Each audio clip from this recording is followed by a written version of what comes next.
I will call upon the Lord.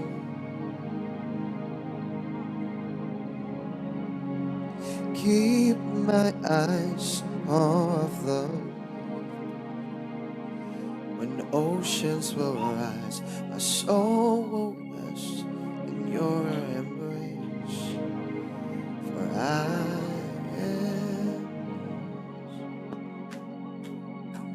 you are mine. Glorify the name of the Lord. Open up your mouth and bless the name of the Lord. Give him glory, give him praise. Give him glory, give him praise. He deserves all the glory. About skivi ilios tileba. Oh, sibandaliana. Hey. Oh, ah. Hey. Oh, ah. Hey. Yeah.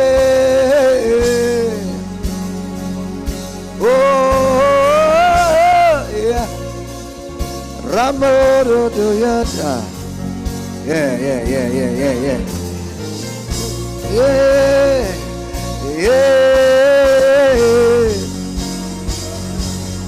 Yes. Glory, hallelujah. God is good. I'll keep the strings in the background. Don't take it down till I say take it down. All right. Keep it in the atmosphere. Open it up. Yeah, like that. Woo. All right, glory to God. This pulpit, sir. Do I have permission to bring at least this one here? I look so I feel so disconnected, like so far away from the whole team. Glory to God. We thank God for, with all protocols observed. Please, are we allowed to bring at least this one to the front? Is it allowed? Are we allowed to bring at least this one to the front? Yes. Okay. I feel so far away. Glory to God. Hallelujah. What a joy it is to be in the presence of God. Rich, can I have the keys in the house a little bit so he can turn his coming down? Oh, okay. Nice. All right. Amazing. Yeah, turn it. Yeah, we in sound, our ears are like some. Hallelujah. Oh, now you can turn it down. At least now we can hear, right? All right, beautiful. It's a joy to be here. Thank you so very much to the organizers of this meeting. I think that time was already gone, so we can zoom in. And I think with all social distancing protocols observed, I think we can probably come forward and just leave 6 feet in between so we don't feel so dispersed and far away, so we can share. Hallelujah. Hallelujah. Hallelujah. Oh, hallelujah. Praise the Lord. Please, and you can take your seats wherever you are, and we will zoom in. Please keep the strings in the background. I work with a lot of, just put a hint of piano in it. Yeah. Woo. Nice. 6. More love. 4. More power. 5. More of you in my life. Yes. More love. More power. More of you in my life. Yes.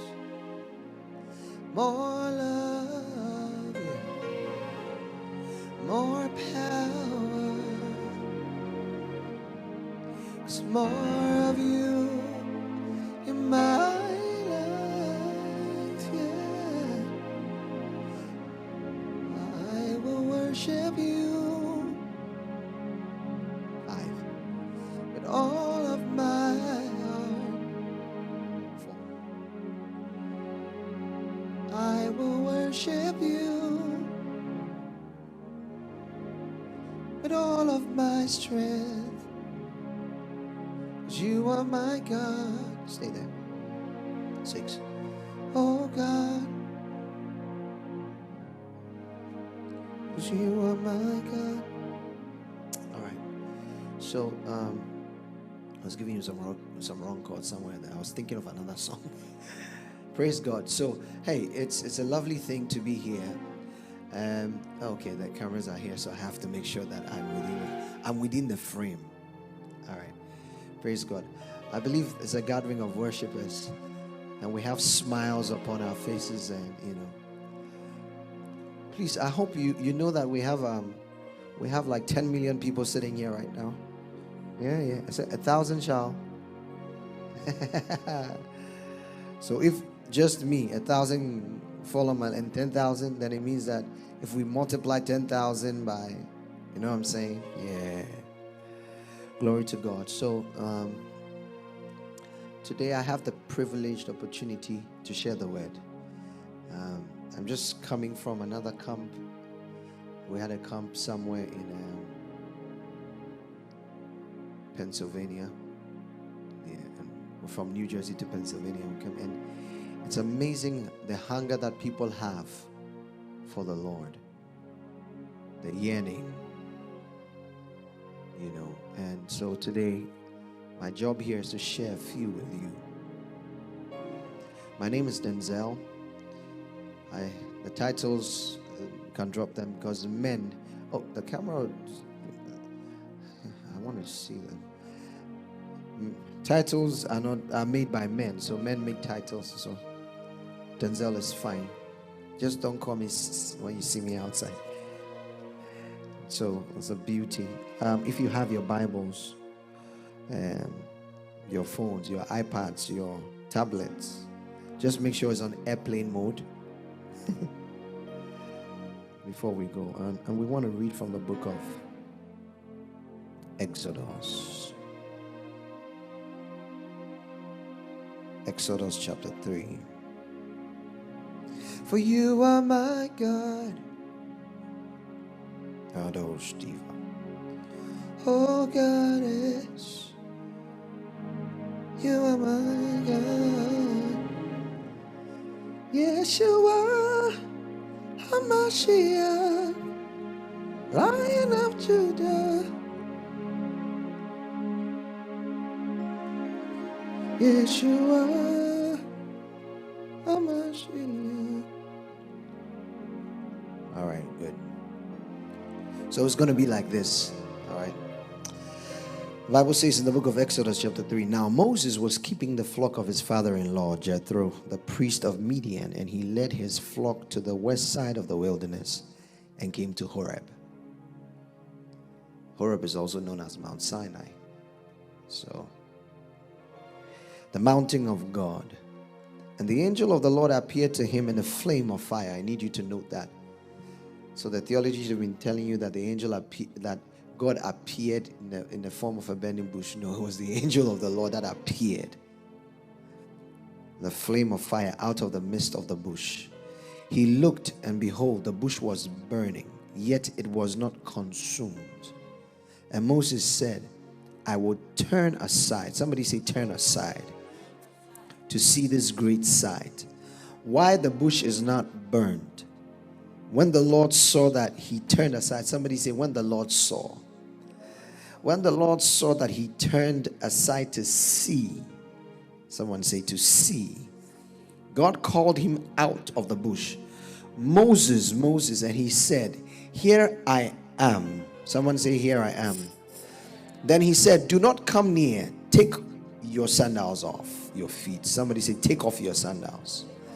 For the place which you are standing is holy ground. Someone say, holy ground. Oh, say it with some swag. Holy ground. And he said, I am the God of your father, the God of Abraham, the God of Isaac, and the God of Jacob. And Moses hid his face, for he was afraid to look at God. I want us to skip to verse 13.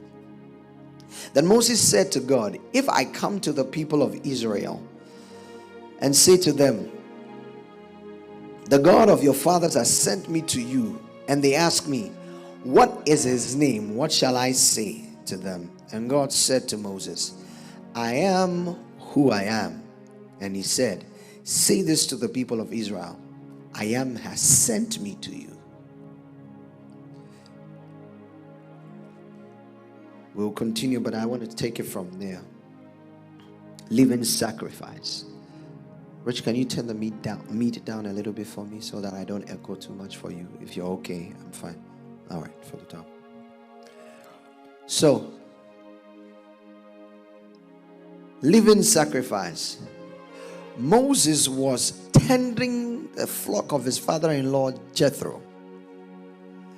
In service, Moses encountered God. First point. To be a living sacrifice, you must know how to serve. So Moses was tending the flock of who? His father-in-law Jethro, the Midian priest. And the Bible says that Moses went all the way to the mountain of what? The mountain of God. It is in service that you encounter God on his mountain.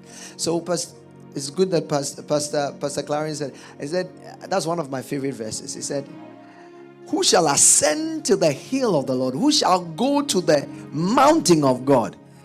He that had a clean hand. And mind you, Moses had run out of Egypt with a soiled hand, but yet had gone to stay with his father-in-law to unlearn and learn certain things of how to be clean and present himself well. So Moses, through his service, was cleansing himself. Service is a place where you get to cleanse yourself. When you're in leadership, it is easy to feel you know it all and yet not know when to cleanse yourself. So Moses was going to the mountain of the Lord with a flock. In service, you'll be giving people to shepherd, but yet still you are not the set man of the house. So living sacrifice comes with a cost. Now the Bible says, and Moses had gone to the mountain of the Lord to serve. He didn't go there to go and encounter the Lord, but I can tell you that Moses didn't know that that was the mountain of the Lord. So perhaps if I continue to serve on the mountain of the Lord, one day I can catch a glimpse of who God is.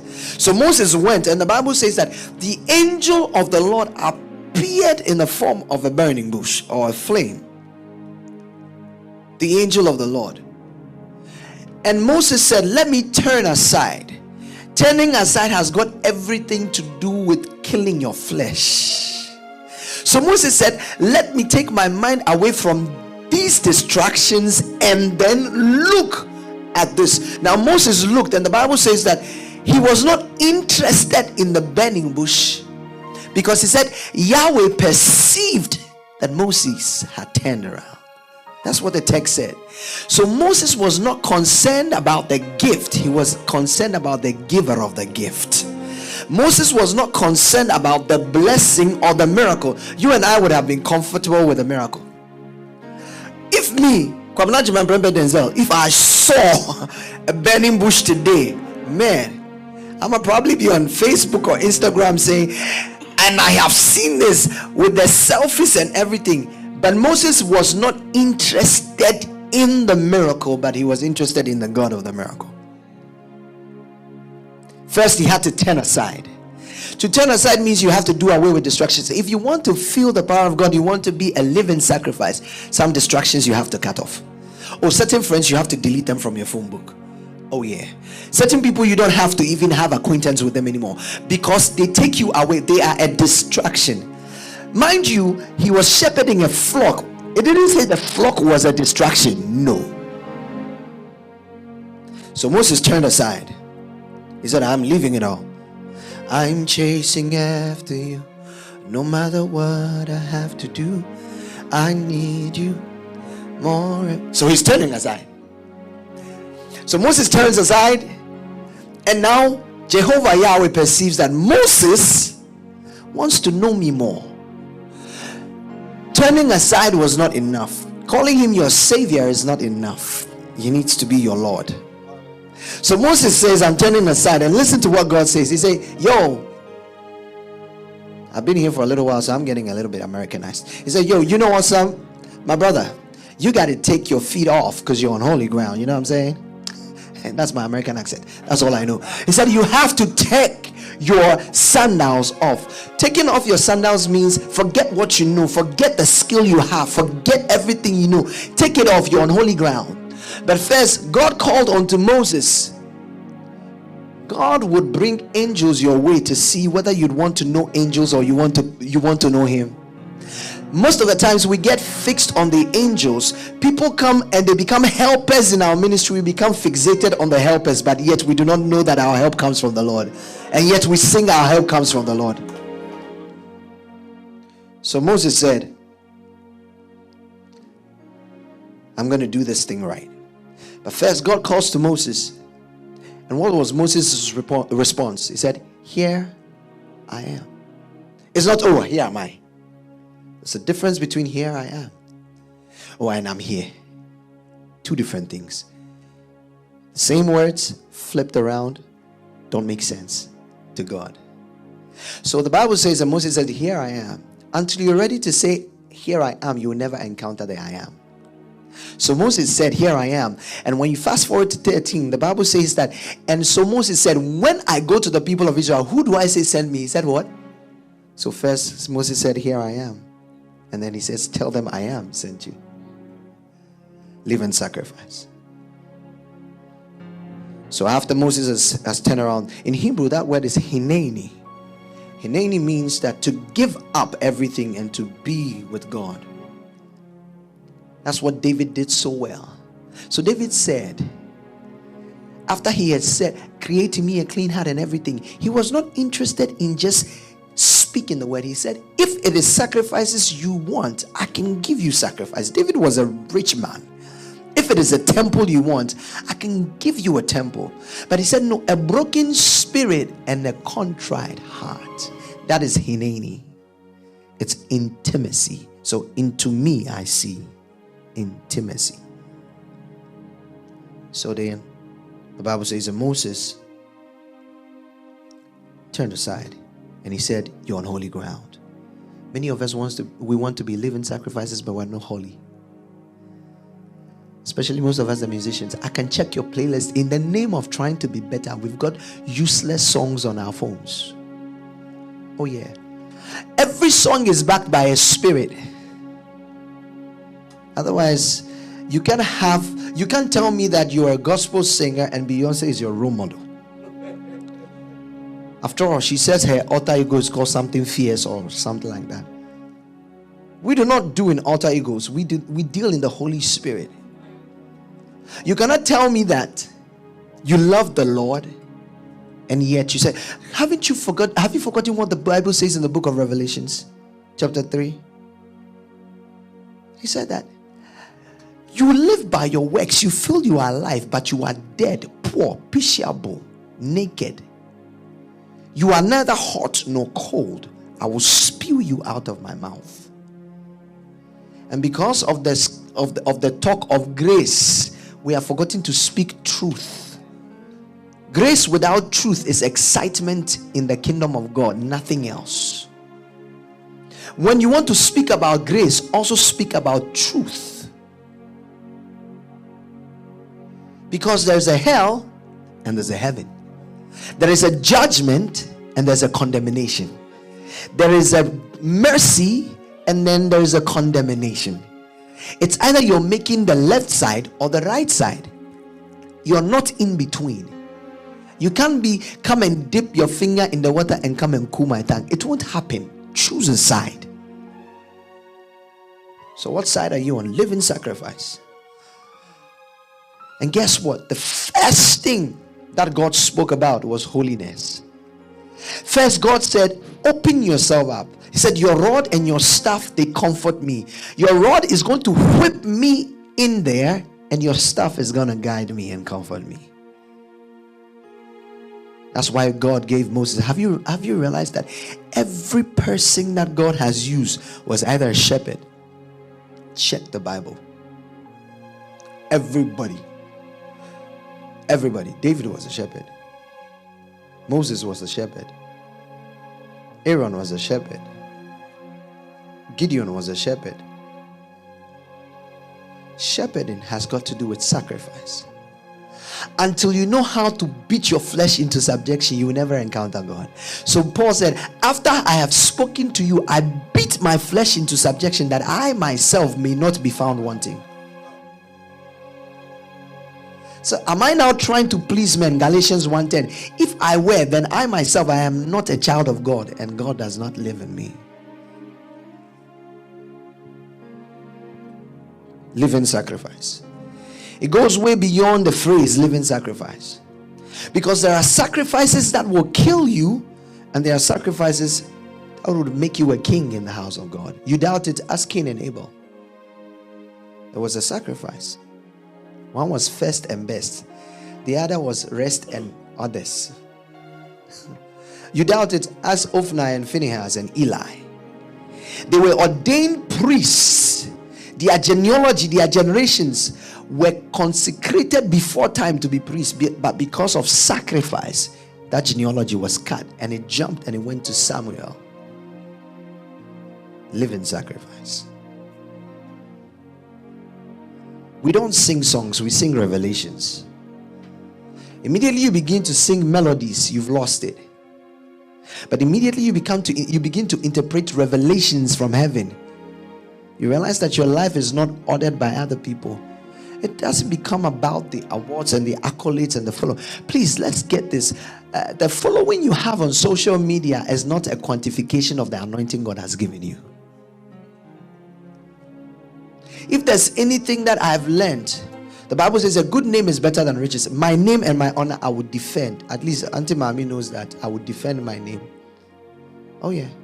I would defend my name in Christ. Why?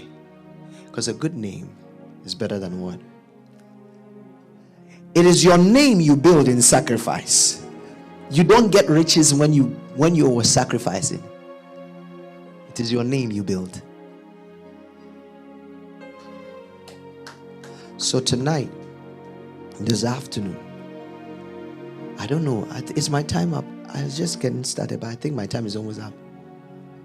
This was just the prelude or the interlude. Yeah, the interlude of my sermon. But it's important.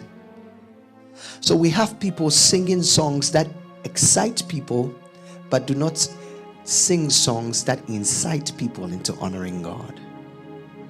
If all I do is to excite you with my music, then I have failed. Hello. I've come a long way to learn things a long way. And so I do not compromise when it comes to being a living sacrifice. You will never understand another person's praise until you see the scars the person bears. So Moses, fast forward. After Moses had said, "Here I am, God, use me," God had to do 4 extra miracles to show Moses that in chapter 4, that Moses, I am the King of Kings and the Lord of Lords. That is to say that in the journey of sacrifice, it won't be easy. Or you'll be beat down. You will go to places and after you finish ministering, they'll say, "God bless you," when you go home. I'm saying a story, right? You go to places, you go and sing, and you see, I've gotten Malta Guinness. Those of you from Ghana, Malta Guinness and meat pie. Oh yeah. Or just recently, I went for one program. It was a God bless you. Yeah. Oh yeah. But you see, the thing is, I now go to a place with a message because I'm a messenger. If I don't hear from God, you can give me the programs in the world, I'll say no. For me, it's not become about platforms anymore, because we are on borrowed time. And like one of my mentors would say, it's about time. You better get it right. If you don't get it right, you'll be put in the flock of you'll be jumped up. You see, what you see the masses do does not mean is what is really what is noted in heaven. The fact that you're in high demand does not mean that you're doing what God demands of you. And I'm telling you that. I know that. Who doesn't want a platform? Who doesn't want awards? I do.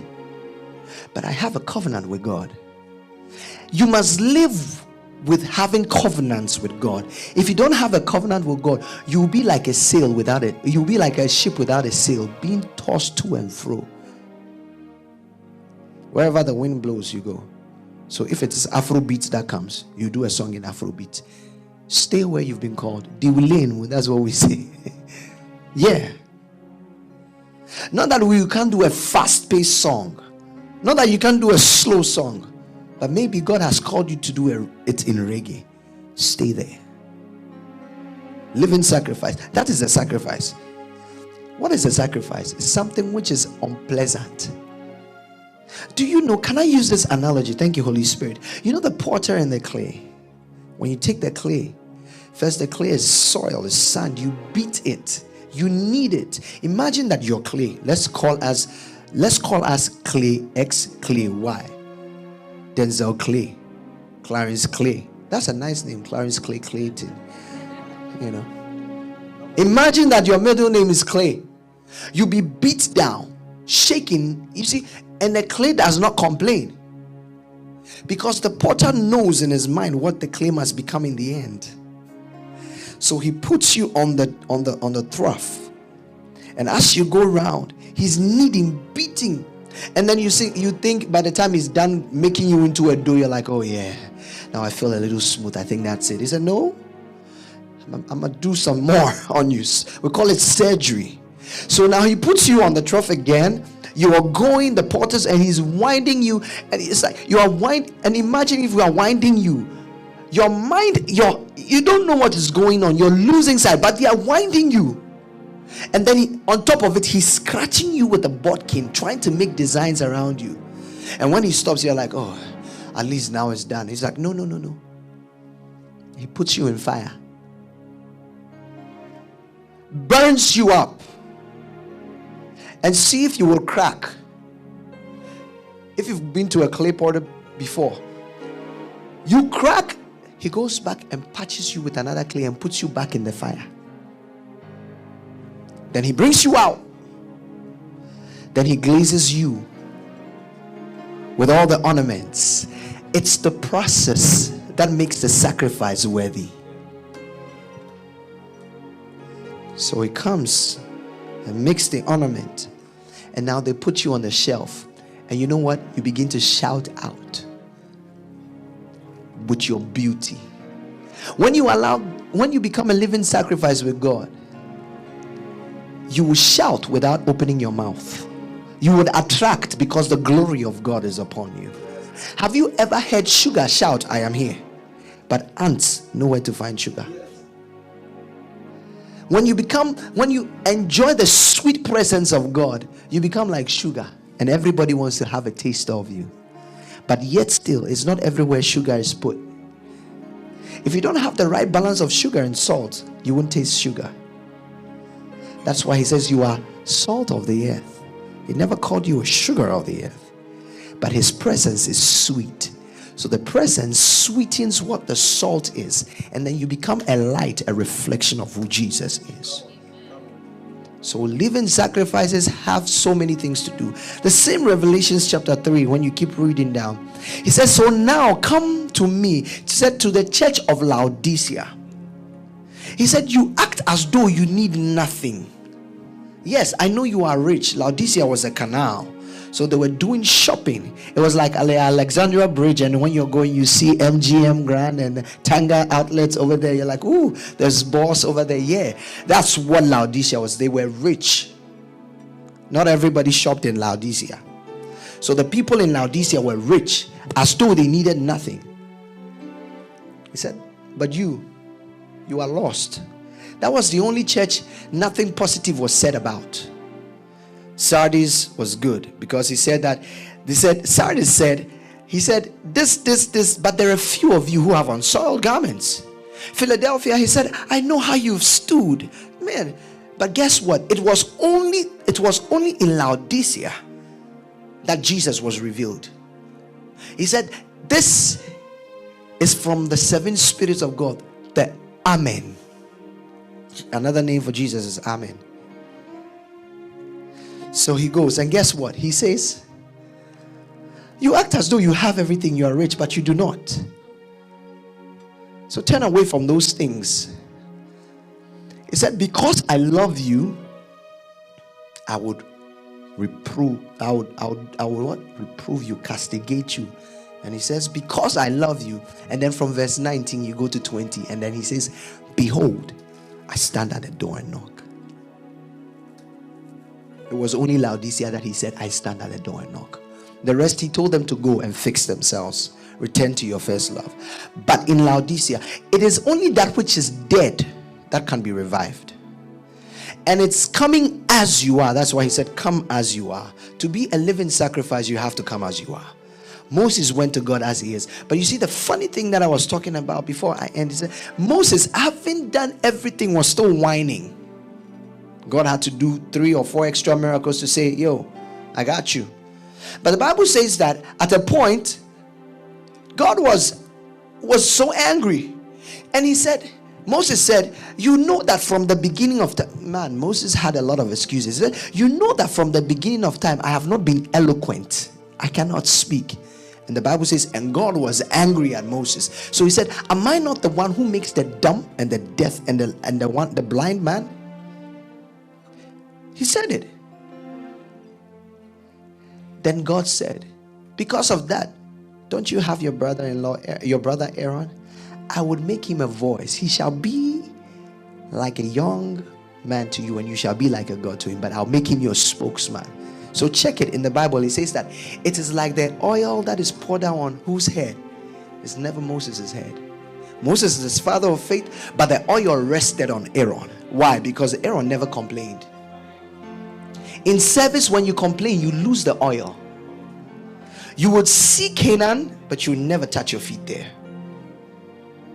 Not to say Moses was bad, but why? In service, what you have to check is the people around you. That's why I said some people you got to let go.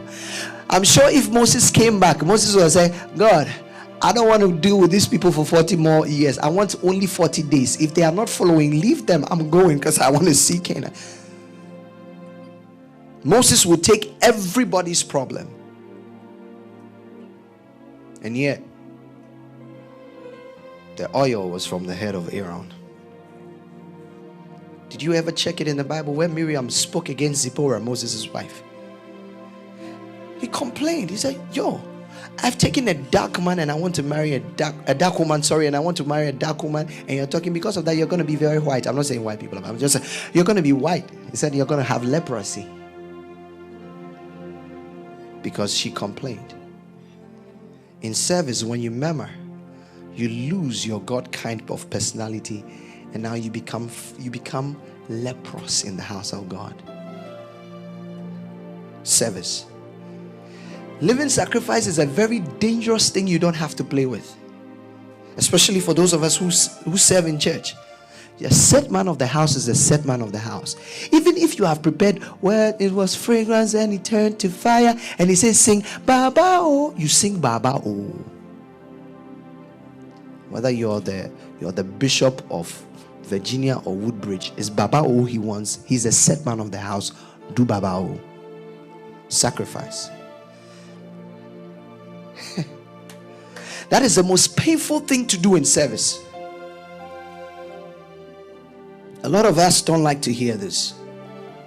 As young as I am, forget this gray hair. As young as I am, I've learned some things the hard way.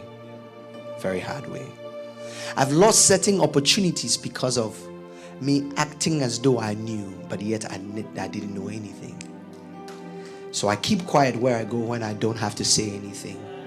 Not because I don't know, but because I don't want to grieve the Holy Spirit. Sacrifice. Sacrifice is when you can keep mute, when even it's bothering you. When we came, the sound was, Richard came to me and said, oh, what do you, I know, Richard is my friend, so he would come. But I was like, when it was my turn, I spoke. Because it's my turn now. Sacrifice. Sometimes you will never know what you do to grieve the Holy Spirit. Living sacrifice. It's a deadly thing. But get this. The sacrifices you do in church does not mean you're heaven bound. Otherwise, Cain should have also been with God. The activities you engage in does not mean you have an active relationship with God. And that's what we call sacrifice most of the time. Please, your activities you do in church is not sacrifice. It is a reflection of the gift God has given you. Haven't you checked in the Bible, the book of Matthew chapter 25? It says that the kingdom of God is likened unto this. After he talked about the 10 virgins, he went down and said the kingdom of God is like it. That's the first verse, the first thing that comes before the 10 virgins, and he goes to talk about the parable of the talents. So let's take it this way. The kingdom of God is likened unto this, that there was a master who went to a faraway land, and when he was going, he gave what? Gifts and talents. He didn't give them anointing. He gave them gifts and talents, and he said, sacrifice your time and make something out of it. But unfortunately, one of them said, my master has reaped where he has not sown. In other words, I'm not going to sacrifice myself for this meager gift he has given me. He should have known better that I am big in my own shoes and I need to be in the front. I don't need to be given the backing microphone. I need to be given the lead microphone. So because he has not respected me, and in the Americas that we live here, respect, everybody has a right. Cat right, dog right, mouse right, every right. And we bring it into the church, forgetting that in the spiritual realms there's an organogram. So he said, I will dig the floor and put it there. What did the master come and say? He said, oh, you servant. Trust me, if I was the master, I'd have, oh, you foolish servant, such a nonsensical servant. I mean, I would have given it to him. Oh yeah, I'm sure that's what the master meant any which way. But let's throw it down like we are people. He said, you could have put my money in the bank and it would have yielded me profit. Pastor Clarence knows what I'm talking about. We don't joke with his dollars. So it works for him. He said, you could have put my money in the bank and it would have yielded me some profit. So because you have done so, I am taking it out and I'm giving it to the other one. That's what we call grace. You see, when God gives you an instruction and you procrastinate, he gives it to another person. Haven't you heard of days where God had given you a melody and you were there and you know the melody has been, and because you are procrastinating, one day you are there and you hear something on the radio like, I know this melody. Why? Because at that point in time you became a dead sacrifice. So he said, I'm not going to waste time with you. Let me give it to a living sacrifice because I got souls to win. So you hear it and you're like, this song. Yeah, it was not your song. It was God's song. So that's what I'm saying. We don't sing our song. We sing God's song. And he has so many. So you have to get the revelation until you are tuned to the frequencies of heaven. All you do is you are tuned to the frequencies of your carnal mind. So you want to please people, but not God. So Jonah, having wanting to please himself, said, but God, kill the Ninevians. These people, they don't deserve you. Let's get somewhere else. And God said, I'm sending you. Yours is to go. If you're not going to go, I'm going to put you in that. Charlie, my slang is coming. I'm going to put you in the whale's belly. Pastor Clarence, I'm doing well. Charlie, this slang thing, Charlie. But immediately you get to Kotoka International, you switch. Hello, Pacho, I want to say, how are you? How's everything? Anyway, but like I was saying, you cannot procrastinate when God tells you to do something, because the next time another person is doing it. And the funny thing, this grace thing is not a race, but it propels you ahead of a race. Oh yeah, grace is never a race, but it will definitely propel you ahead of a race. So you're there, you skip it, and the next moment you're hearing those same chords and melody being played, and you're like, God. And then you go and you're crying to God. No, don't cry. This is not the time to cry. This is the time to repent. Many of us are saved but not repented. We are saved. So we call him our Savior, but we don't call him our Lord. Why? A Savior takes you out of trouble, but your Lord directs you. So that's why he said, our Lord and Savior, Jesus Christ. Guess what? He didn't say our Savior and Lord. Our who? And Savior. I need to instruct you first, so that as I'm instructing you and you go off, I can draw you back on. But we've tried to save ourselves most of the time. And anytime you try to save yourself, you don't become a living sacrifice.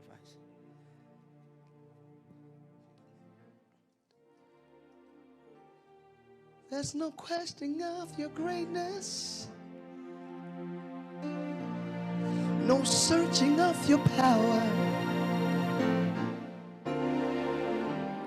All the wonder of your glory. To you 40 years is but 1 hour. Now don't take me there. I'm talking about sacrifice. So you know, yeah, the Bible says that the spirit of the prophet is subject to the prophet. Yeah. I was going off tangent. So that's very important. Please bring it down. You guys are tickling the wrong chords in my body. So you understand? You understand what we're talking as worshipers, as a brother, a little brother to my big sisters, my big brothers, and I don't know. Probably some I may be older. I don't know. I may be the youngest in the room. You may never know. But that's what grace does. It probably propels you ahead of grace. But anyway, sacrifice. What are you see? Until you're ready to sacrifice your I am, you'll never encounter the I am. So the I takes you nowhere. So the question is,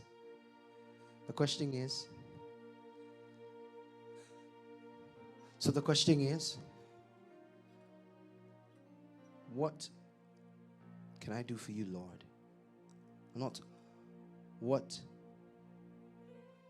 will you do for me, God? If you do this for me, God, then I will. Haven't you realized that's become the church's prayer? If you come into my situation, Lord, I will serve you. No, it's not that. It's God, what do you want me to do for you? What have you predestined before time that I shall speak to the nations? What? Because you see, Solomon never prayed for blessings. He only said that I may fear you. My prayers changed a long time ago.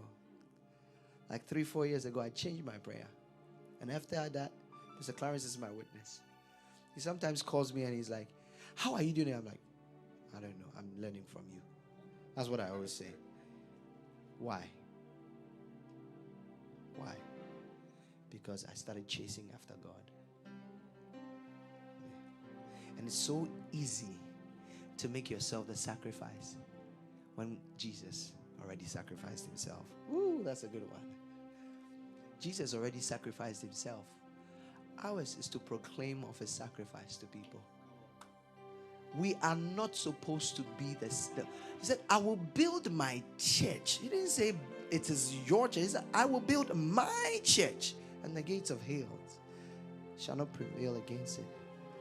We've tried building the church, the house of God. No, it only says that I was glad when they said unto me, let us go. So we are consumed by our personal sacrifices, and yet have no revelation of the sacrifice Jesus made. If you're a worshiper and you do not have a revelation of who Jesus is, you are a shallow-minded worshiper. Yeah, without any reverence to anybody. If you don't have a revelation of who Jesus is yourself, because you see, the Bible says that in the book of Acts, it says 19 or 18, it said there were some itinerant preachers, and their sons were called Scevers, the sons of Sceva. And the Bible says, and they had gone and they were casting out devils. They had not sacrificed, and they did not understand the sacrifice of Christ, but they went out casting out devils. They were casting out, in the name of the God of Pastor Clarence, I cast you out. In the name of the God of Pastor Naomi, I cast you out. So they were casting out, and they got to a demon who was very, very stubborn, and a familiar demon who knew the ins and outs of the atmosphere. And this is what the demon said. He said, Jesus, I know. To know somebody means that I have encountered the person and I know he's sharper than I am. He said, Paul, I recognize. Get the phrase. He said, Jesus, I know. Paul, I recognize. To recognize means Paul, once in a while we are able, because he's man, his flesh sometimes I can take over. So I recognize him. But Jesus, I do know. Then he said, you, who are you? So if you do not have a revelation of Jesus, your worship becomes only out of the self and not from God. So we worship from a place of revelation and not for elevation. Immediately you begin to worship for elevation, you've lost the revelation of worship. Many of us have lost the revelation of worship. So live in sacrifice. So before I hand over the mic, if you didn't hear anything at all that I said, until you give the God who's called Yahweh your I am, until you say, here I am, you will never encounter the I am. To be a living sacrifice, something that is sweet, if only you are ready. Because one day when you are there, you would look back at the scars and say it was worth it. But other people might not understand the scars. Because to have scars means you don't look beautiful to other people. You don't look pleasant to other people. But to God, this is my beloved Son in whom I'm well pleased. Get this, Jesus got scars for us, so that he'll become the beloved Son in whom God is well pleased. Because at a point, Jesus said, Father, if you can, take this cup away from me, but be it unto me as your will. I'm ready to be a living sacrifice. So he said, by his stripes. And then to us, he said, we overcame him by the word of a lamb and the word of our testimonies are the joy of our scars. If you've not been through a test, you have no testimony. Until you are processed, you are not a finished good. Processed food goes through something. The packaging though may be good, if the packaging has no Christ, it will not sustain itself on the shelves of this world. So you can brand yourself no matter what, no matter how, when and for whom, by where, to it. You will make no attraction, except if you allow God to package and brand you.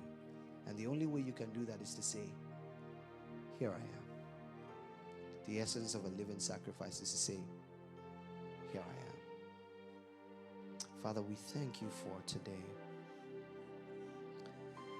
You gave us a word. And this word is not just for those seated, it's for me.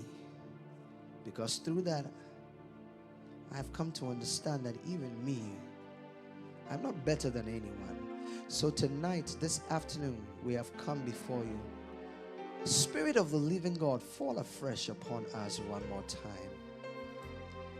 Let us get revelations of you. When we sleep, when we walk, when we talk, let our conversations be an open heaven for a repository to be deep into our bodies. We pray in the name of Jesus for your sanctification. Let holiness precede us. Our mouths are sanctified. Our mind is sanctified. Our eyes is sanctified. Let us walk in knowing who you are. Every time, every night, every morning, noonday, and evening, let us say, here I am. For it's about time. And we're drawing men closer to you. But as we do it, oh God, let not our names be written out of the book of life. All we want to hear is, well done, good and faithful servant, that we may join with the cherubs and the seraphs, the 24 elders, bowing down and laying our crowns and say, holy, holy, holy is the Lord God Almighty. We thank you for the organizers of this meeting. Father God, this is the beginning of greater things to happen. Revival does not begin with a mass. It begins with a select few. And the chosen that you have put us here today, Father God, open the eyes of our understanding. In Jesus' name we pray with thanksgiving. Amen. Amen. Just want us to be sober. There's no need to clap. Just keep the same atmosphere. Just keep the same atmosphere. I've come to learn something. And that when the presence of God is there, His glory He shares with no man. That's why I did not allow you to introduce me, because His presence was here. So no accolades. Let's just reflect on who Jesus is for now. As the MC takes over, just give us like 2 minutes. Let us soak ourselves. Can the band keep playing the same song? As we soak ourselves, and in your own words, just open up your mouth and bless the name of God. He alone is worthy to worship and adore. The Lamb of God, victorious, my risen King. We purchase our redemption. Our righteousness is He. Exalt the name of Jesus. He is holy. Oh, you are royalty. So I crown you King of Kings. Oh, you are royalty. So I crown you King of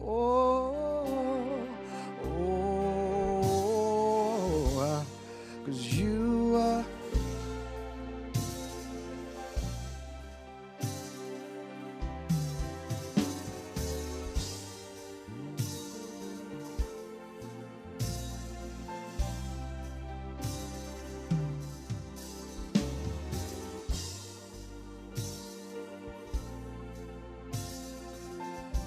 Lord, we worship, Lord.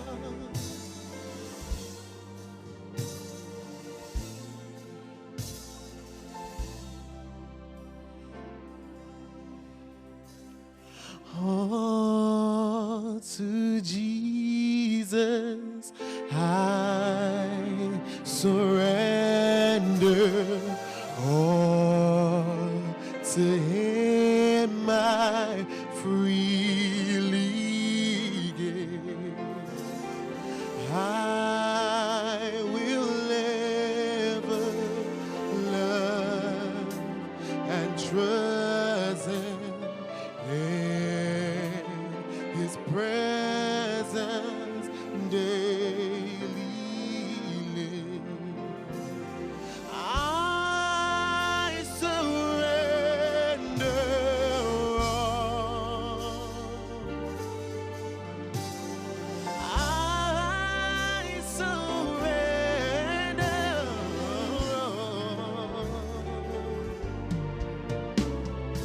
all to Thee, my blessed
sing of the goodness of God.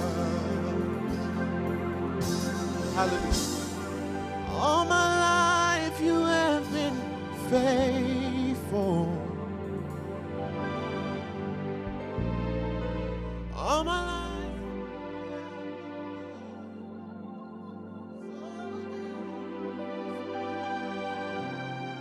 With every breath that I am, we worship you, Lord. Just lift up your voice and say, thank you, Jesus. Thank you for glorious things you're about to do in our life, Lord. We worship your holy name. We give you praises, Jesus. You are Alpha, Omega, beginning and the end, oh God. We bless you.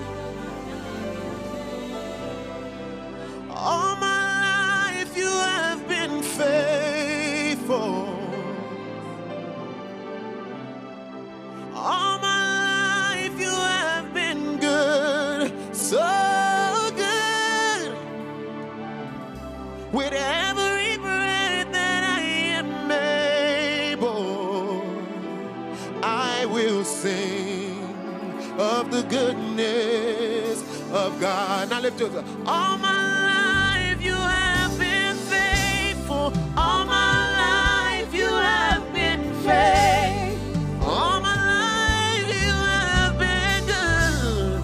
All my life you have been So good.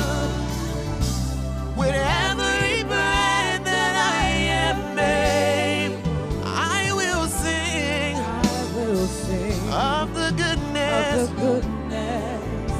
Say, yeah, all my life you have been faithful. All my life you have been faithful. All my life you have been good. All my life you have been so good. With every breath that I am made. I will sing of the goodness. Yeah, I will sing of the goodness. Yeah, I will sing of the goodness. See, your goodness is running after. Your goodness is running after. It's running after me. And your goodness is running Your after. goodness is running after. It's running after me. Say, your goodness is running Your after. goodness is running after. It's running after me. Your goodness is running Your after. goodness It's is running after. It's running after me. Say, your goodness is running Your after. goodness is running after. It's running after Yeah, me. your goodness is running Your after. goodness is running after. It's running after me.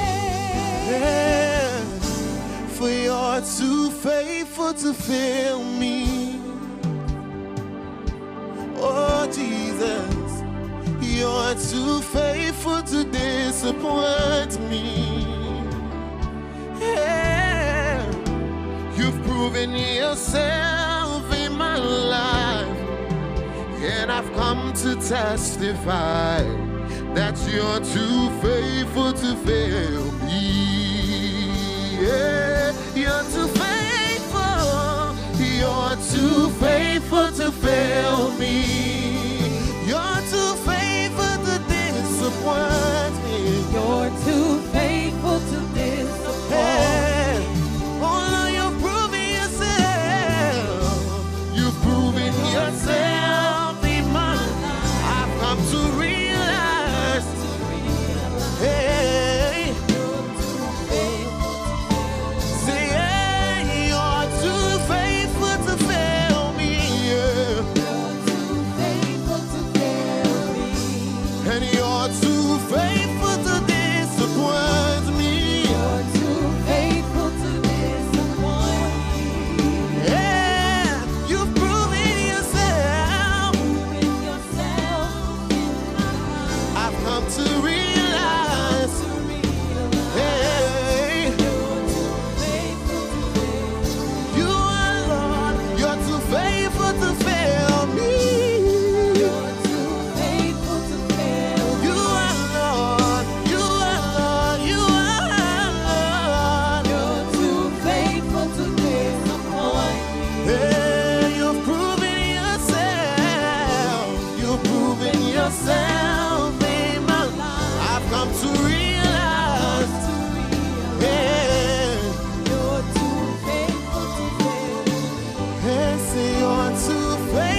a miracle today. Come and do a miracle today. Destiny changer, you are destiny changer. Oh, come and change our destiny today. Come and change our destiny today. Your name is Yahweh. Your name is Yahweh. You are a miracle. Oh, your name is Yahweh. Oh, your name is Yahweh. Oh, your name is Yahweh. Yes, you are Jesus, a miracle working God. Your name is Yahweh. Oh, your name is Yahweh. Oh, your name is. Yes, you are Jesus.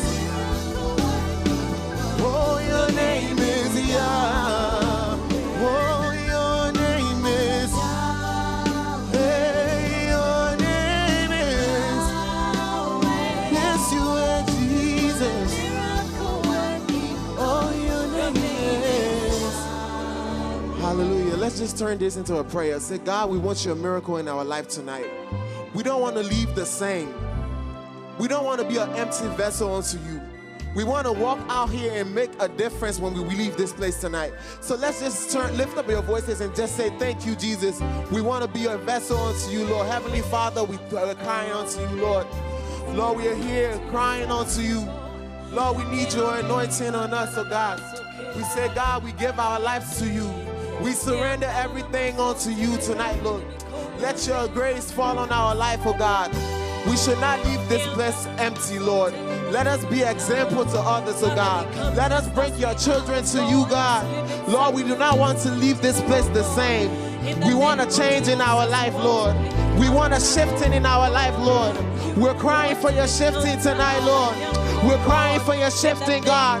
Lord, come into our midst and just change our lives, Lord. We want to make a difference when we step out of here, God. Lord, we're crying out to you, Lord. Hey! Take your glory, Lord.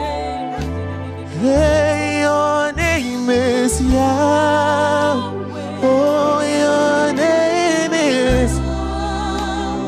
Yes, you are Jesus. Your name is your name is Yahweh. Yeah. You are a miracle. Miracle working God. Your name is Yahweh. Oh, your name is. If you can bow down with me, let's just sing this song. Just get on your knees and tell him thank you. Oh, you are a miracle working God. Oh, say your name is. Oh, your name is. You are a miracle worker. You are a miracle worker. Oh, your name is. Oh, your name is. You are a miracle. Oh, your name is Yah. Oh, your name is. Oh, your name is. You are a miracle. Oh, your name is Yah. Oh, your name is Yahweh. Oh, your name is. Just lift up your voice wherever you are and say thank you. Miracle working God. Your name is Yahweh. Oh, your name is Yahweh. Oh, your name is Yahweh. You are a miracle.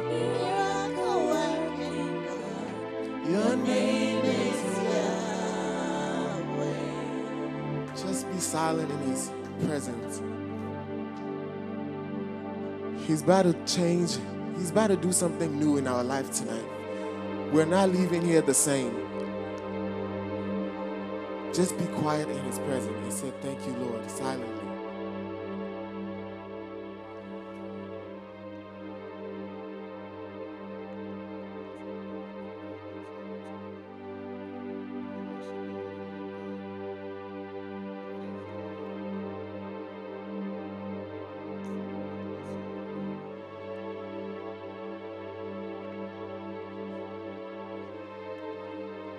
You're worthy of it all.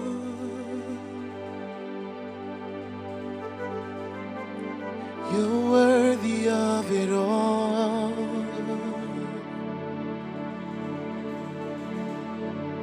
Far from you are all things, and to you are all things. You deserve the glory.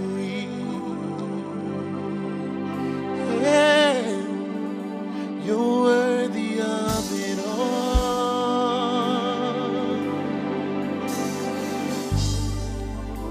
You're worthy of it all.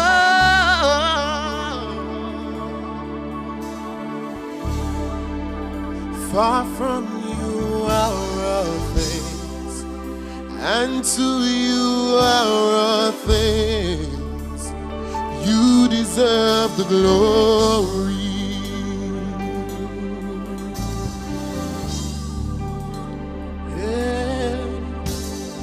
All the saints and angels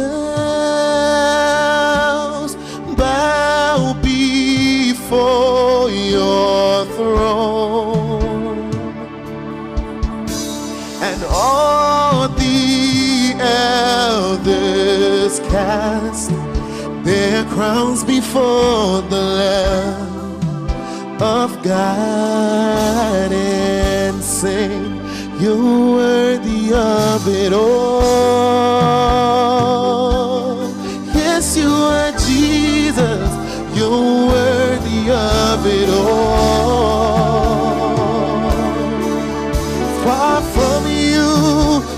from you are all things, and to you are you deserve the glory. You are worthy of it all. You are worthy of it all. Yes, you are Jesus.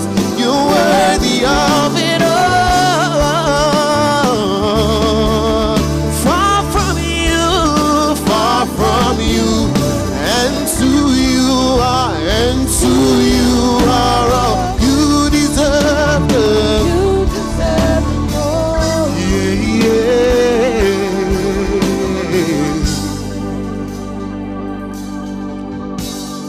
Day and night and day, let incense arise. Day and night and day, let incense arise. Day and night and day, let incense arise. Day and night and day, let incense. So you are worthy of it all. You are worthy of it all. You are worthy of it all. You are worthy of it all. Far from you are all things. Far from you, and to you are. You deserve the glory.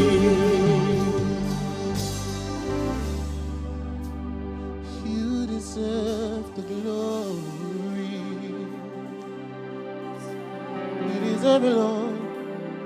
You deserve the glory. Yes.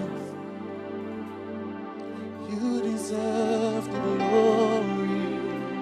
Surrender your life to Jesus tonight. You deserve the glory. You deserve all our glory tonight, Lord. Say you deserve it.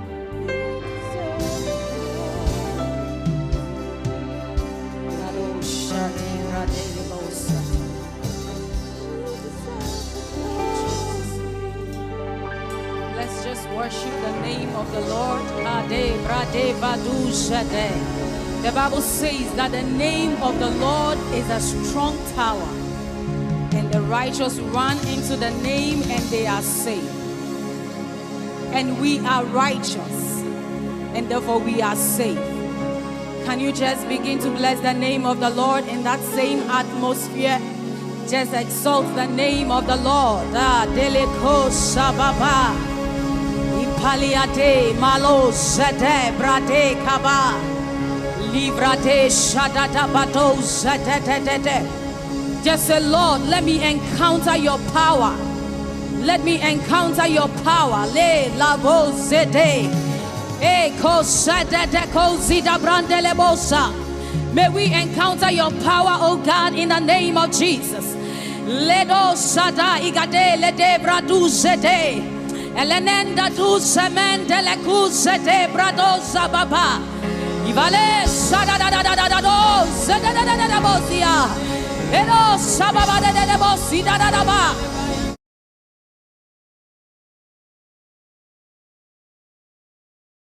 Speaking tongues, Ivanda Doski da Bradebosi da Baba, Leko Sanda da Baba.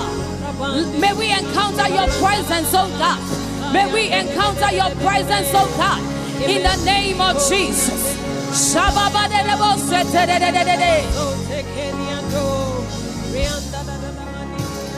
There's power in the name of Jesus. Power in the name of Jesus. There is power in the name. Power in the name of Jesus. Sumi wo mo. Sumi wo mo. There is power in the name. Power in the name of Jesus. There is power in the name. May we encounter that power in the name Jesus.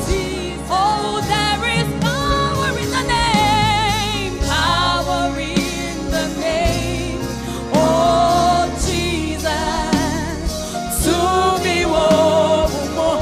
To be one. To be one more. To be one more. To be one more. Oh yeah, to me right. To me one more. To me one more. To me one more. Oh yeah, to me right. To me one more. To me one more. To me one more. Oh yeah, to me right. To me one. To me one more. There is power in the name. To me one more. Oh yeah, to me right. To me one more.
Your name higher, we lift your name higher, we lift your name higher, we lift your name higher. Oh God, we lift your name higher. Oh, we lift your name higher. Oh, we lift your name.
And anytime I call, you answer me.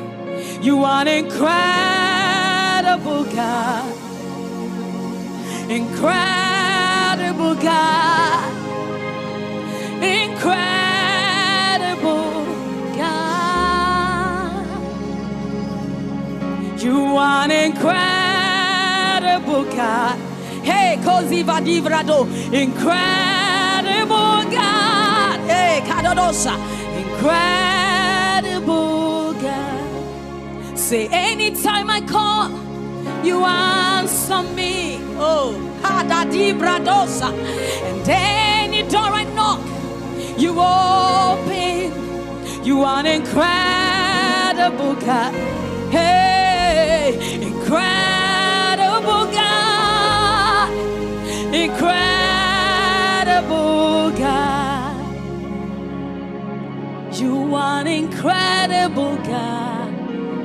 Oh, just ponder over the goodness of God. Incredible. Just look at how God saved you from that situation. You are an incredible God. Hey, incredible God. You would have been dead by now. You would have been dead by now. I would have been dead by now. You are an incredible God. He took us out of the pit. Incredible God. Incredible God. You are the extraordinary strategist. Impossibility specialist. You are seated in heaven. You made me your home on earth. Ha! You are an incredible God. The Bible says the Holy Ghost lives in us. That means that God lives in the heavens, but then He has made us His home on earth. We Christians, we are the home of God.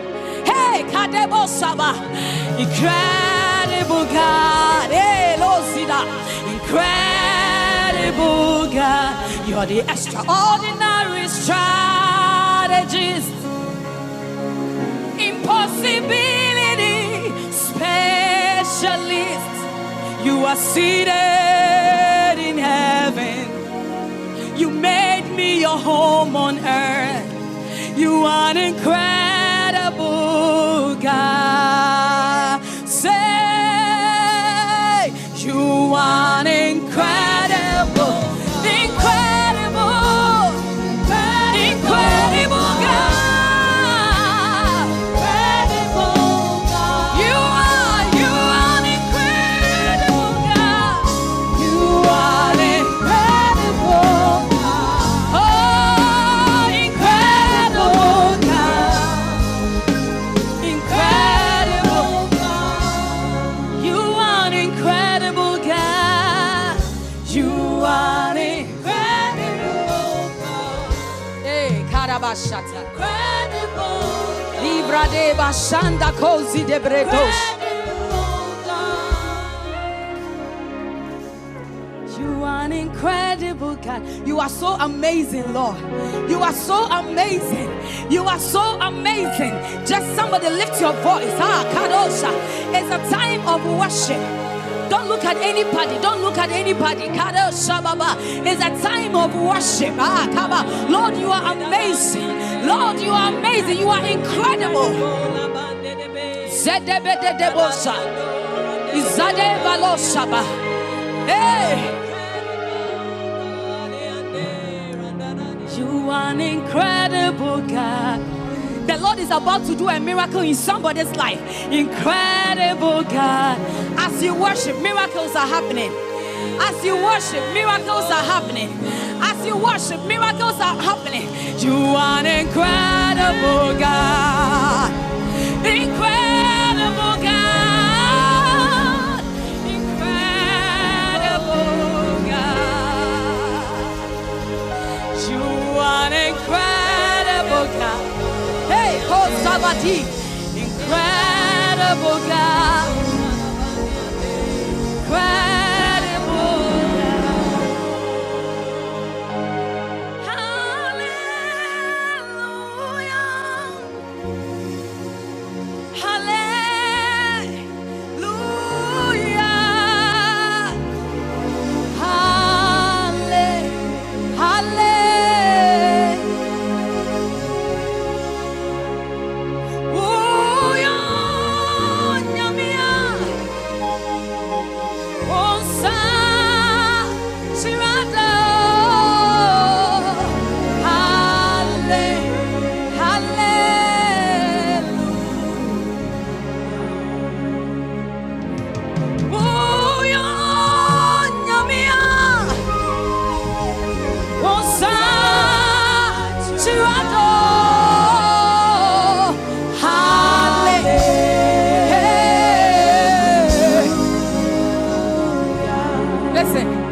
man you trust, the woman you trust will change and fail you. But there is one man I came to testify about. That man is Jesus. He will never leave you nor forsake you. If you put your trust in Jesus, you are saved.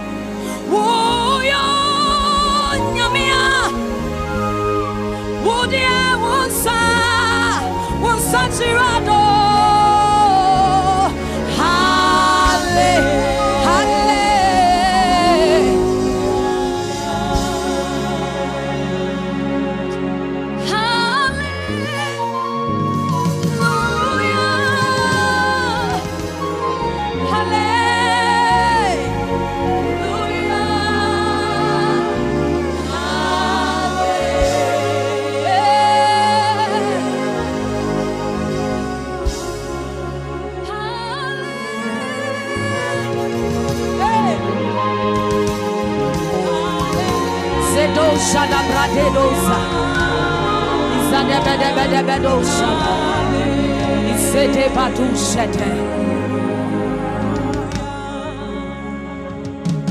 Wuyo, nyamia, nawosa, shirado.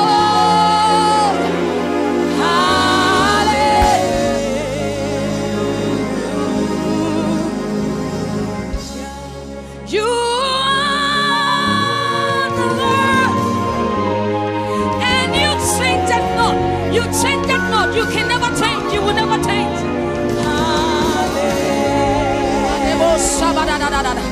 Listen, nothing will change God from being God.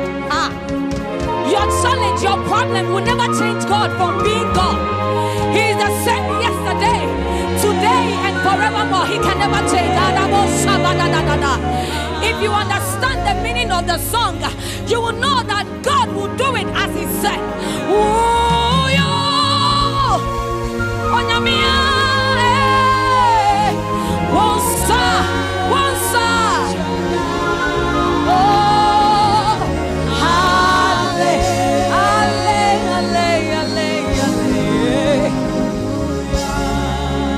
When the man of God, Reverend Denzel Prempeh, was teaching, he said something. He said that when we are singing, it should not just be songs. We need to have a revelation of who Jesus is.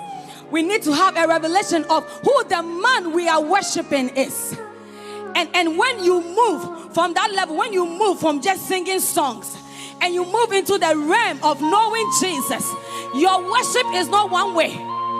You don't have to be singing all throughout worship, because worship is not all about singing.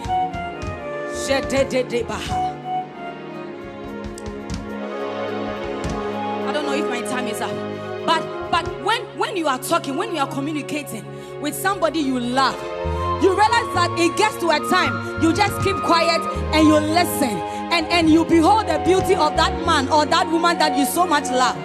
In worship, there is a time that you just behold on the beauty of God. That time you don't even sing. That time you don't even need to raise any song. Yeah, dabu sete.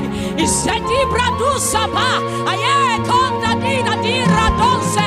Hey, ade. That time you don't sing songs. You just behold on the beauty of God.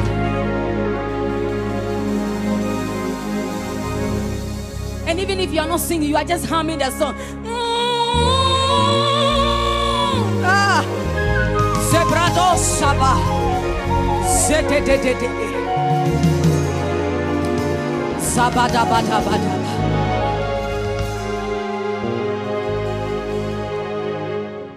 Hallelujah. Me will find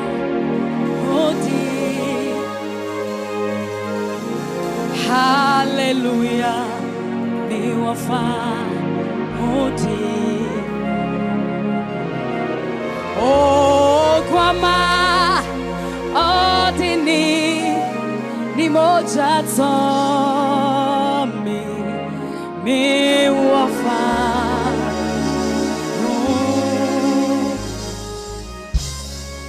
oh, Grandma.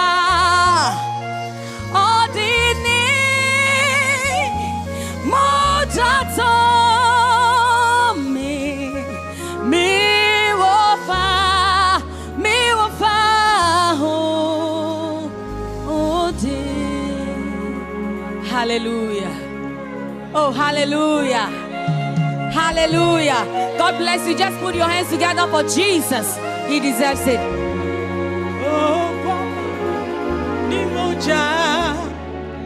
Oh, dear, told me will find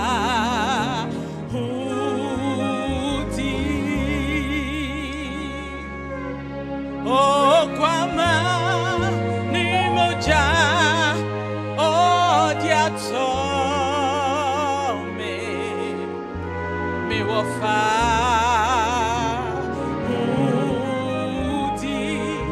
We're just declaring that we have freedom. Come on, let's sing it. Hallelujah, me will find.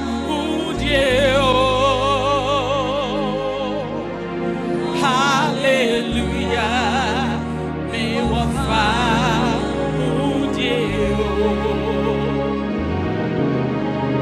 Oh, Kwama, Nimuja, oh, dear, told me will find.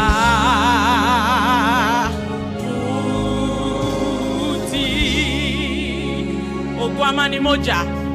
Oh, Grandma, with his blood, he has bought you. With his precious blood, he has freed you. No more chains, no more holds on you. Me wofa, sing it one more time. Oh, Grandma, ni moja. Oh, Grandma, ni moja. Oh, dear,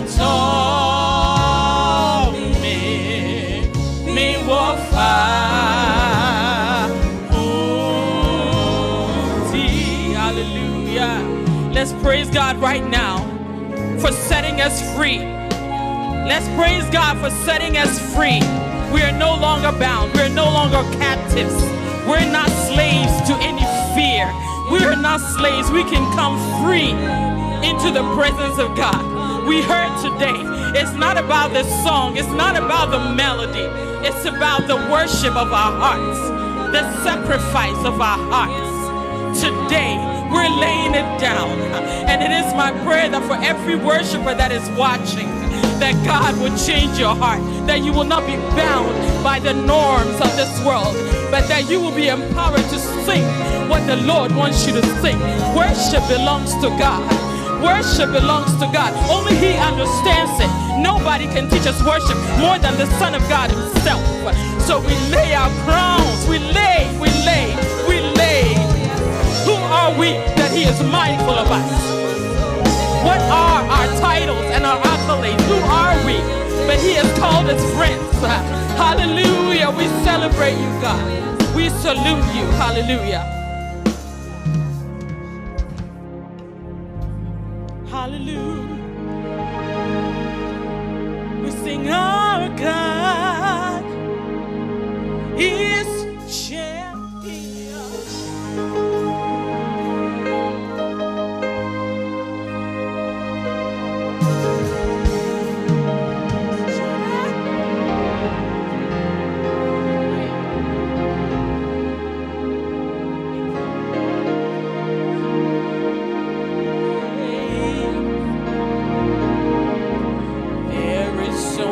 One name with power to save, with power to save, with power to save. Sing with me, there's only one name. There is only one name. There is only one name. There is only one name with power, power to save. That's right. With power to save, power to save. Let us sing it again. There is only one name.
knee will bow down, and every tongue will confess that Jesus Christ,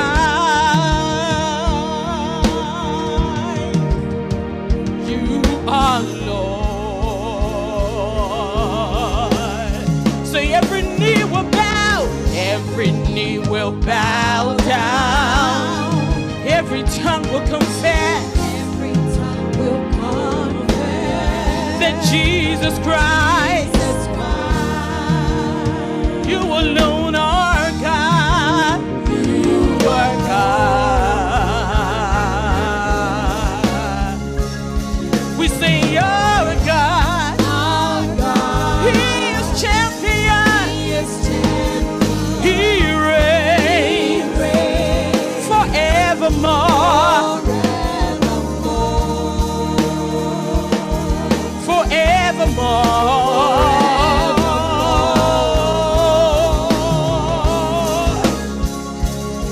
We say you're God. He is the champion, and He reigns forevermore.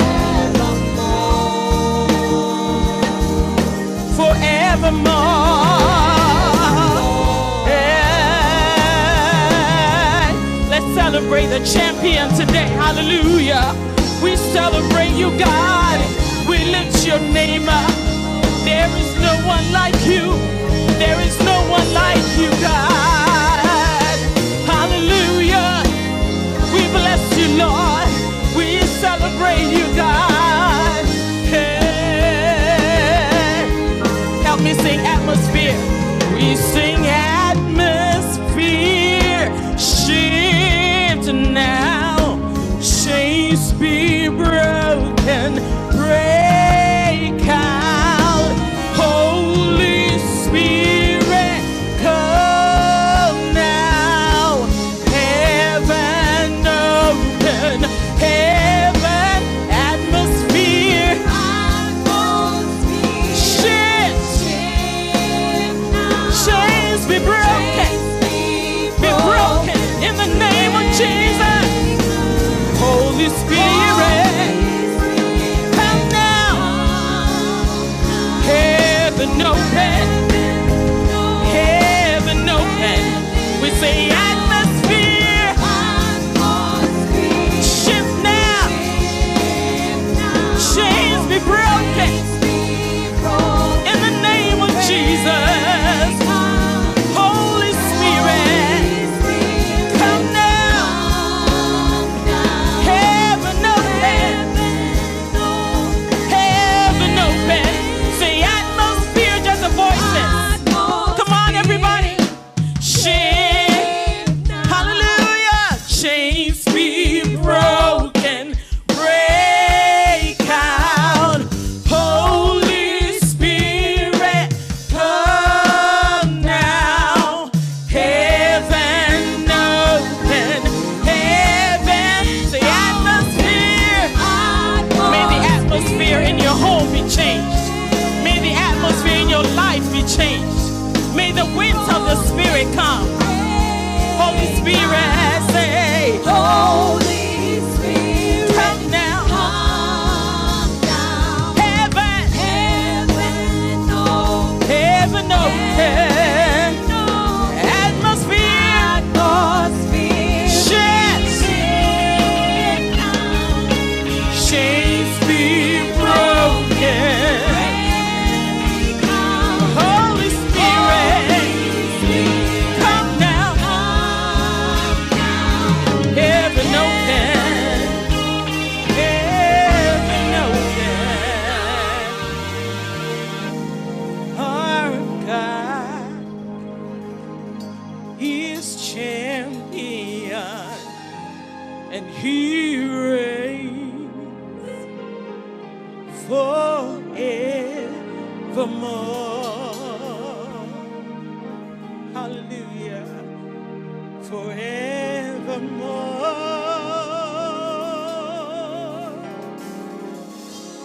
We have a champion, our God.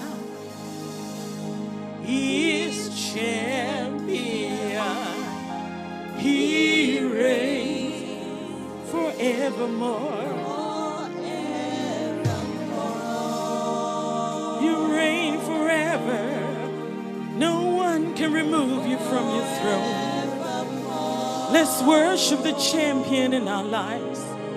Let's worship the champion in this room. We welcome you, God. You will provide the fire.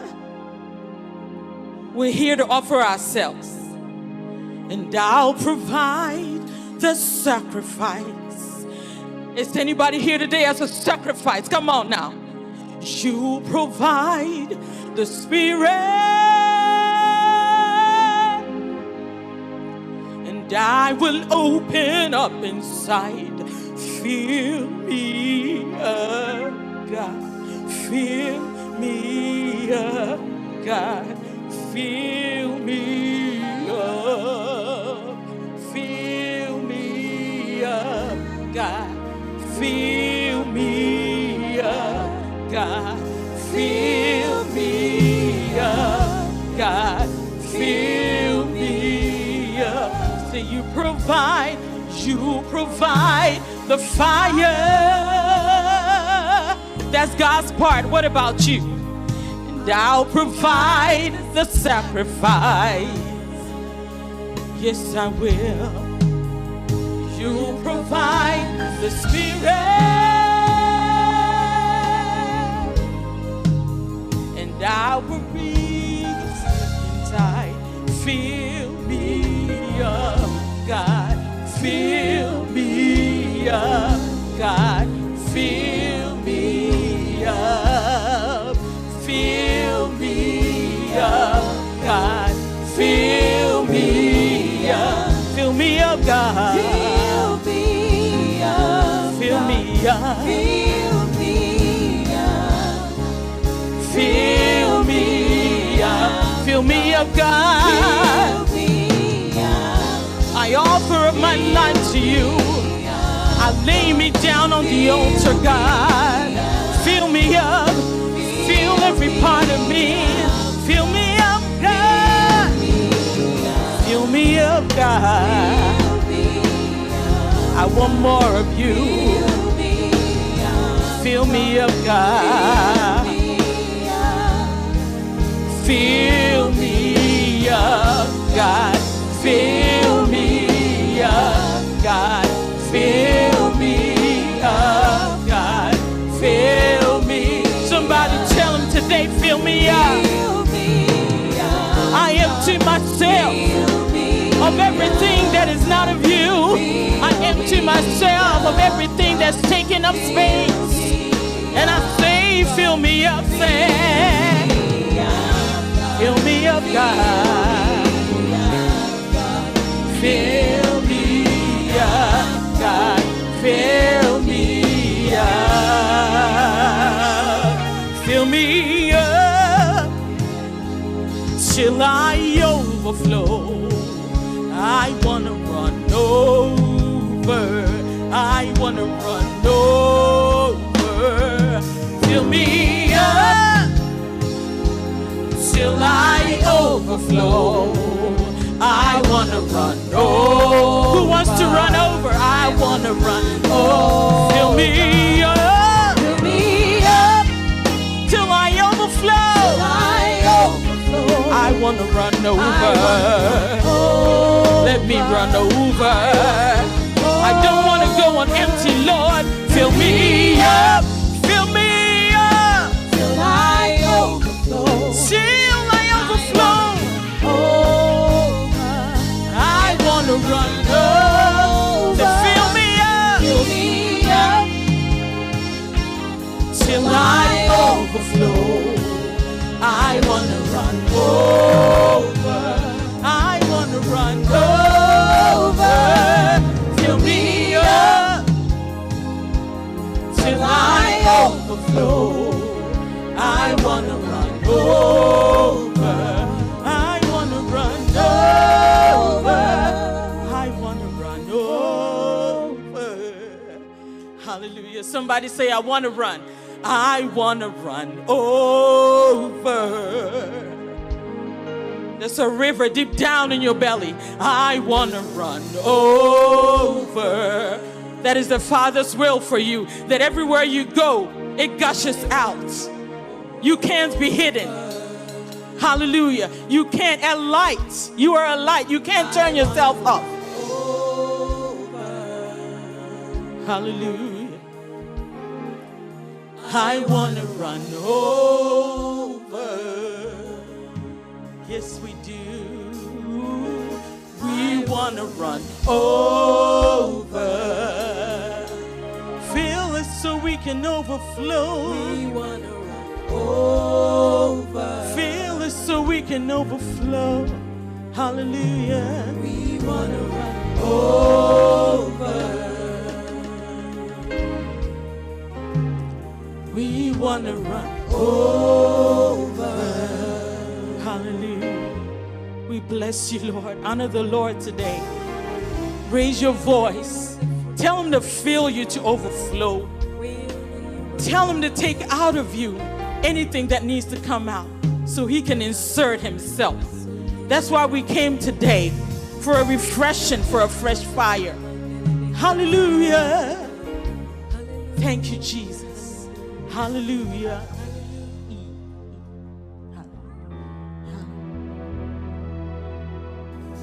The splendor of a king, clothed in majesty, let all the earth rejoice. Let all the earth rejoice. He wraps himself in light, and darkness tries to hide, and trembles at his voice, trembles at his voice. How great is our God. Sing with me, how great is our God, and I will see how great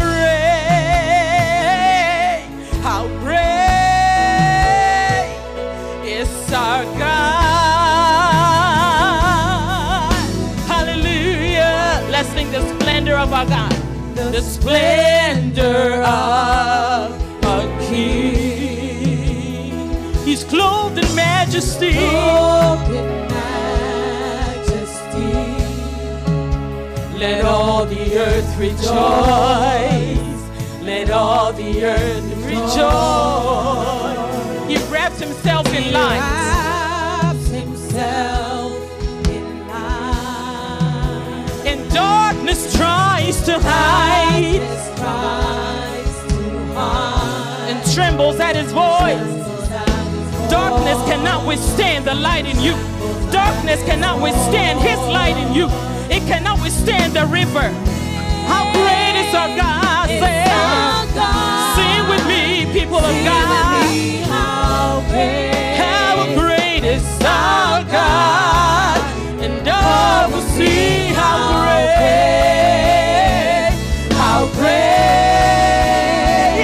is our God.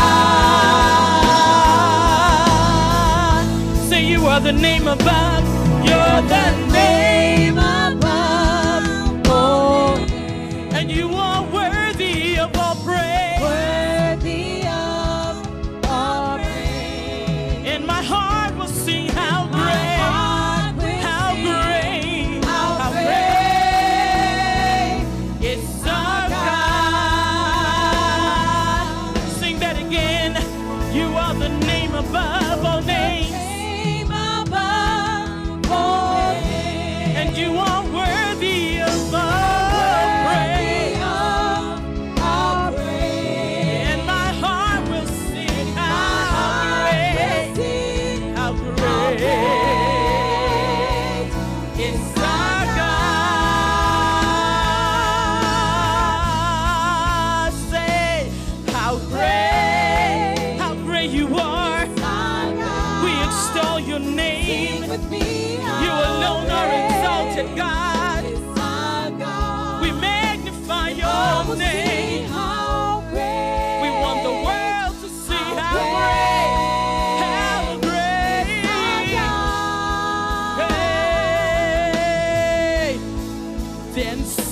my soul, my Savior God, to thee.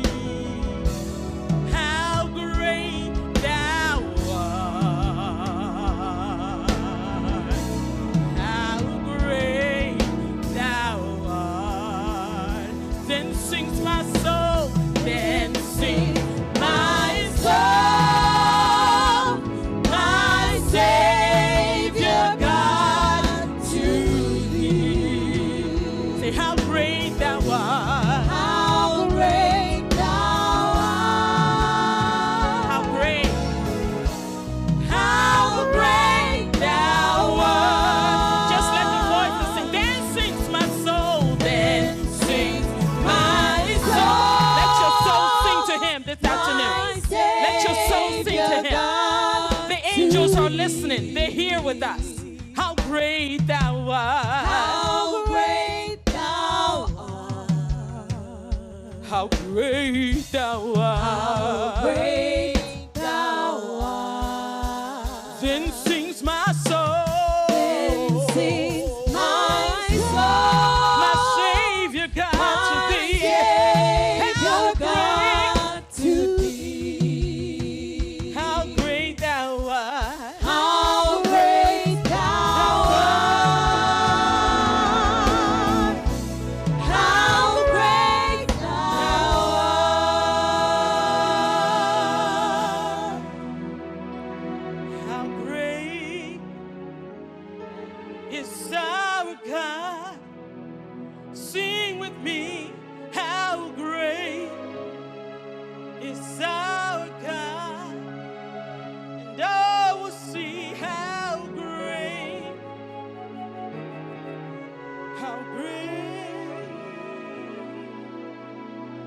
is our God. Let our King be lifted high.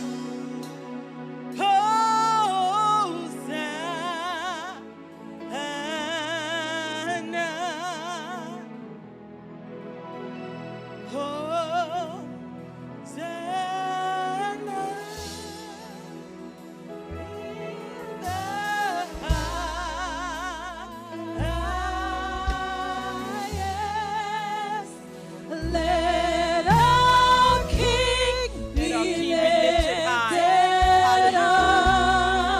Hosanna. Oh, Hosanna.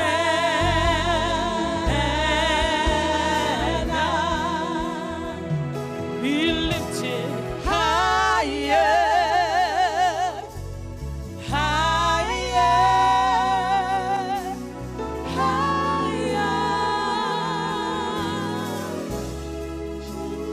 You be lifted higher, higher,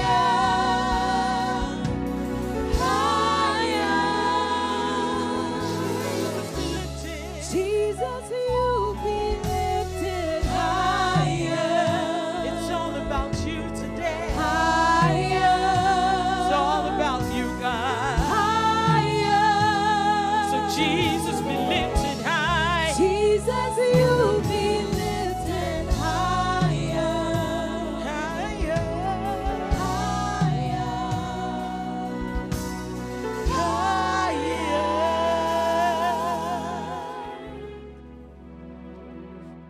Jesus, you be lifted higher, higher. Lord, be lifted higher all over this house. Jesus, you be lifted higher in your homes where you are washing. Higher. Lord, be lifted higher.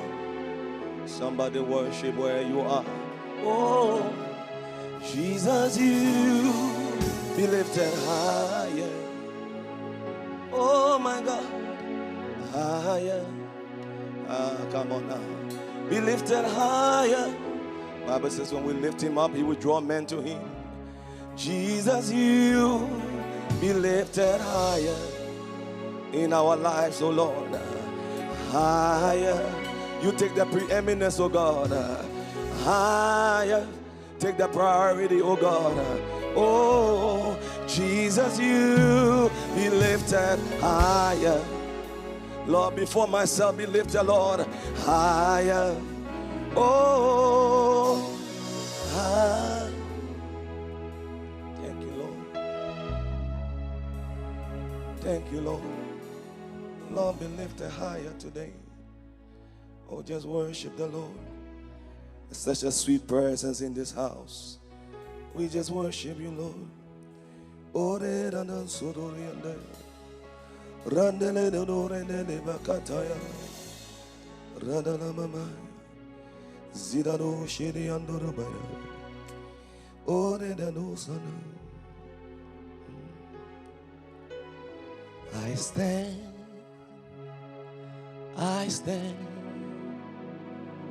in awe of you.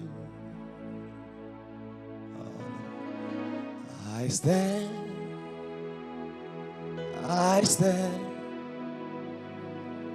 in awe of you, Holy God, to whom all praise is due.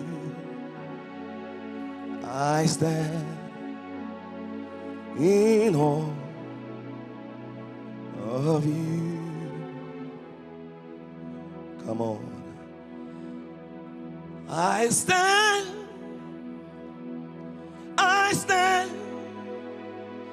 in awe of you. As I look upon your face, I stand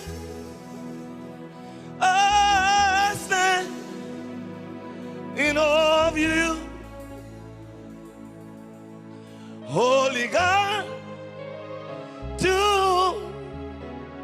all my praise is you. I stand in awe of you. He's so worthy. He's so worthy. He is so worthy. Our God is so worthy. He's an awesome God. Thank you, Lord. Come on, bless the Lord wherever you are. Worship. Worship. We're not done yet. We're not done. His glory is still over this place.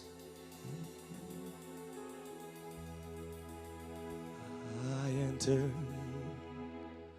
the holy of holies. I enter through the blood of the Lamb. Come on, somebody. I enter to worship you only. I enter to honor I am. I enter the holy of holies. There's a wind flowing. I enter through the blood of the Lamb. I enter to worship you only. I enter to honor I am. Lord, I worship you. I worship you. I worship you. I worship you. For your name is holy. Holy. Lord.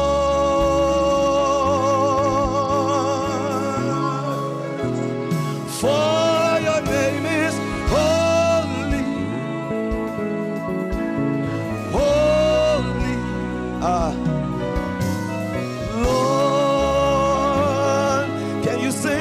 For your name is holy.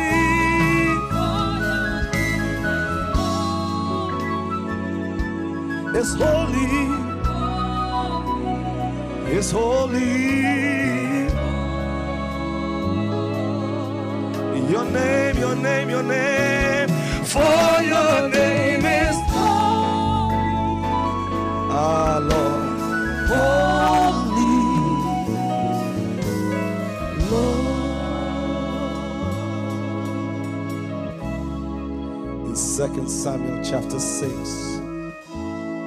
The Bible says David gathered the men of Israel, and David arose and went with all the people that were with him to Baal of Judah to bring from thence the ark of God, the presence of the Lord. He tried to do the right thing in the wrong way. Beloved, we are in a day and time where everything seems acceptable but the standard of God. They tell us we should compromise our beliefs and our standards to appease men. Doesn't work like that. It is the standard of God that should prevail. On a normal circumstance, they'll say, but David wanted to bring God's presence. He wanted to bring the representation of God's glory back to Israel. But as you read the scriptures, the Bible says that they placed it on a brand new cart, dressed it all right, put all the trimmings, all the decorations, to say, God, you should be pleased with this. God, you have to be pleased with this. It is not what we say, but it's what God demands. Did you hear that? It is not what we intend, but what God wants. Is somebody here with me? Because under normal circumstances, if you dress it up and you wear all nice clothes, you are expected to be accepted. Bible says he dressed it up and brought all the men. He says, come follow me. Let's take God. As you listen to news, as you walk upon the earth, you see that they say that we should bring our standards down. Listen, we are in a terrible moment. I want us to draw back to God, not draw away from God. You heard Reverend Denzel as he was preaching. It has to be on God's terms, not on our terms. Is somebody here with me? Because David dressed up a brand new cart. He said, God, you have to be pleased. I am about to do something that has not been done. I'm taking you to Jerusalem with fanfare. I, from this moment, might not know David's intention, but from God's reaction, I see that he was wrong. Did you hear me? His intention might have been all right, but it did not meet the standards of God. For according to Numbers chapter 4 and 15, Bible says, Moses made a law and established it as a principle that when you take the ark of God, it must be the Levites, the sanctified one, that have to take it. I pray that there are some sanctified people in this house watching online that are ready to go to the next level with the Lord. He gathered himself and said, oh, follow me. Don't you see sometimes Reverend Denzel he alluded to that. We look on Facebook and we see I have 10,000 followers. Man, I am the king of the town. It doesn't matter what God says. Listen, look at all the people that follow me. That now the focus is off the presence and on the person. Moments like this, when we come to tarry in his presence, we want to take the focus off the person and on the presence. They say, Lord, fill me. Joel 2:28 says, and afterward God said, I'm going to pour out my spirit upon all flesh. We've come that the Lord will pour out his spirit. Lord, pour out your spirit. Lord, pour out your spirit. It's in atmosphere like this that our heart should be drawn.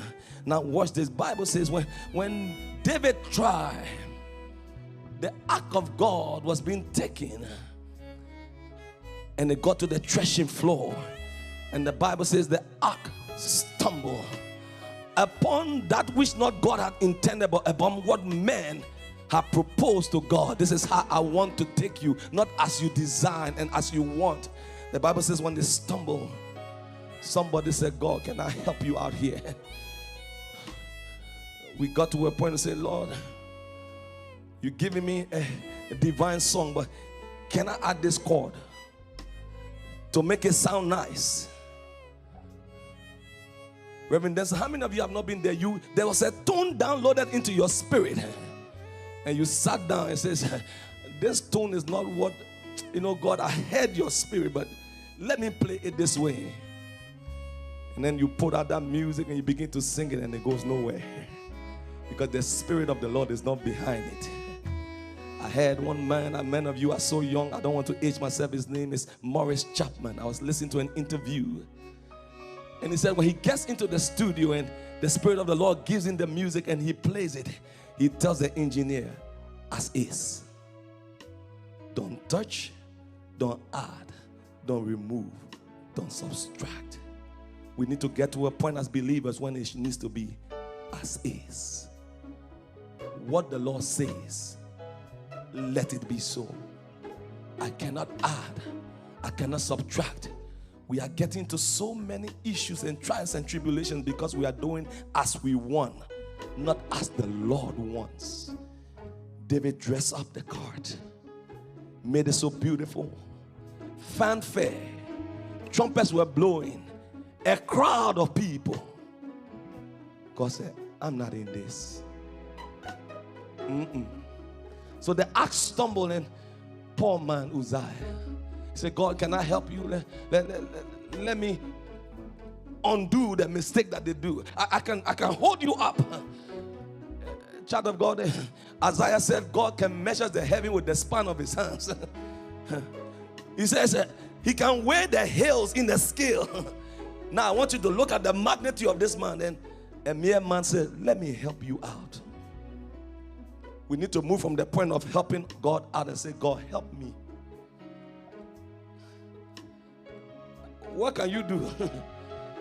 No, I'm keen to social media these days for a reason, because I watch and I see the depravity of man. Where they are deducing you by yourself, you don't even know the next moment that whether you will make it there or not. You watch and they begin to tell you all kind of things. How can there be a God if this and this and happen? Our minds are limited. So Uzziah said, God, I will help you. Then something happens. God struck him down. Then David said, oh God, how can you do such a thing? Didn't you see the fanfare? Didn't you see the brand new ark? Didn't you see I brought all of Israel to see you? Haven't you checked my social media page? There's 10,000 followers. How can your presence not be in this? God said that was not the intended plan. He says, it's the sanctified one that should put a pole and bear me. There needs to be some form of sacrifice. So watch this. They said, when they got there and they realized they had made a mistake, David said, I can't allow this to go with me. What should we do? The Bible said they found somebody called Obed-Edom. Now watch this.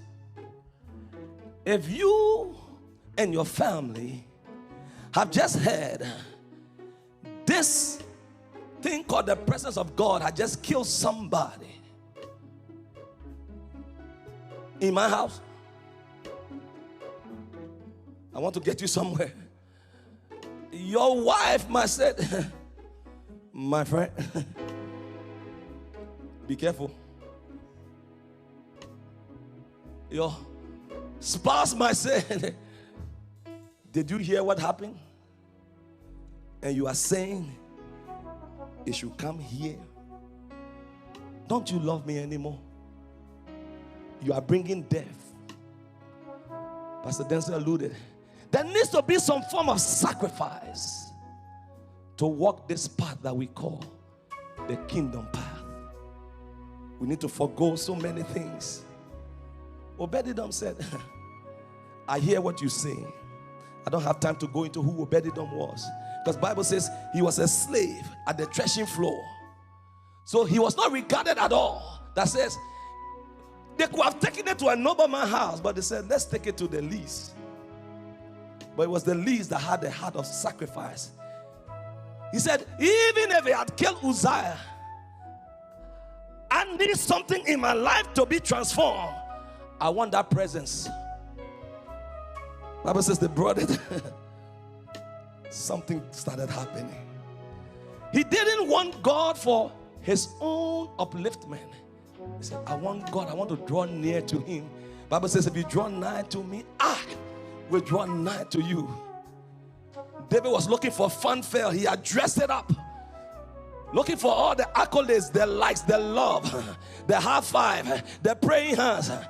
Obed-Edom said, just bring it, I will take it. Let it reside here. They brought it. Not barely 3 months. The slave who sacrificed it all, the least, started to become the greatest. You know, I love it when you are a nobody, nobody cares. But the moment God steps into your arena, everybody hears about your story. They don't know where you have been before. What you are, the guy used to be at the threshing floor. But when the presence of the Lord came and he said, Lord, I want to inhabit your presence. Let your glory dwell with me. I will be careful to do as you want. Because I strongly believe if Obed-Edom has been doing the wrong thing, the presence and the blessings of God will not have abided in his house. He might have woke up in the morning and says, I worship you, Almighty God. Before the ark, he says, there is none like you. I worship you, O Prince of Peace. That is what I long to do. So at night when he was going to bed, he says, I just want to be where you are, dwelling daily in your presence. I don't want to worship from afar. Oh, did you hear me? I just want to be with you. He was adoring, he was cherishing. And Bible says something began to happen in Obed-Edom's house. God responded. Obed-Edom didn't go out to the neighbor. He said, come and see, I am the one that hosts God. Some of us, Pastor, that's what when we get to certain levels, then we grow some extraordinary wings. I knew a friend one time. We all grew up together and he became a bishop. So I called him one day and I mentioned his name. He said, no, say bishop this. I said, oh, Jesus, I'm sorry. Okay, bishop. Then I mentioned the name. And that was the end of the relationship. The bishop is a title. Your name is your name. I've never seen the Bible. God says, ask Apostle Paul. He says, Saul, why do you persecute me? Now we have gotten into an age. I said it's not about the presence anymore. It's the person. We have shifted like David did. David said, I'm dressing up the ark. I am bringing all the fanfare, all the Facebook followers, YouTube followers. Come and follow me. Come and see my display of what I'm doing. But Numbers 4:15 says, God said, no. Put me on the Levites and take me. Have you put God on your shoulders, or he has become your stepping stone? Hey, beloved, in this day and age, we cry for the glory. but we deny the presence. So news got to David and said, David, if you don't take care, the one that we did not regard, but because he regarded God, something is happening in his home. Get there quickly. The Bible says David again gathered. And in that verse it says, now those that bear. When he tried at first they carry.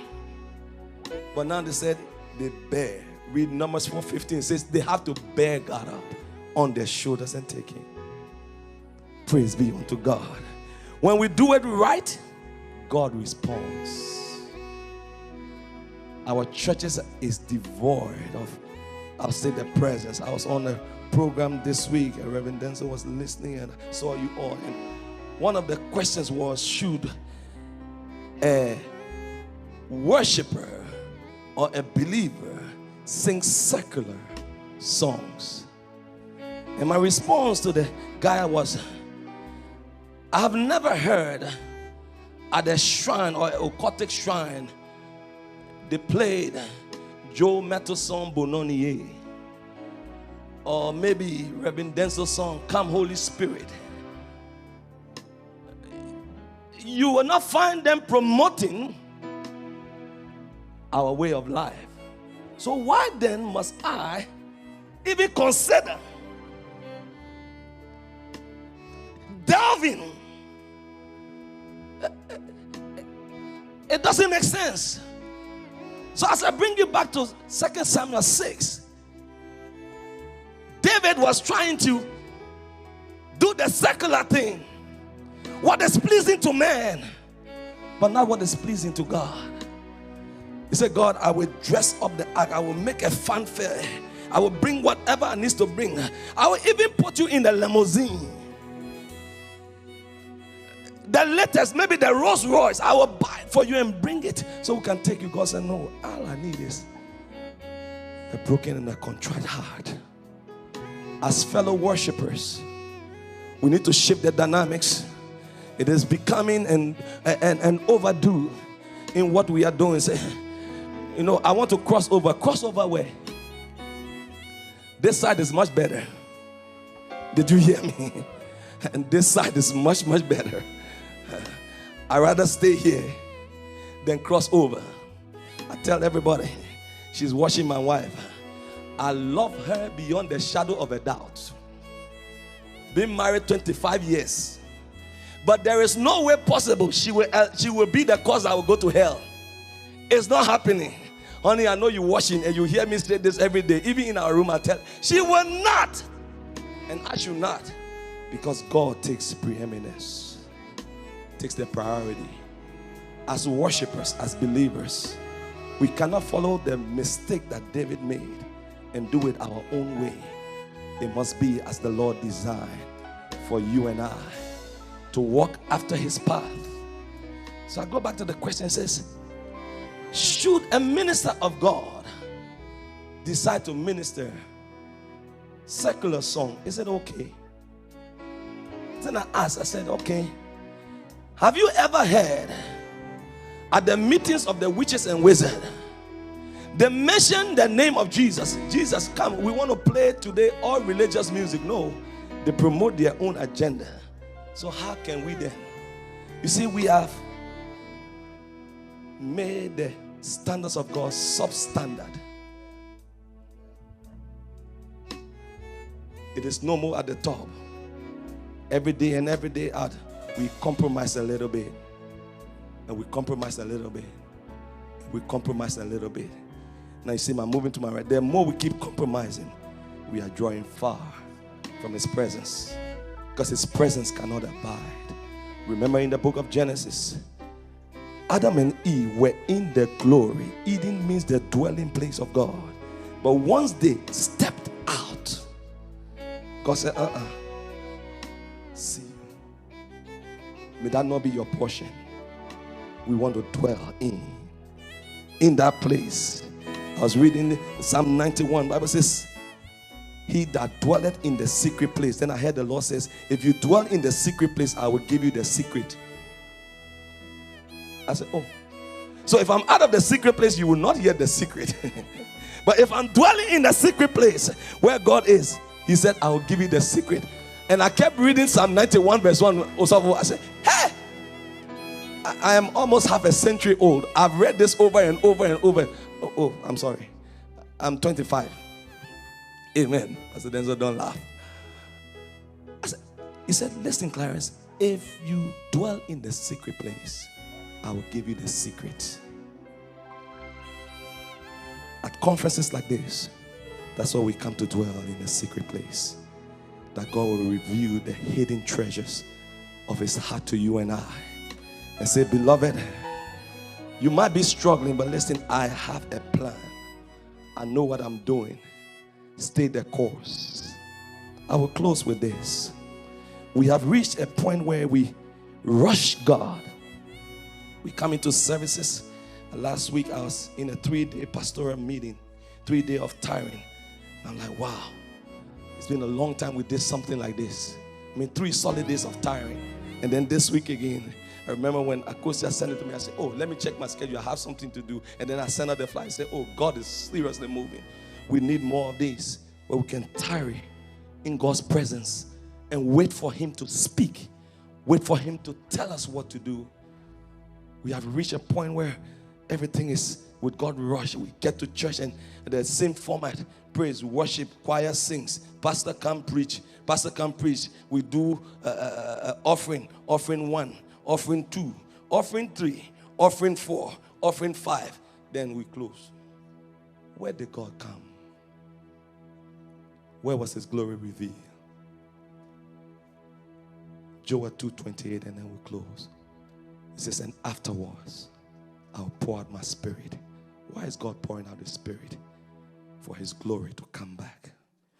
His glory cannot come back if my spirit and his spirit, it is not aligned. So he said, I will pour it back. Are you ready for the outpouring?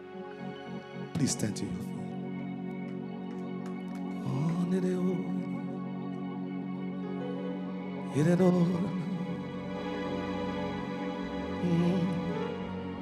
Holiness, holiness is what I long for.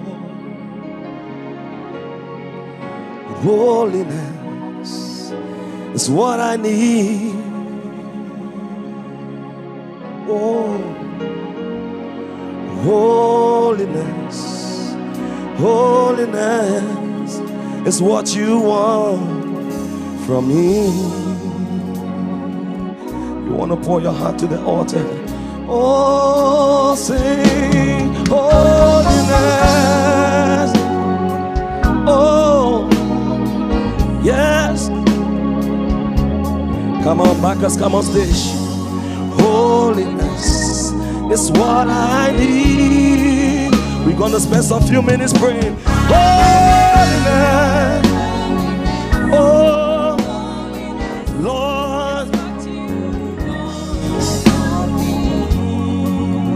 Everybody say, righteousness. Oh, glory. Yes, Lord. Say righteousness. Thank you, Lord.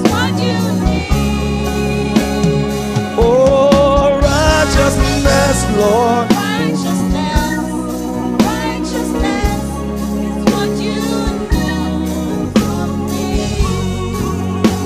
Yeah. So take my heart, Lord.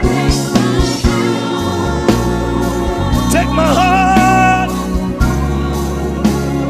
Take my mind. Lord, every part of me, Lord. Take my will.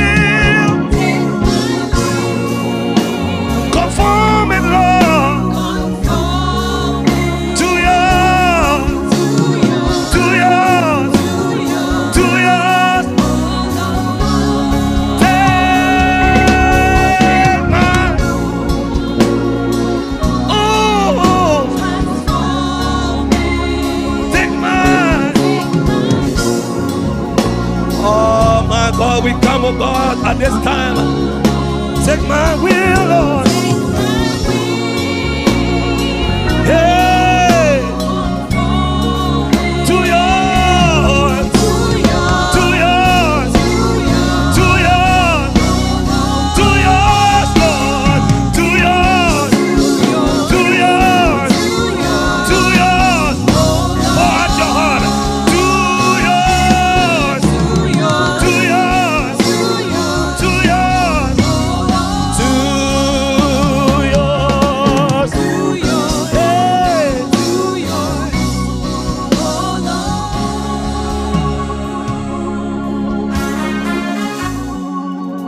Yes, Lord. Transform us this hour.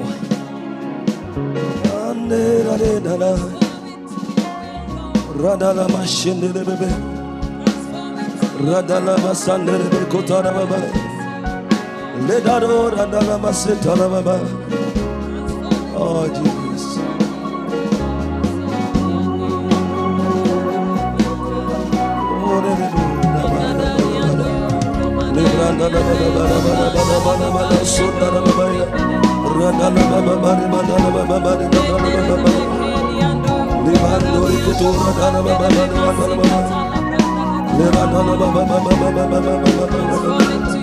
Yes, Lord. I love you, Lord, and I lift my voice to worship you, oh my soul, rejoice. Take joy, my King, in what you hear. Let it be a sweet, sweet sound in your ears. Can you lift those hands and say, Lord, I love you, Lord. I love you, Lord. And I lift my voice.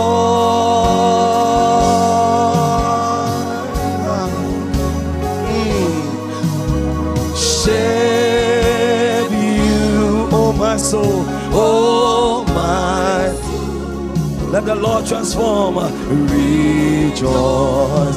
Take joy, my King. Take joy, my King, in what you hear, Lord. In what you hear. I don't want to do it my own way.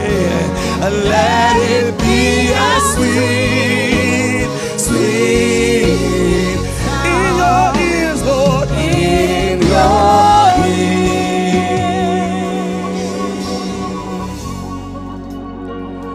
nothing like your presence, Lord. All I want to be with you. It's nothing like your presence, Lord. Say, all I want is to be with you. Make that your prayer. There's nothing like your presence, Lord. All I want to be with you. It's nothing like your presence, Lord. All I want to be with you. Nothing like your presence, Lord. All I want to be with you. There's nothing like, come on, your presence, Lord. Say, all I want to. There is nothing like, my God. Your presence, Lord. All I want is to be with you. Lift those hands. Lift those hands.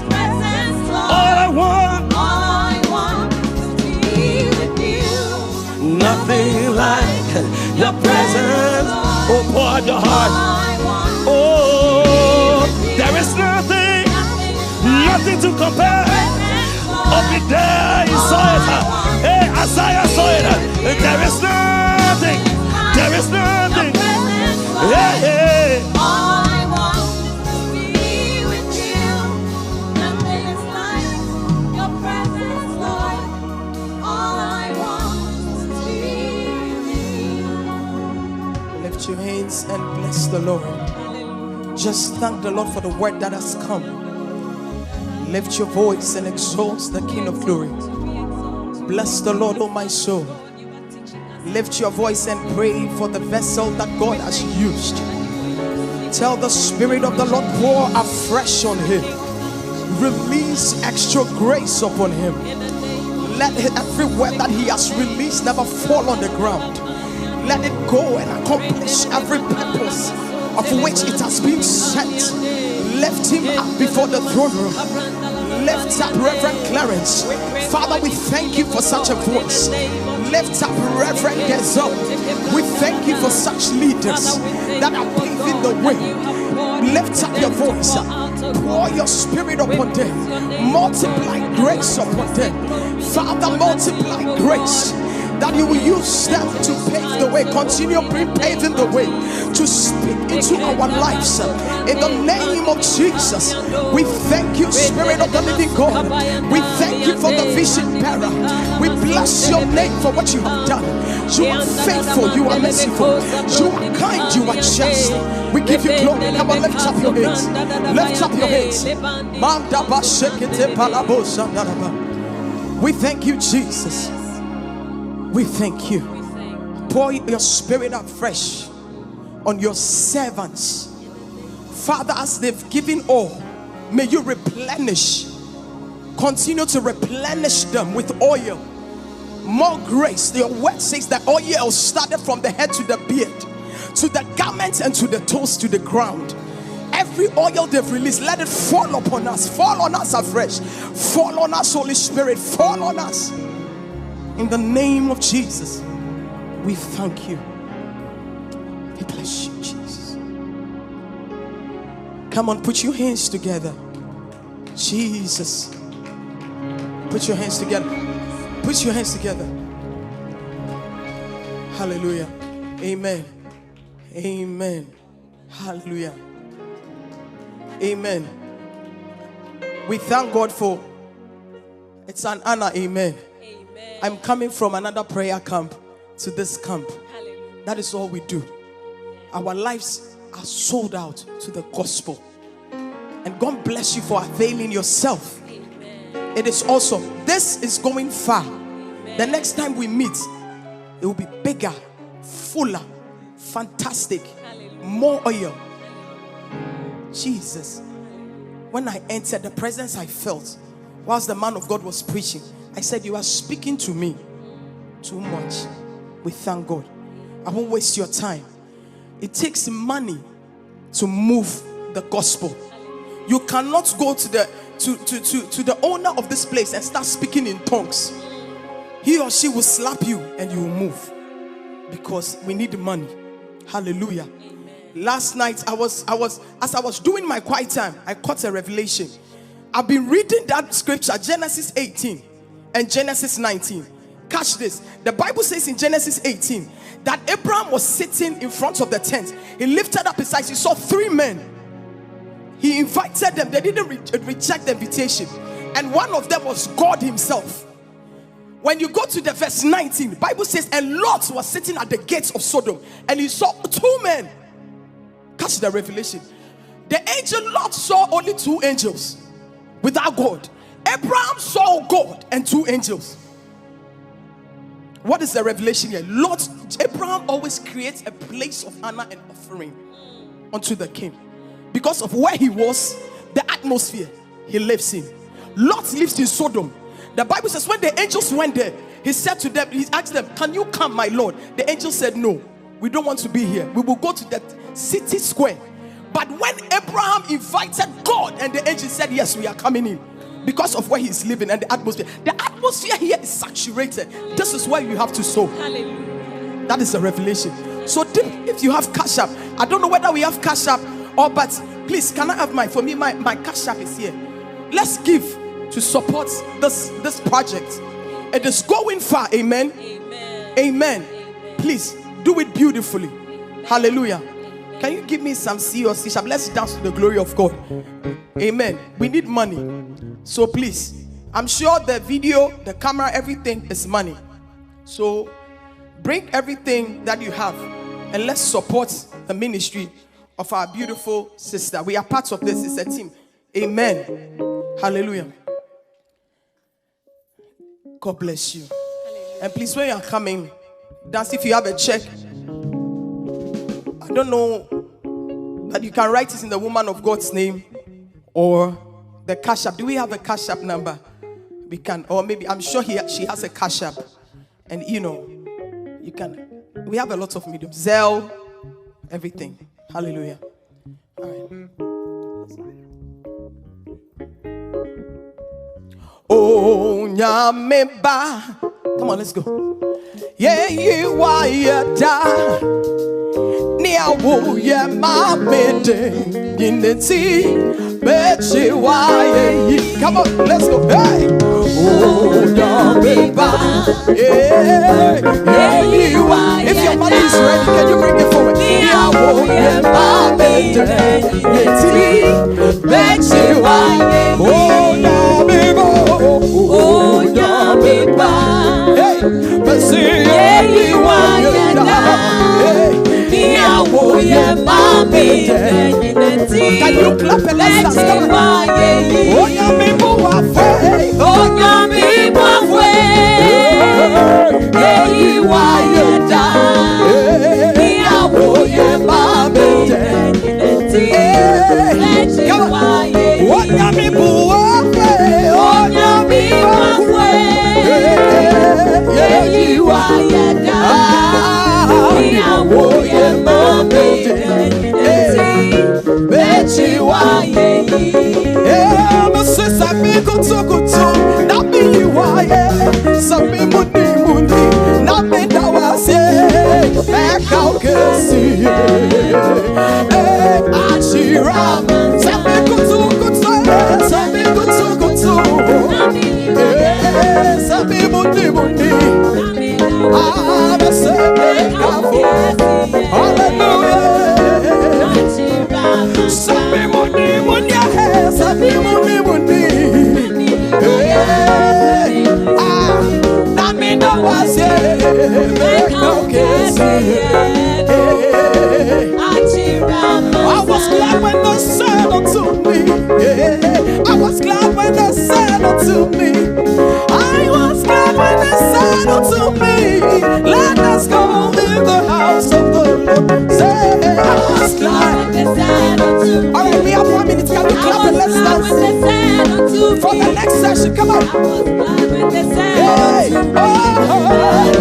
Come on, let's go. In the house of the Lord.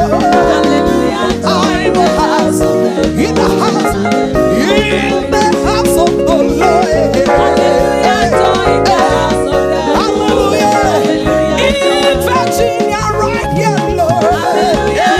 In the house of the Lord. Hallelujah. In the house. In the hallelujah. Join the house of the Lord. Hallelujah. You don't sing the house. You don't sing the house. In the house of the Lord. Hallelujah. You don't see this house right now. Hallelujah. Join the house of the Lord. All right, we get ready. Come on. Oh, so good. So God. Mighty God. Mighty. Come on.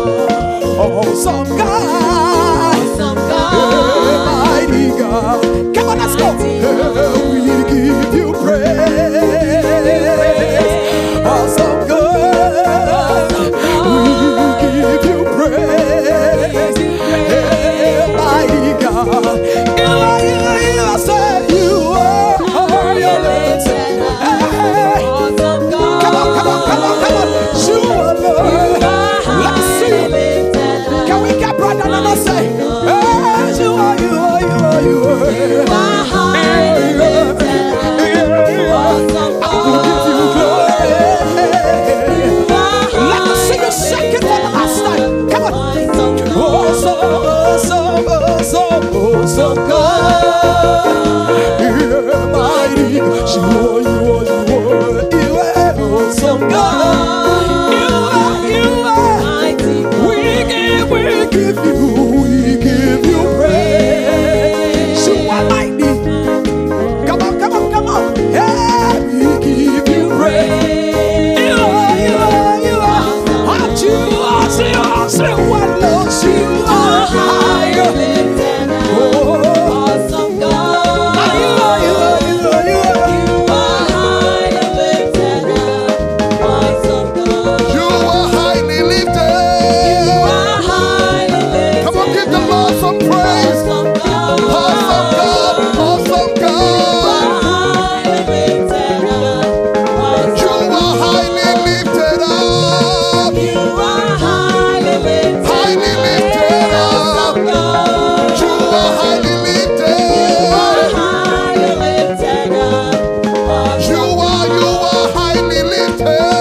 Hallelujah. Now they put the cash app information up here. Those who didn't get the opportunity to give offering, you can check from WhatsApp and Zelle and PayPal. Thank you. God bless you. Hallelujah. What a presence. Ministers of the house, I bless God for your life. I've been listening from morning. Reverend Denzel, God bless you. God bless you. God bless you. This afternoon, I heard what I was supposed to hear. Not for anybody, just for me. And I said one prayer. I don't know what you might be going through, but if it can be your prayer this afternoon, His presence will be with you. This life that we live, it is Christ that lives in us. I keep saying last year, December, Papa, my sister lost her husband. December. And January, he lost his only son. Sometimes people think it's our smartness or because we are too good. But God is faithful. He said, I have plans for you to bring you to an expected end. He's the God that heals our diseases. This afternoon, I didn't come here to sing songs, but I came to bow to the King of Glory and ask Him to be with me. Thank you, Jesus. It is my prayer. Let it be your prayer wherever you are, the sound of my voice.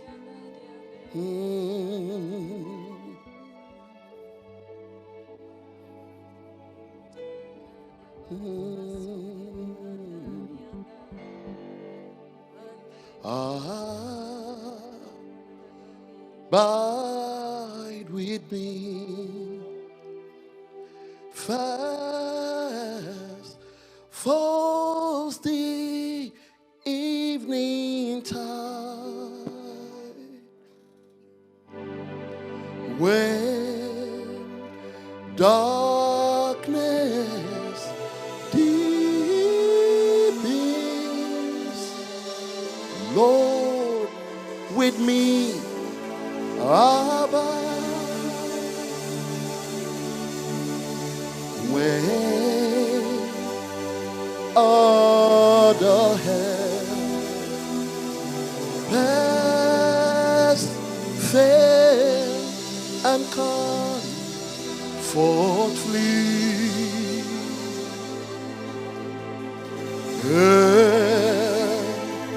of the helpless Lord abide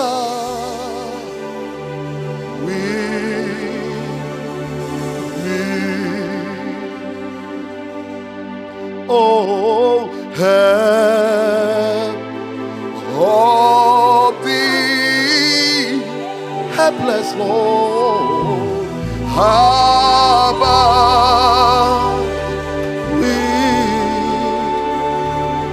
abide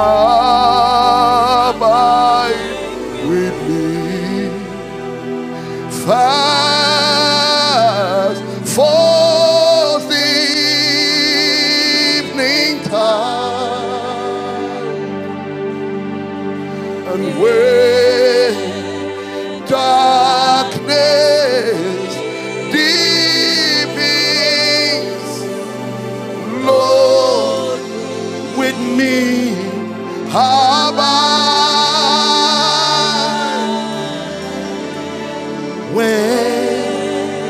When other help past fail and comfort flee, yeah.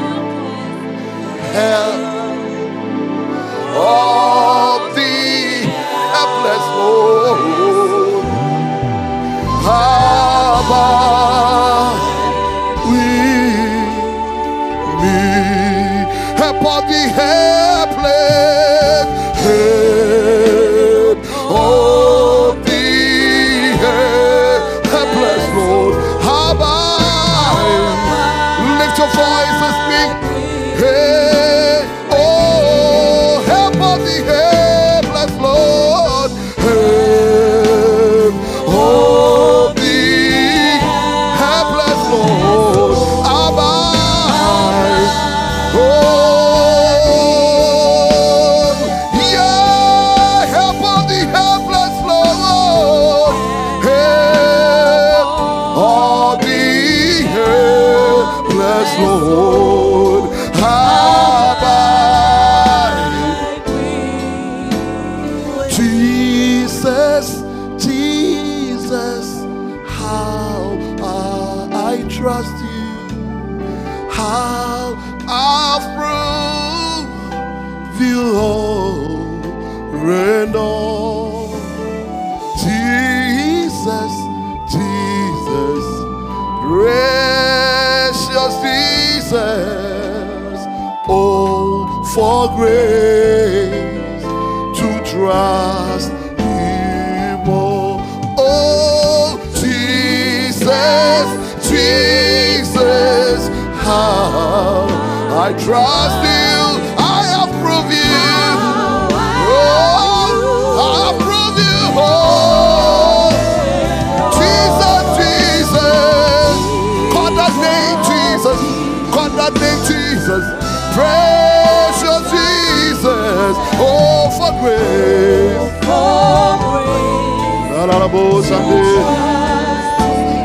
Jesus, Jesus. Hey, Jesus. Oh, how I approve you. Prove you all and all. Jesus, I call your name Jesus. Jesus.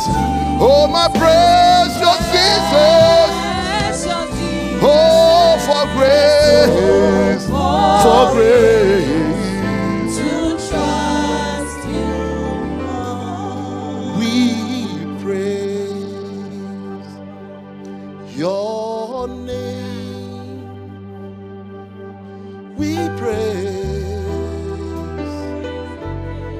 your name. To you alone, our God, on our knees, we bow to you alone, our God, on our knees, come on, lift your voice, say, we praise, oh, your name, we praise your name, we praise, I praise your name, Jesus, your name, to you alone, our God, hold on, we bow,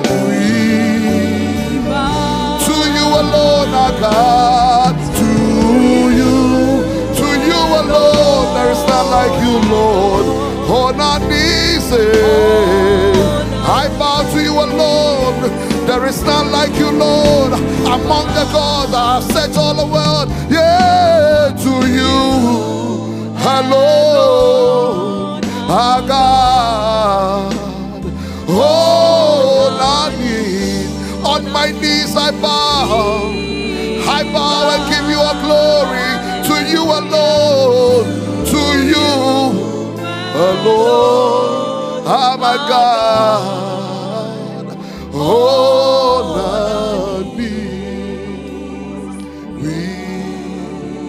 how can I describe a mighty God like you?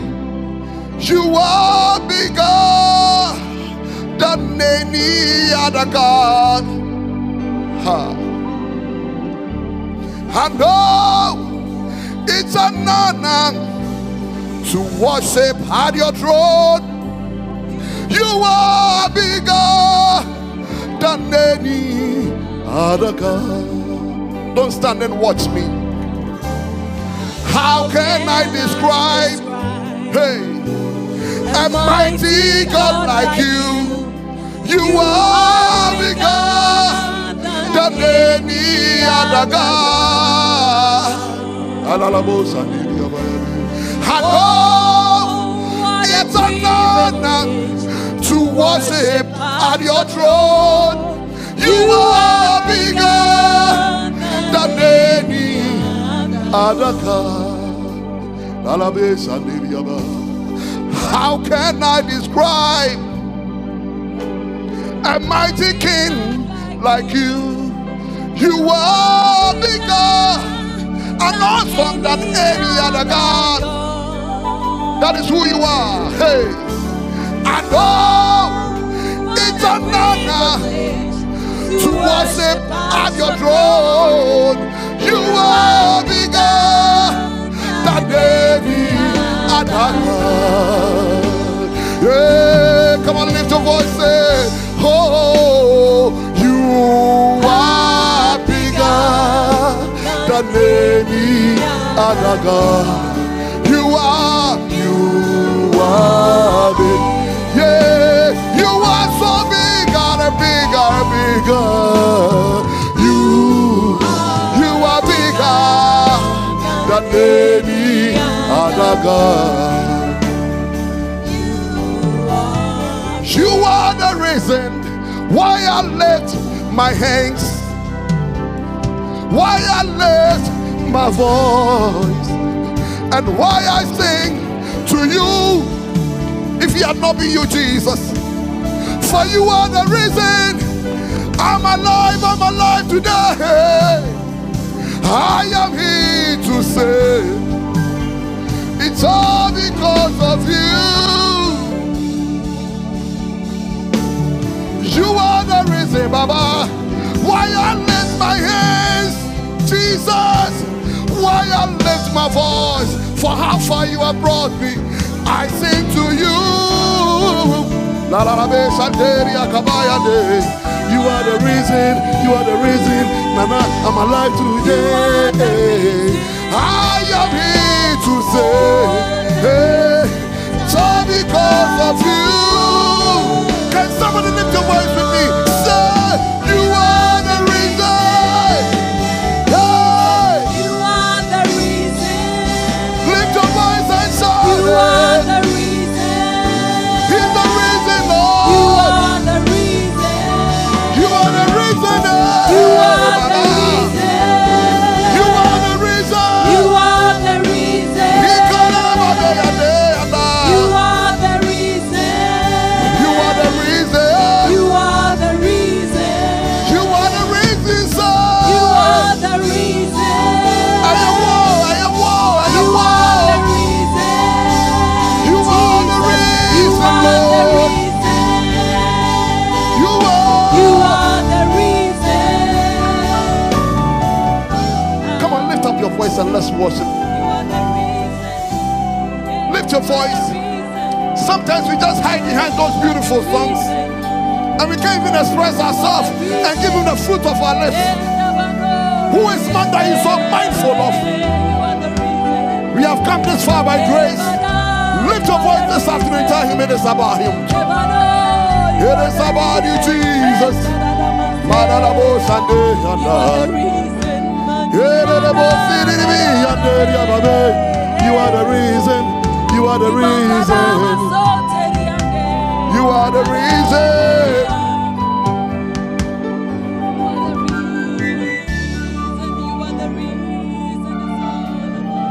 You are the reason. You are the reason. You are the reason. You are the reason. You are the reason. If it had not been you, God, you are the reason. Receive a love. You are the reason. Oh.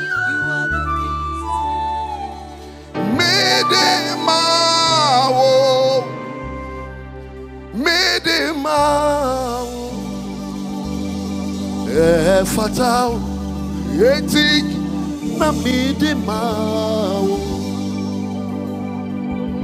midima yayimao mayayimao wone fatal midimao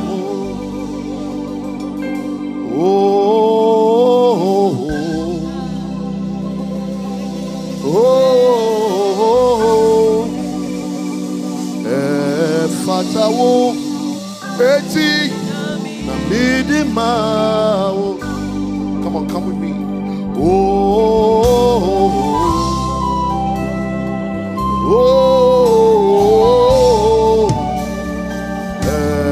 Fatawo eti na midimao.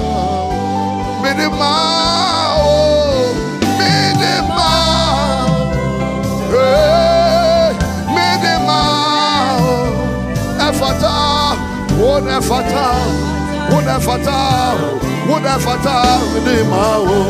Hey, hey, hey, midimao.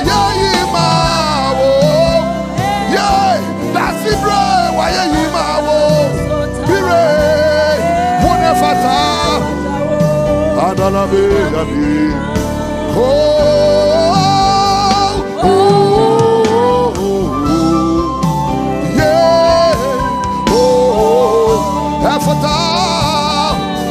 Fatawo eti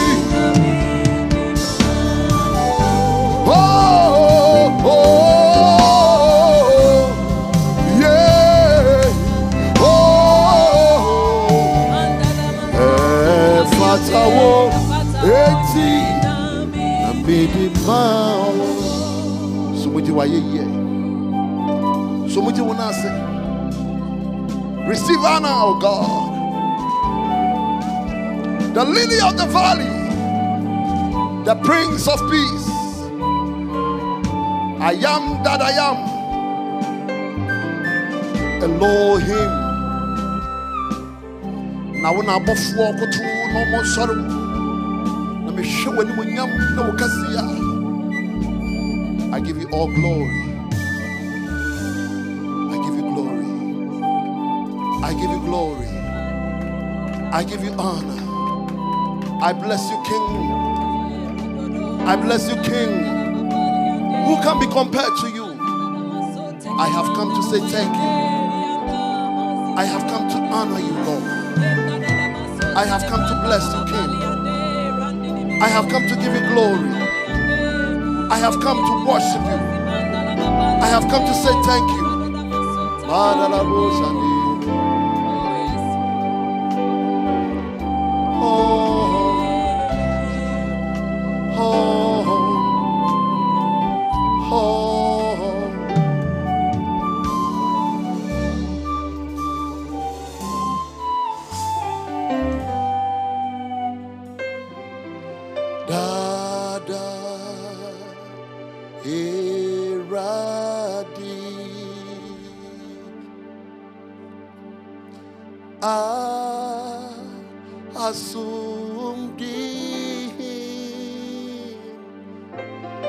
We are singing Naji Quiet Wura to Minina Se Onsa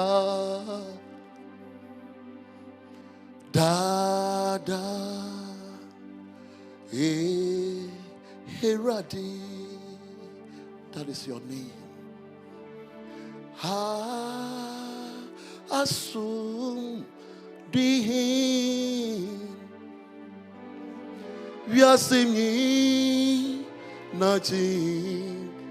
Kwauye mi wurao to minina se wosa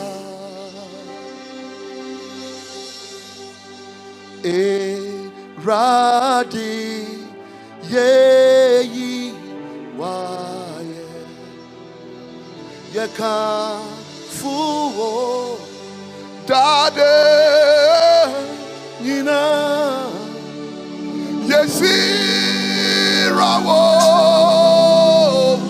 Yamawusu to me say Osa. Hey, Messi. All over in this building, you come forward to me.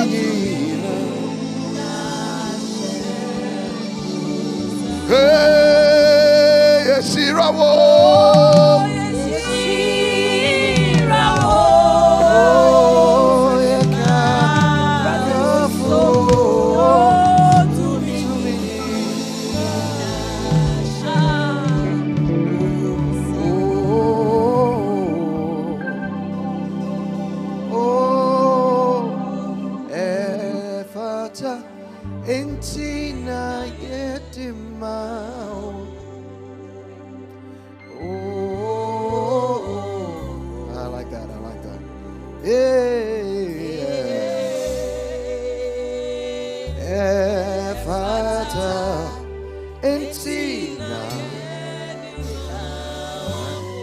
Glory, hallelujah.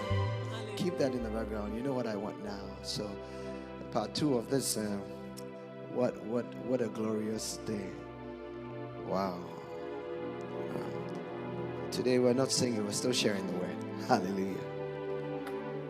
So, the second part of what I have to do today, you can sit down if you want to stand, if you want to lie down. Thank you very much. Please give it up for these beautiful ladies. Efata entina yedi. All right. Oh, yeah. Oh, it is yours, so we lift it to you. All right. Hallelujah. So the second part of this, Songs of Solomon, chapter 2, verse 15. Can keep it down a little bit. All protocols observed. Papa, we salute you. Thank you.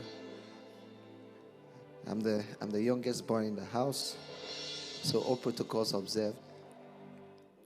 But I want us to catch this. Songs of Solomon, chapter 2, verse 15. It says, "Catch us the foxes, the little foxes that spoil the vines, for our vines have tender grapes."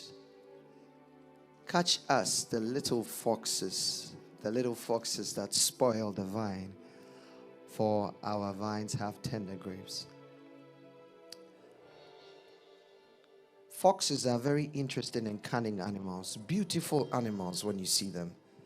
They are in between the dog nature and, let's say, maybe like, you know how they are. They are like cute and smart, and they have nice bushy tails and all that.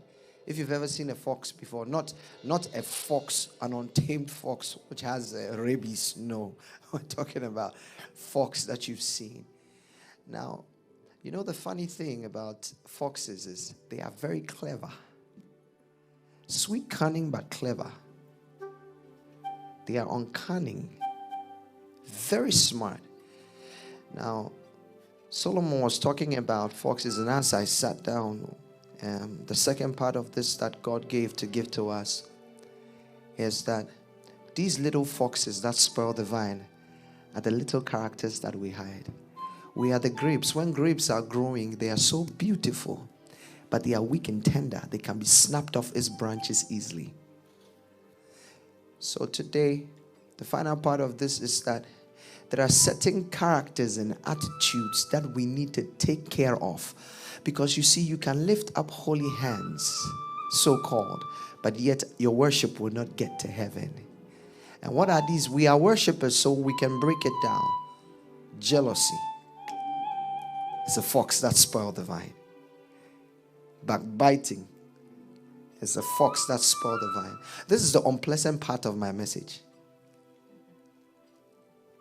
Hypocrisy, dishonor. These are little foxes that spoil the vine. If we would make a difference in what we do, I should be able to see you and say, my brother, my sister, you're veering off. Your character is not, you see, you come in the appearance of a saint, but yet still your character is nasty. The little foxes that spoil the vine. So yet we are in church, yet we are ministering, we go on different platforms, but there's so much in us that is destroying the vine. So when they are looking for Jesus, they can't find Jesus in us. So we are singing melodies, but our character is not reflecting the melody that we're singing. The little foxes that spoil the vine. We are writing songs, but our talk and our conversation does not glorify God. The little foxes that spoil the vine. We are bringing out records, but yet, deep down, we have two kind of lives. We live a life of duality. The little foxes that spoil the vine. So in the next 3 minutes, this is the part of the message that is very unpleasant. But I'd rather obey God, because obedience is the highest form of worship. Oh, can I say that again? You doubt it? The Bible says, and Saul, after he wanted to give a sacrifice, the Bible says, and the prophet said, wait. The prophet said, wait. There was an obedience. But because of that little fox that was in Saul, to be able to please people, he couldn't wait. Because of that little fox that Saul had put in himself, because David had kind of overtaken him, the kingdom had been taken and Saul could feel it. So because of that little fox, you see, Saul had an opportunity to be redeemed, but the fact that he couldn't obey, disobedience is a little fox. So the Bible says, and when the prophet came, he said, but Saul, have I asked you to do this? For to obey is better than to. Your sacrifice does not make you a worshiper. It's your obedience. So it is not about singing popular songs, but it is about populating the kingdom of God. The little foxes. You know what the little foxes are now? Social media can be a little fox.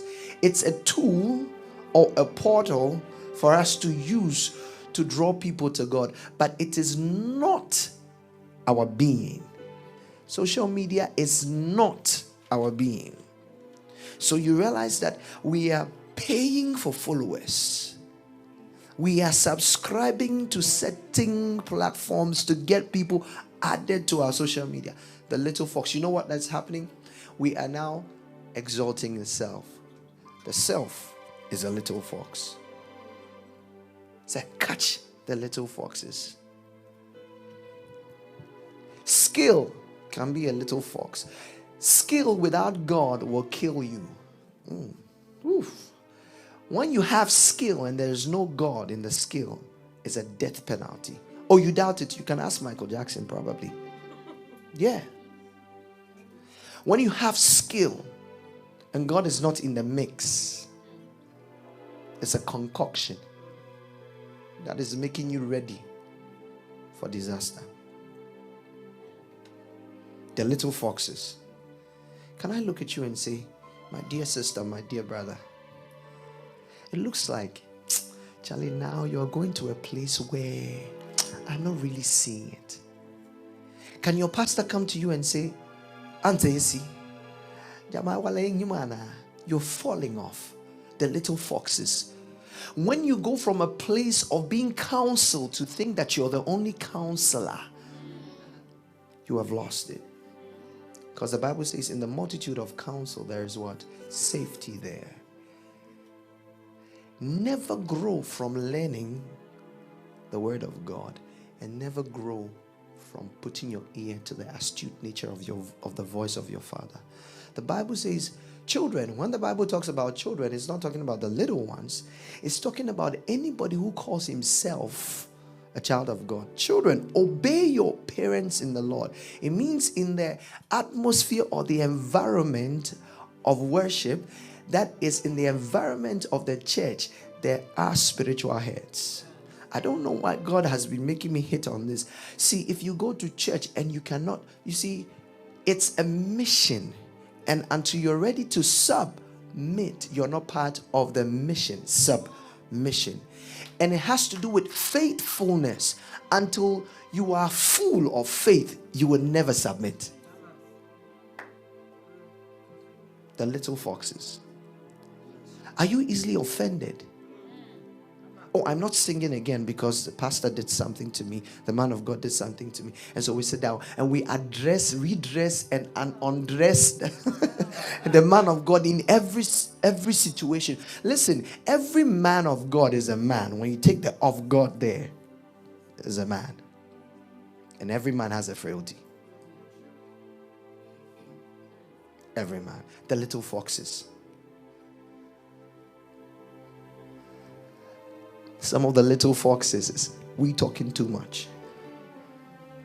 The fact that God has given you a certain form of ministry does not mean the other person's ministry must align to your ministry for it to be godly. There's so many ways God chooses to save people. One might have to route through the belly of the shark or the whale. The other might have to go on the boat. The other might be in Patmos. At the end of the day, there is a saving. My journey has got nothing to do with your journey on earth, but spiritually, we have the same journey. So instead of being attracted to men and women with physical biceps, you better be attracted to men and women with spiritual biceps. The little foxes. Haven't you realized that now our outlook and our appearance have become a distraction for us to glorify God? We cannot kneel down anymore because we got so much tight-fitting stuff. You're afraid, hey, it's gonna tear up. Because you went to that seamstress to get that thing done. Little foxes. Haven't you realized that branding has become a little fox? Ooh, yeah. So if the flyer does not look in a certain way, I love excellence because I believe excellence is a reflection of God. When God created the ephod and put it on the priest, he put emeralds. It was intentional to reflect and radiate his glory. Yet still, he made sure there was no distraction. Little foxes. So he says, catch the little foxes. Beloved, we got to catch those little foxes amongst us. If I cannot talk to you, you cannot talk to me. Let me tell you, heaven will be depopulated because there are a lot of people who have bitterness amongst them and are sitting in the church and raising their hands and saying, holy, holy. It's not holy, holy. It's not going nowhere. Can I say that again? It's free of charge. If you are bitter, you're not talking to your pastor, you're not talking to your friend, you're not talking. Heaven will be depopulated because we've lost one soul who is fully bitter. You can't be bitter and serve the Lord. When was the last time you forgave the little foxes? The little foxes. So tonight, surgery has been done. I don't know why I keep saying tonight. I'm used to tonight. This afternoon, surgery is being done because the little foxes. The next 45 seconds, I want us to do this. And I sensed it strongly, and I don't know why she's here, but we have to pray for the convener of this program. Some of you don't know. Am I permitted to say it? Am I? Some of you don't know. On Wednesday, she had a surgery, and she's here. She's not supposed to be here, though. I don't know what she's doing here. But I sensed it deep down. Because you see, if we don't catch the little foxes of not loving ourselves, I'll tell you this. For those of us who are expectant that after this, oh yeah, Charlie, some envelope must happen. That envelope can be a little fox. Oh yeah. I have learned to go somewhere, and when it doesn't come, I still keep quiet until it comes. Oh yeah. The little fox. The little fox. This is not the message we want to. This is what we need as worshipers, because when we stand there, then we have a sense of revelation. We don't come to you with an idealistic kind of God. Because he said we have been made lesser than the angels. We have a choice and a will. The angels don't have a choice and a will. Little foxes. So look around. If there's someone here you're not talking to, Charlie, our worship is going nowhere. You know why there's no power in the church? Because the worshippers themselves they've lost the sense of entitlement to it. We have embraced the Luciferic anointing. Oh yeah, you doubt it? Oh, you doubt it? It's all about followers. So the Bible says, and Lucifer was cast out and took what? A third. It's very funny. A third. It didn't say 1/3. A third. Worshippers, you don't give offering and you don't tithe. Little foxes. Tithe above your 10th%. Oh, little foxes. These are secrets that you don't hear. I learned it the hard way. This is a convocation for us. So can we be honest and free? When was the last time you tithe? We hide behind the mic. We won't give offering. Oh yeah. The pastor will say it, but we'll still come and sit down and won't give the offering. In our minds, you know what we're saying? But my offering is giving my time to God. No, it's not an offering. God has given you a gift. He's the only giver of a gift that is free, unravels it, and adds more. The little foxes. My time is up for this session, and I'm not coming back again. But the little foxes. The little foxes. So whatever we do here, whatever we say here, if at the end of the day I get out of here and I cannot relate with you, I can't pick your phone call, I have missed heaven. Oh no, let's just be honest. It's different. Friendship is a choice. Love is a command. Can I say that again? Friendship is a choice, but love, I can choose to make you my friend or not, but I'll have to love you. Little foxes. There is no love in the fraternity of worship ministers. No love. Instead of complimenting each other, we become competitive. Who has what? Who's got what? Who's where? Personally, I've told myself, God, when I see myself, and you see, the thing is, I want to say this, the Bible never said that we cannot judge each other. Oh, let me shock you on that one. It only said that be careful so that when you judge, you know that that same measure will be used. So judgment is not wrong, but the fact is, take the speck out of your eye before you talk about someone's. I can't come here and come and talk about what I'm saying if I have not. Oh, there are some people I've had to reconcile with. Some are in the room. Oh yeah, hello. Can I be honest? Remember, your honesty is what brings you to a place of honor from God. There's a place that your gift will not take you, but honor will take you. I have learned to honor men. Please do not despise the anointings and callings on people. The moment you dishonor, you've just blocked something that you could have gotten. Again, remember, friendship is a choice, but love is the little foxes. Also, I know this word is not nice. It's not good. It's not interesting. Yeah, I know. It hits home because it hit me when God gave it to me. So wherever you are, I want you to lift your hands, close your eyes. Myself included. And we just want to say a simple prayer. Say, Father God, don't repeat after me. You say it in your own way. Father God, tonight, this afternoon, I have come before you. I reckon that I have said and done so many things, taught things in my mind that have become little foxes, characters that have drawn me away from your presence. Oh Lord, my God, forgive me. I do not want to be a modern day Pharisee, but I want to be like the lady who came breaking her alabaster box before you. That after you lift up your head and you said, where are your accusers? You said, I find them no more. But you told her, go and repent, because you are going to reflect who I am. Father, take these little voxes out of my life. Let my lips be in a Lent season, and open them only when you want it to be spoken about you. Least I say that which I'm not supposed to say and do what I'm not supposed to do. In Jesus' name, amen.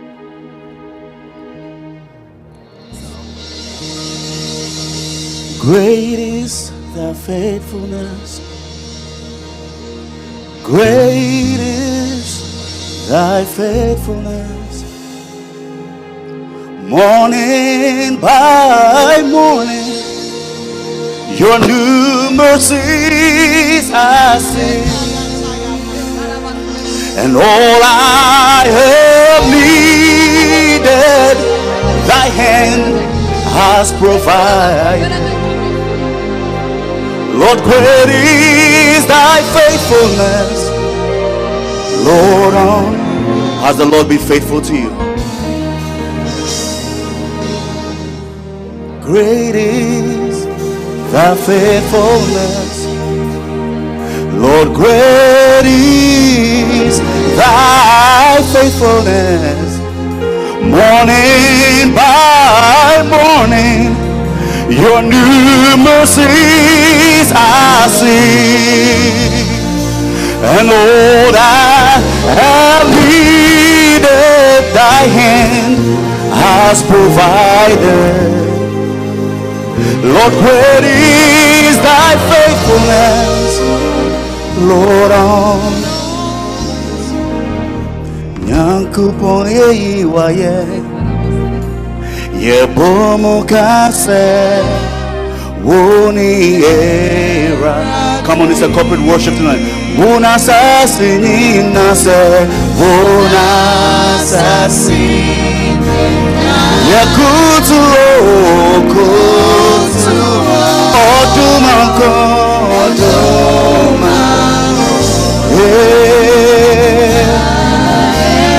Nyankopon ye se Nyankopon ye na yo ye bomo na se uni eraze.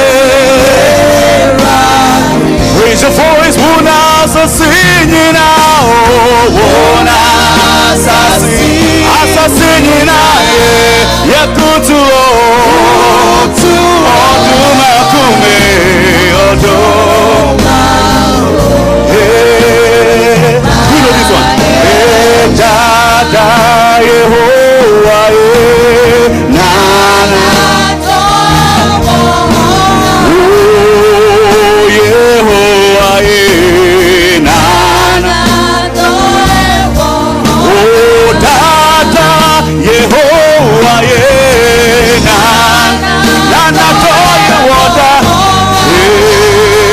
Yehovah sing again, da da da da. Yehovah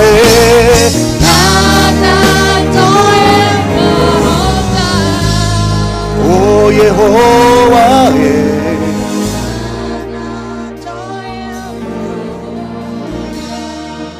For the next 30 seconds, just talk to the Lord. I'm almost out of here. Just talk to the Lord. He's worthy.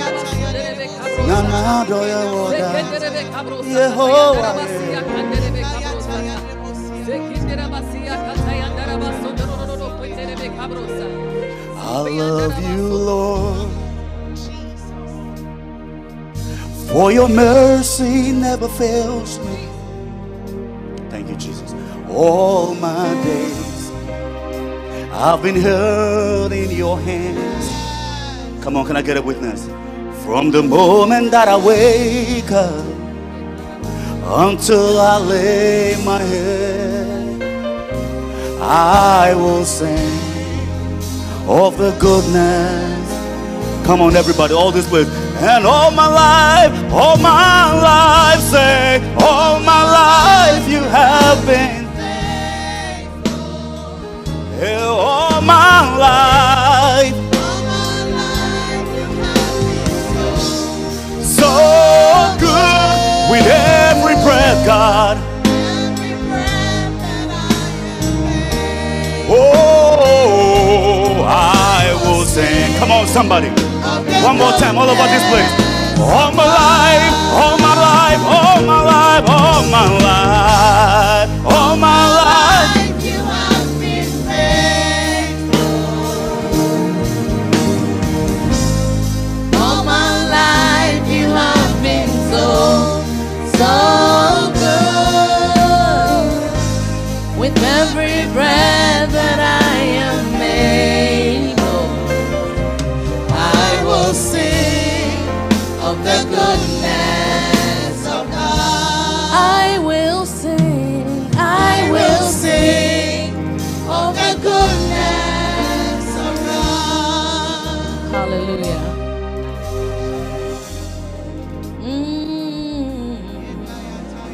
Hallelujah.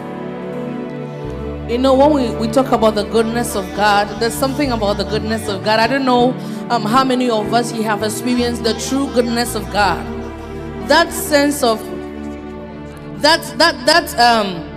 sense of you being in a place where you don't even deserve the mercies that God shows you, the grace that God shows you, but He still shows it to you. You know, situations where it looks like you are running away from God and God is chasing after you. That is the goodness of God. And I am just a testimony of His grace. Looking back at where the things, in fact, the things that I have to do with my life, things that I have business, I don't know, places that I have been. But God says, I still choose you. And for that I am grateful. Thank you, Jesus.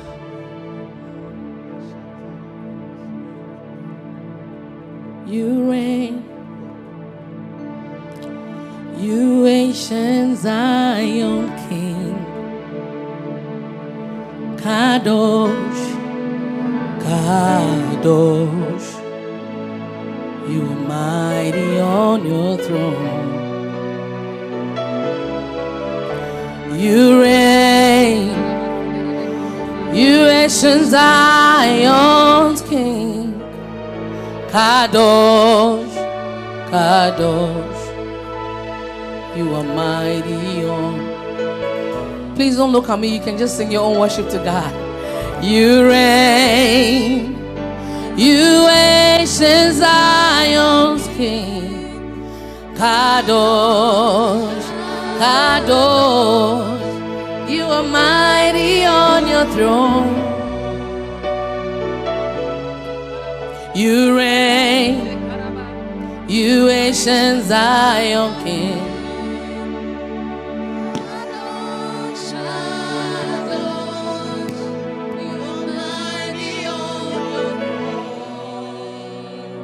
You are mighty on your throne. You are mighty on your throne. You are mighty on your throne. You are mighty on your throne. You are mighty on your throne. You are mighty on your throne. You are mighty on your throne.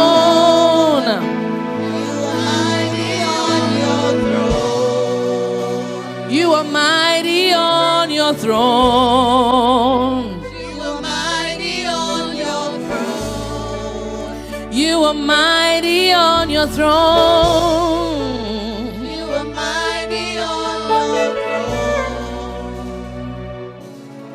Yehovah, you are, Udina, Kampo, Udina, Kampo.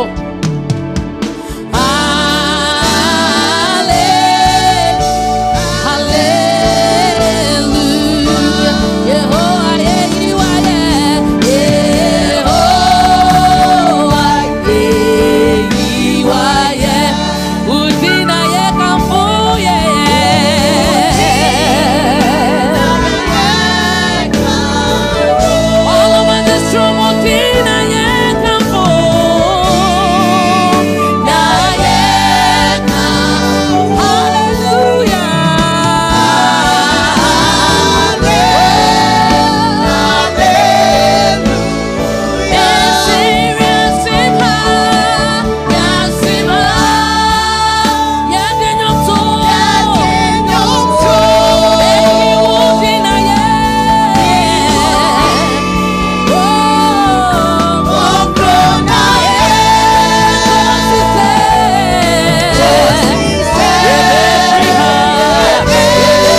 Oh, assassinate. Hey, you go see why you. Hey, say you why you. Da da da da da. Yeah. Oh, hey, yeah, mercy, yeah, baby, why you. We are such a why.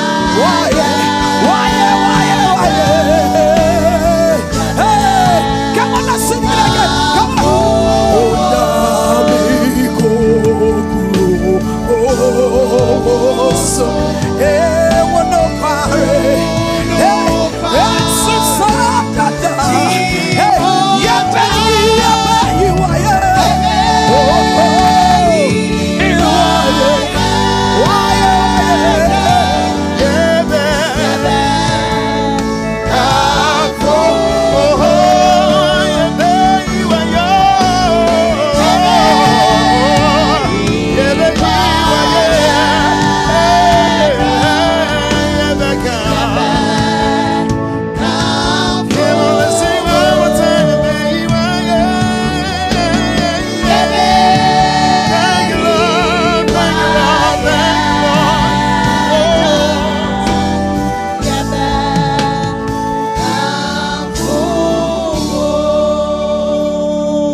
Blessed be the name, oh, blessed be be the name of the Lord.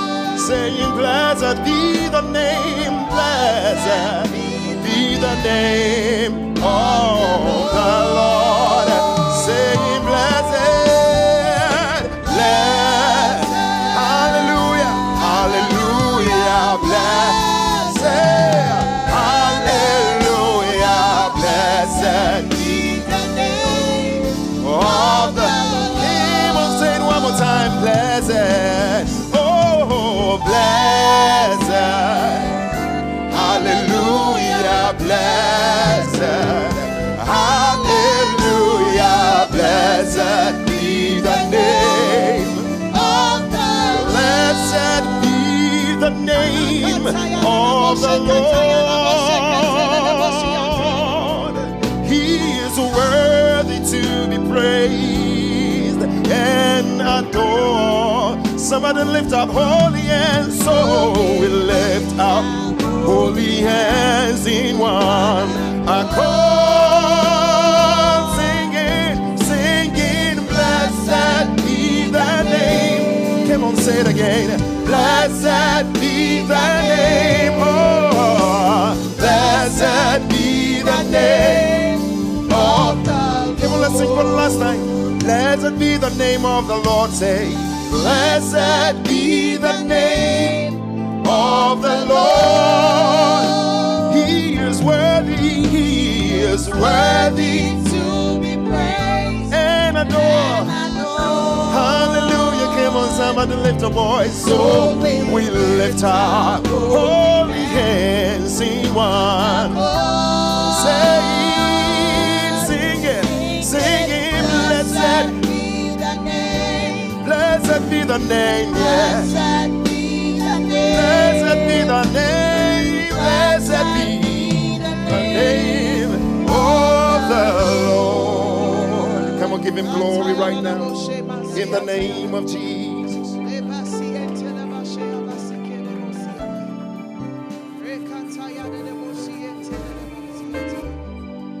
Thank you, Jesus.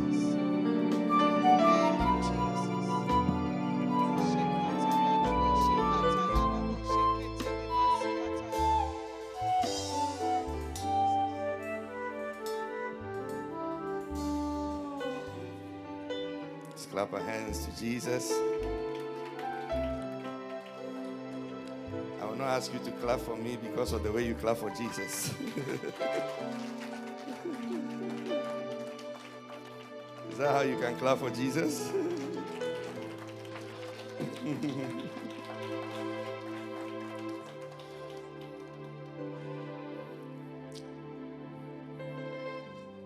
Let's pray. Spirit of God, thank you for making this possible. Let the fruit of this be evident in our life a year by this time, when we shall gather again for this Paramenos Worshippers Convocation. May we see evidence of the fruits of Parameno. Thank you, Lord. In Jesus' name, amen. Beautiful, beautiful time. I was agog to come to stage. I was telling the woman of God, hurry up, hurry up, hurry up, hurry up. And I'm excited. Please keep the strength going. I'm excited with what God has done. Like many of you, I started watching online home, and as I was preparing, I was just enjoying the atmosphere of worship. I want to thank Minister Akosua Dankwa. Clap for her for doing this. God bless you. God will restore you and strengthen you. I want to appreciate all the men and women of God, Reverend Clarence, Reverend Denzel, Reverend Nixon. Amen. Many, many servants of God. Many servants of God here. I came with Evangelist Anderson and Pastor Eric, I see, and Prophetess Irene, I see Pastor Mrs. Cheatham, and God bless all of you. My covenant brother is Reverend Nixon. Have I mentioned your name already? Okay, sorry. And boy, those last two ladies, oh my God. I would have missed it if I came on stage earlier. Thank you. I would like to pray with most of you, and I would ask that you wait. Oh, I missed Pastor Richard. I'm sorry I didn't call your name. Sorry, Pastor Richard. Clap for him. I'd like to pray with most of you, so I'll ask you to wait and don't run away. My name is Oheneba and Boadum. I'm from Jesus Generation, under the leadership of Apostle and Boadum. He's my father. And it's Reverend Denzel's father's very good friend. So I was telling him, I've just seen you in person for the first time, but we've always seen your father in our church. Hallelujah. Okay. I'm the one who would even need 3 keyboards, but you've made a mistake thinking the preacher may need only 1. Are you ready? Yes, sir. Our theme is taken from Romans chapter 12, verse 1. Are you guys leaving? You are staying, right? Young men, are you leaving or you are staying? Staying, good. And for all those watching online, God bless you. God bless you. Romans 12, verse 1. Therefore, do you have your Bibles? What is the first word there? Therefore, I beseech you, I urge you, brethren, brothers and sisters, in the view of God's mercy, to offer your bodies as a living sacrifice, holy and acceptable. Other versions say holy and pleasing unto God, for this is your reasonable service. Other versions will say this is your true and proper worship. Your reasonable service. The proper rendition of that is, this is the reason for your service. This is the reason for your committance to a holy life as a daily sacrifice on the altar. There's a reason for that demand. There's a reason. He says, this is your reasonable service. This is the reason. And the word therefore is a call to the reader not to take Romans 12:1 in isolation.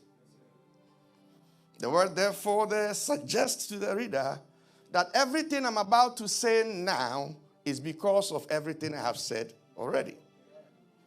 So I've been speaking from Romans 1, Romans 2, Romans 3, and I've just gotten to 12.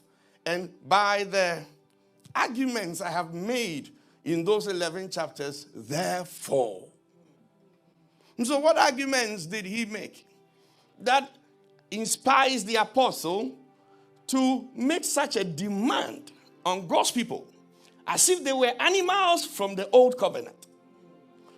Animals from the old covenant were used as sacrifices to God. And those animals, scripture says, they were without blemish. They had no defect. They were kept in purity. They were kept in isolation. When other animals were jumping in the muddy puddles like Peppa Pig, they were not, because they were to be used for sacrifice unto God. And so when other animals were meddling and making a mess of their body, those animals were kept aside.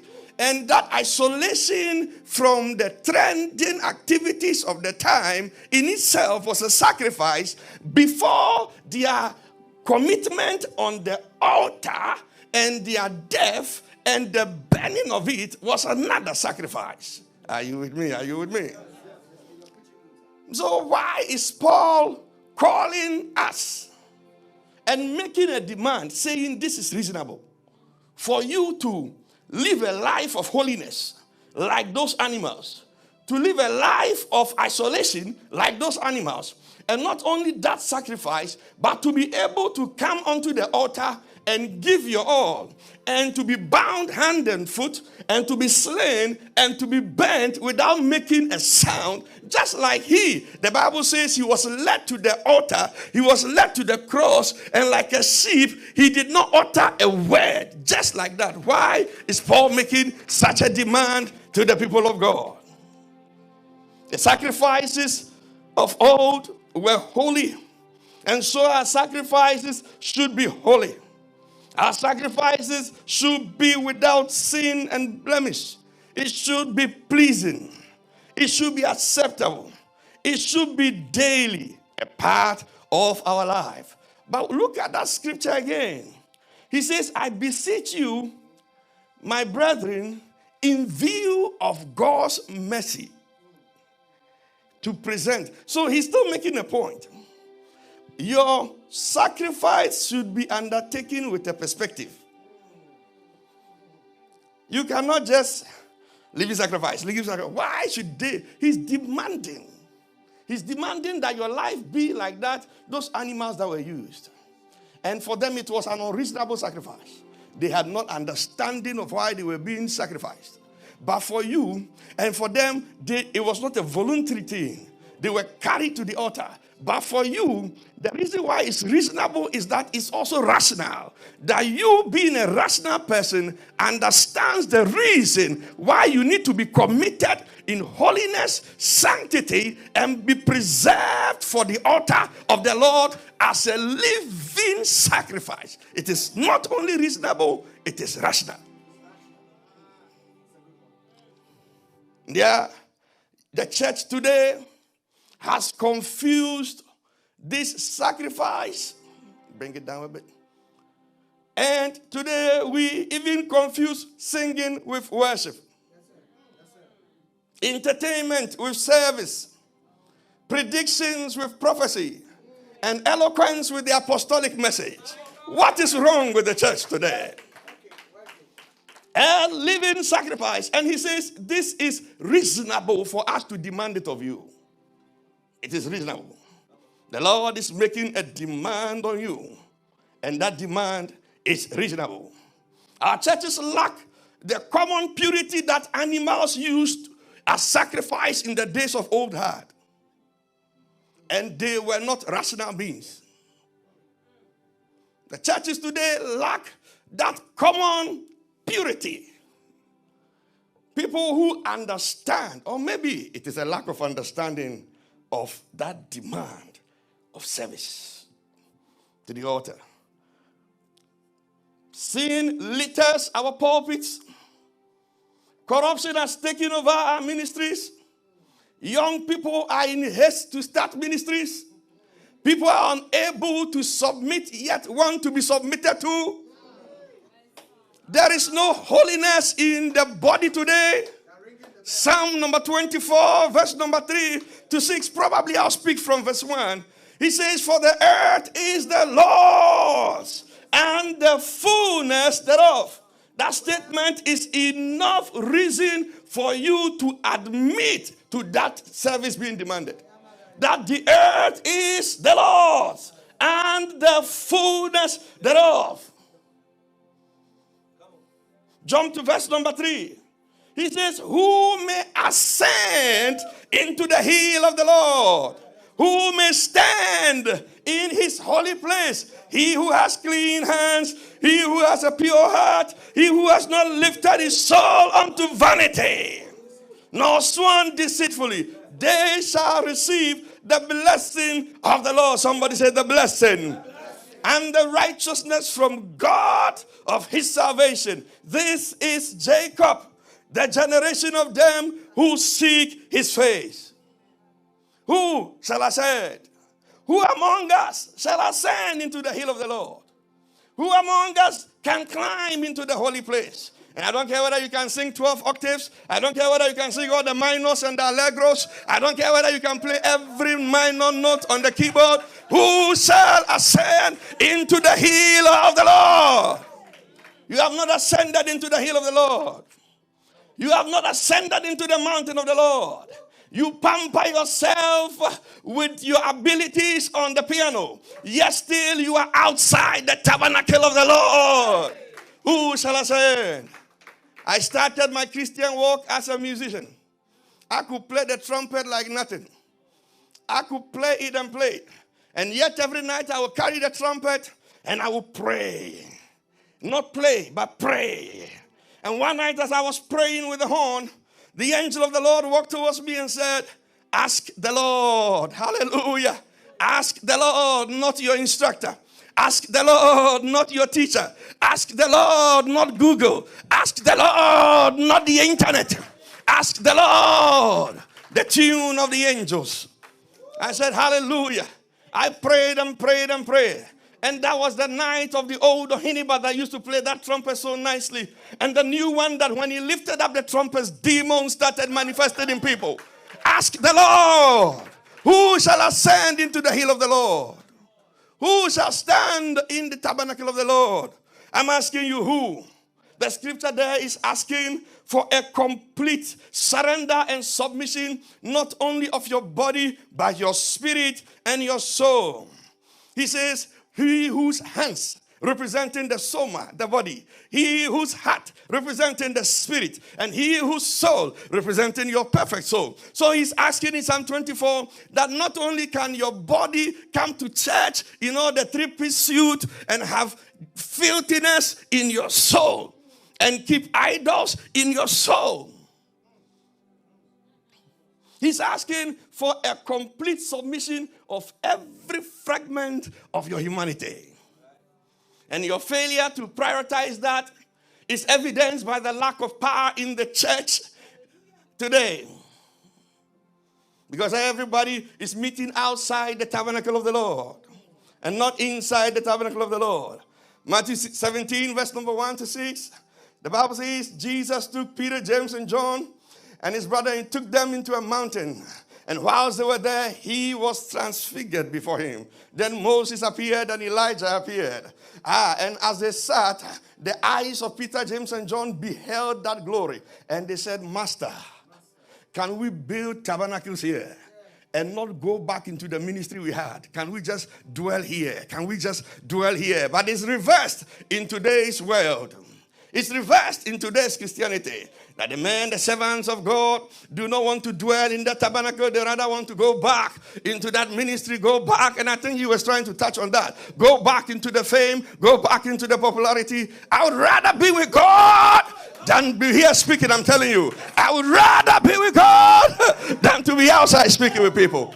He says, can we build tabernacles? Can we build tabernacles? One day I was on a flight reading a book, and then I fell into sleep. That day was so precious.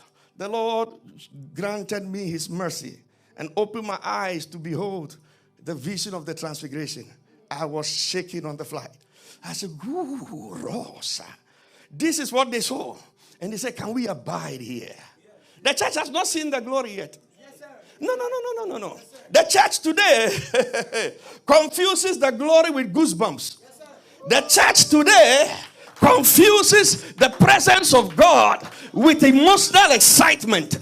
The church today is confusing the authentic presence of God. You cannot stand when you're in the presence of God. No, you cannot stand. Isaiah chapter 6 verse number 1. Isaiah says, in the year that King Uzziah died, I saw the Lord seated in his throne, and the train of his glory filled the temple. He said, and I saw the seraphims standing by the throne of the Lord, and with 6 wings. Listen to that. With 6 wings. With 2 they covered their faces, with 2 they covered their feet, and with 2 they flew. Can I explain that to you? The seraphims are the closest to the throne of God. And by reason of their proximity with the glory, am I going too fast or you are getting it? By reason of their proximity to the glory, their bodies are adopted differently than the other angels. Because of the proximity to the glory. They don't have 2 wings like the other angels. They have 6. Because the glory that comes from the Holy One is so strong that they need to cover their faces, even though they are serving him, and cover their feet. And then reserve the 2 like every other angel. which they use for motion and for flight. Are you understanding that? It is such an intense glory. It is such an intense glory that mortal people like us have mistaken for good goosebumps. Such an intense glory that caused seraphims to have a different adaptation of their angelic bodies than the other ones. And you cannot be adapted differently from your friends in the world. You cannot adopt, you cannot reshape your orientation. You cannot reshape your priorities. The angels that stand by God, even their bodies have been adopted differently from the other angels. And all you know is to so trivialize the glory of God for goosebumps. Oh, I was here, gume. You can have goosebumps watching Nigerian movie. You can have goosebumps watching American soap operas and Mexican soap operas. You can have goosebumps. You can have goosebumps watching movies, watching soap operas. Even when you meet an old friend, you can have goosebumps. Yet today, the people of God translate this glory. This glory. The Bible says the seraphims cry, holy, holy, holy is the Lord God Almighty. And the Bible says when they cried, the post of the temple of heaven was shaking. It's not God that was crying. It's the angels that were crying. And the post were shaking. And these angels cannot stand in his presence. They cover their face.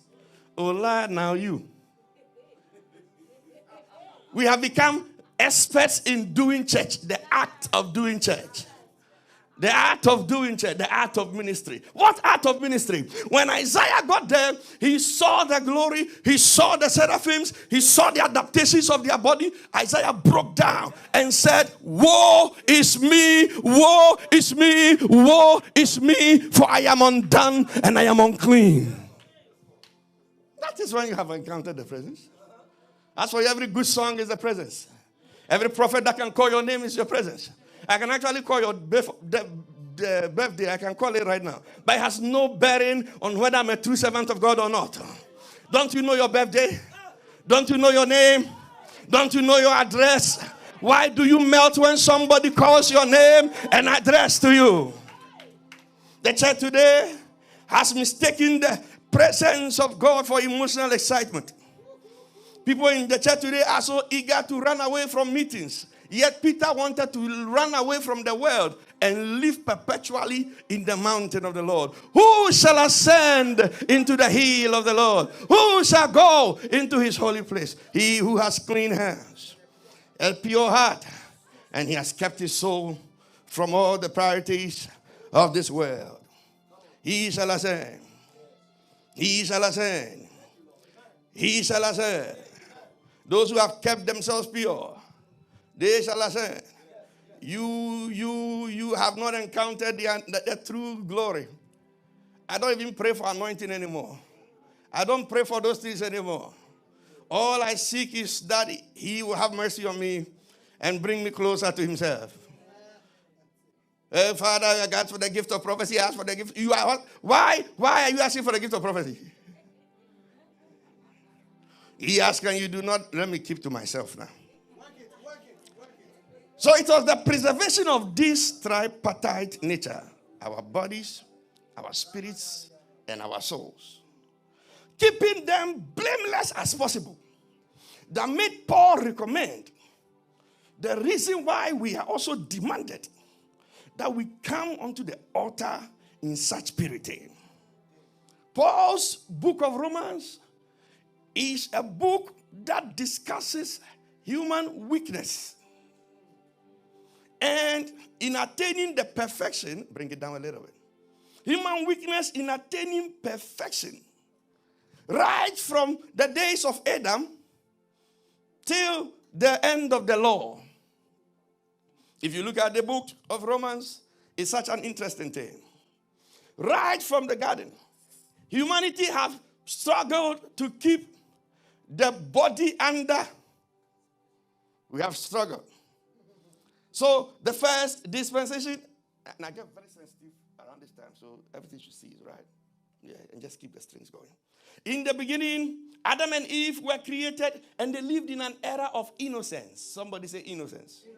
And in this dispensation, they did not know good from bad. Yet still we see the man and the woman falling to the power of the body. The Bible says that, Genesis 3, I think it's verse number 6 or 16, 6 probably. It says, when the woman saw that the tree was good for food, Genesis 3, 6, and that it was a delight to the eyes, so this is the body. She took it and she disobeyed God. So even when man did not know good from wrong, man still chose wrong in naivety. That's serious. He did not know good from wrong, but he still chose wrong. That's the power of the body. That's the power of the mind. She looked at it, it was so strong. And so now God, you know what God said? Genesis 3:22. And the Lord said, behold, the man has become like one of us, knowing good from evil. So now man has a conscience. We have been removed from an era of innocence and we have come into another timeline of conscience. And now God says, well, now they have conscience of good and bad. So let us see if they will still choose good and not submit to this body. And that was the beginning of Adam and his family outside the garden. What happened? Gross failure at that time. Cain killed his brother. The first record of murder happened when we actually knew good from evil. Yes, still, we went in and killed his brother and still had the guts to be disrespectful to the creator of the heavens and earth when he queried him and said, am I my brother's keeper? And so the Lord is looking at his creation who has messed up even when they did not know right from wrong. And now when they knew right from wrong, has still messed up even to a higher degree. And not only did Cain fail, we saw Seth and the descendants of Cain, they all failed. And so God had gotten to a place where he was getting fed up now. God was getting fed up. Genesis chapter 6, because of my time, I'm just running it through, right? Genesis 6, verse 1 downwards, Bible says that when men began to increase on the earth, the sons of God, these were the fallen angels, the watchers. They saw that the daughters of humans were beautiful and they came down and they revealed themselves to them and the daughters of men agreed to marry them. And so corruption started. The Bible says that, verse 5 of Genesis 6, it says that the Lord saw how great the wickedness of humans were. And every inclination of the thought of his human heart, his body, those three things, remember, your heart, your soul, and your body, how those things were evil all the time. And in Genesis 6, we see the divorce of the complementary spirit of God for human beings. God said, look into your Bibles, it's there. The Lord said, and the Lord regretted. And the Lord regretted that he had made man. And he said something. That was the divorce of the Spirit of God from mankind. He said, my spirit shall not strive with man forever. And so that was the day we were left completely as orphans. Broken away from this, God wiped away the entire world in his anger, which was justified. And as he wiped it away, he kept only 8 people and saved them, intending to use them to replenish the earth again. And that was Noah and his family. Are you with me? Yes. And here again, he comes and gives Noah in Genesis 9. I've finished Genesis 6, I'm in Genesis 9. He comes and gives Noah this instruction.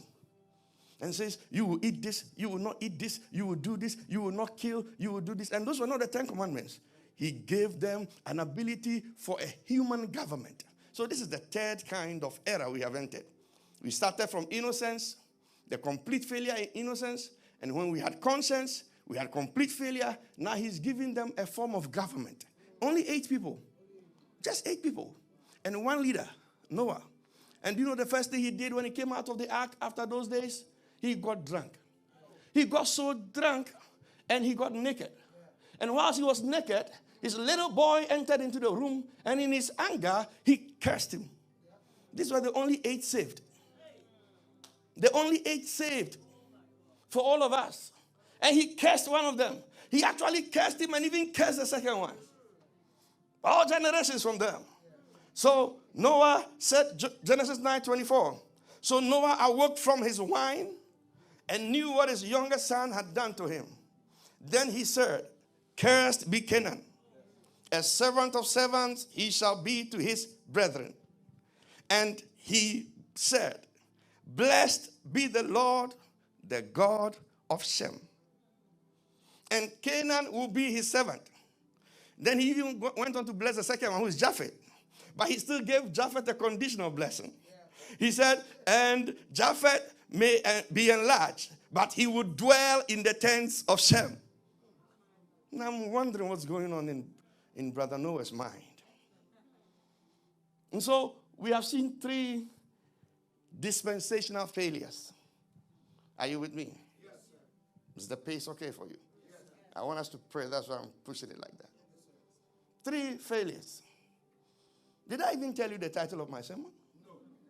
Substitutes by grace. Impossible without Jesus. Press the time. So now, 3 boys who are supposed to refill the earth. One of them is totally cursed to be a servant of servants. The second one will enlarge, but it will be conditional to the first one. And it is only the first one, Shem, the one that went backwards with the cloth and covered him, who is now committed to God. And so Noah said that blessed be the Lord God of Shem. Oh. And so God now looks at this is the 3rd dispensational failure. An epoch has failed again. And so he goes down into the lineage of Shem. I'm still working on your title. I'm going to get there. Goes down to the lineage of Shem and chooses one out of a house of idolatry called Abraham, a Shemite, and takes him and says, I'm going to try another relationship with this one too. And so this, he said, it will be an era of promise. And I'm going to have a covenant with them also. You will be sad. You'll be very sad. Because even he that God chose him, also could not wait for the fulfillment of God's promise. And his body gave in. And so, whilst waiting for the fulfillment of God's word, he had to go past that back door and sleep with the house help. And God came after that and said, my brother, I am the Lord. Walk before me and be perfect. He said, I will try. So we see Abraham failed. Not only did he fail, Isaac failed. Jacob failed. Even from the womb he had failed. His children also failed. So we see another failure in this one. This is the 4th one. And God says, these guys are going to go into slavery. They are going. Are you getting the chronology? And so he says, they are going. But I'm going to start another dispensation with them. Another era with them. And I'm going to now give them my own laws. Because they've tried everything. And they cannot overcome the body. And they cannot overcome the mind. But even Abraham, the guy that could pray and barrenness would disappear in an entire kingdom. The guy that God appeared to, he still could not wait for God. The best men of every dispensation failed. The best women of every time epoch failed. So God said, it's okay. Let me get another one. Moses. Took him through training. And said, meet me on the mountain with the people. Now I'm going to give you my own laws to see if it can help you. So God himself, somebody say God himself, calls Moses on Sinai and uses his hand and starts writing the covenants, 10 of them. Whilst he was writing, the people he was writing the covenant for under the mountain had also removed their earrings and they were also writing something else. Making a golden image of a calf to worship. And so Moses comes down and look at our frailty as men. The one that was in the presence of God for 40 days. His anger was so high that the thing that God used his hand to write, he broke it into pieces. He broke it into pieces. The greatest evidence of our Christianity would have been one of those things in addition to the resurrection. He broke it into pieces. Because no handwriting could be like that one. He broke it, he burnt it into ashes, mixed it in water, and gave it to them to drink. And so we see gross failure under this dispensation of the law. And I'm still speaking about substituted by grace. It is impossible without Jesus. Impossible without Jesus. You think you'd have done better than Adam? You think your mother would have done better than Eve? Your mother would have probably gone for 3 apples instead of 1. In fact, if God had not stopped them, they would have eaten the tree of life and then would have been in this perpetually. You think you'd have done better than Cain? You have killed people. It's just that now we don't kill physically. You have killed people in church. You have killed too many people. Just because your worship was not taken. You kill and you show disrespect. Am I my brother's keeper? You think you'd have done better than Noah? You sit here and still drink. You drink, you sit here and drink, and you speak in tongues and you still drink. And we cannot tell the difference between the intoxication of the spirit and the intoxication of wine. It was for that reason that Paul said ministers should abstain from alcohol. Because when you are under the spirit, the way you act is like somebody who is intoxicated. So for a minister to do that, when the true spirit of God comes upon you, we cannot tell whether it was the alcohol or the spirit of God. I'm giving you so much because of the brevity of my time. But you can always go back to Minister Akosua's YouTube and watch it. And do it in 15 minutes, piecemeal, so that you can get what I'm saying. And so we see the failure of the law. Even the law. The law said, thou shalt not kill. Then they started killing. God is telling them, he wrote the law per their actions. They were killing. So now, and they didn't know that it had ramifications. So he said, you will really be very quiet. Oh. Pastor Nation, can't you tell them how I want it? He told them, don't kill. If you kill, I'm going to judge you. They still went on killing. Strictly strings, no piano. He said, don't steal. Because they were stealing. That's why he told them, don't steal. They were taking other people's wives. So he said, don't take other people's wives. This time, if you do it, I've introduced a law, so I will punish you for that. They were still doing it. It was on the basis of this conflict that Paul started writing the book of Romans and spoke about our sinfulness. And in Romans chapter 1, after he had introduced himself and spoken about our sinfulness, in Romans chapter 3, he went on to describe how we could come out of this troublesome conflict within. Because the people knew the law. And I'm jumping all the way to Romans 7 so that I can hit to 12 and we close. They knew the law. And so Paul comes in Romans chapter 7, verse 18, and he says, for I know that in me, that is in my flesh, nothing good dwells. For to will is present with me, but how to perform what is good, I do not find. For the good that I will to do, I cannot do. And the evil that I do not want to do is what I find myself doing. I'm speaking on impossible without Jesus. Substitutes by grace. Now, verse 20, Romans 7. If I do what I do not want to do, then it is no longer I who is doing it, but sin that dwells in me.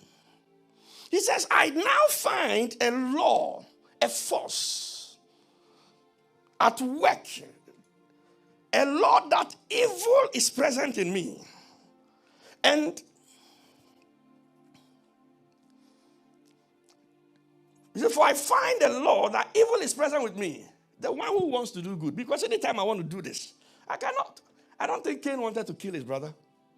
I don't think so. Something was something working in his body. Something was working in his body. So he says, I delight in the law. You have to look into your Bibles now. Romans 7:22. I delight in the law of God according to the inward man. But I see something else at work. Something is working in my mind and bringing me to captivity. Now, when you read Romans chapter 7, verse 23, you don't have to read verse 24. You have to read the very last line of verse 25. They didn't put it together well. So look there. He says, for I see, bringing me into captivity of the law of the city which is in my members. Then you go to the last part which says, so then, with my mind, I myself serve the law of God, but with my flesh, I serve the law of sin. Then you come back to 24. Oh, wretched man that I am. Paul is describing all the generations of people. Are you with me? Are you here? Lift up your right hand if you're here. And I'm landing now. He says, oh, wretched man that I am. Who would deliver us from this body of death? Then he gives the answer. He says, I thank God through Jesus Christ our Lord. So that he gets on to the Romans 8 and says, because of this Jesus and his sacrifice that ushers in a new era after the law, an era called grace. Remember John 1:16 said, and of his fullness have we all received grace upon grace. For the law was given through Moses, but grace and truth came through Jesus Christ. So he is the beginner of another movement called grace. And so Paul says, though we are wretched, I remember many years ago I struggled with some sins. Oh boy. And anytime I'll go back and ask for forgiveness. And I will never forget one day when I knelt down to pray, it was like a slap in my ear. I am weary of your repenting. Clear voice. He said, I am weary of your repenting. And that was the last day. I am glad he said it. I was afraid that he was now weary of me. You are wearying God. You are sitting here, but you are wearying God. Your daily repentance, you have access. Though, but it is weary. He's getting tired of it. But Jesus is making something possible. So Paul jumps on to the 8th chapter and says, because of this man, there is therefore, another therefore is there. Now, no condemnation to those who are in Christ Jesus. You can stop there. It doesn't matter. Look, if you are in Christ Jesus, who walk after the Spirit, you will walk after the Spirit if you are truly in Christ Jesus. You cannot be in Christ Jesus and walk after the Spirit. You haven't found it. You are appeasing yourself with an amalgam of learned church habits, but you have not truly found him. You haven't truly found him. You haven't truly found him if you cannot honor your wife.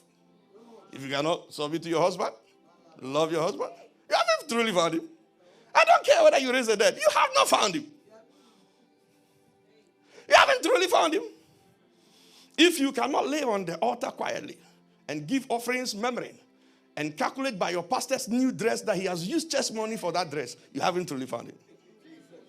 You haven't truly found him. And you are only appeasing your conscience with your 3 minutes quiet time. You just do it to appease yourself. You haven't truly found him. Did you have a quiet time? I had it. I read my daily power. I read my daily guide. You haven't truly found him. You are doing quiet time for conscience sake. You haven't truly found him. Recently, I was preaching one of my online meetings, and I was preaching about why do you want to move the mountain?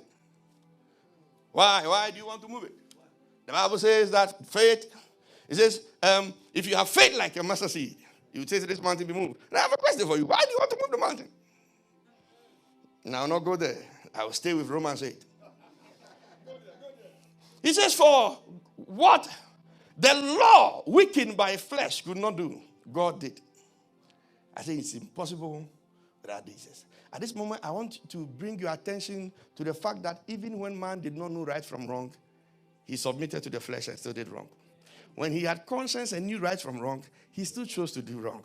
When God gave him authority over 8 people just to be the government, he still did wrong and cursed them.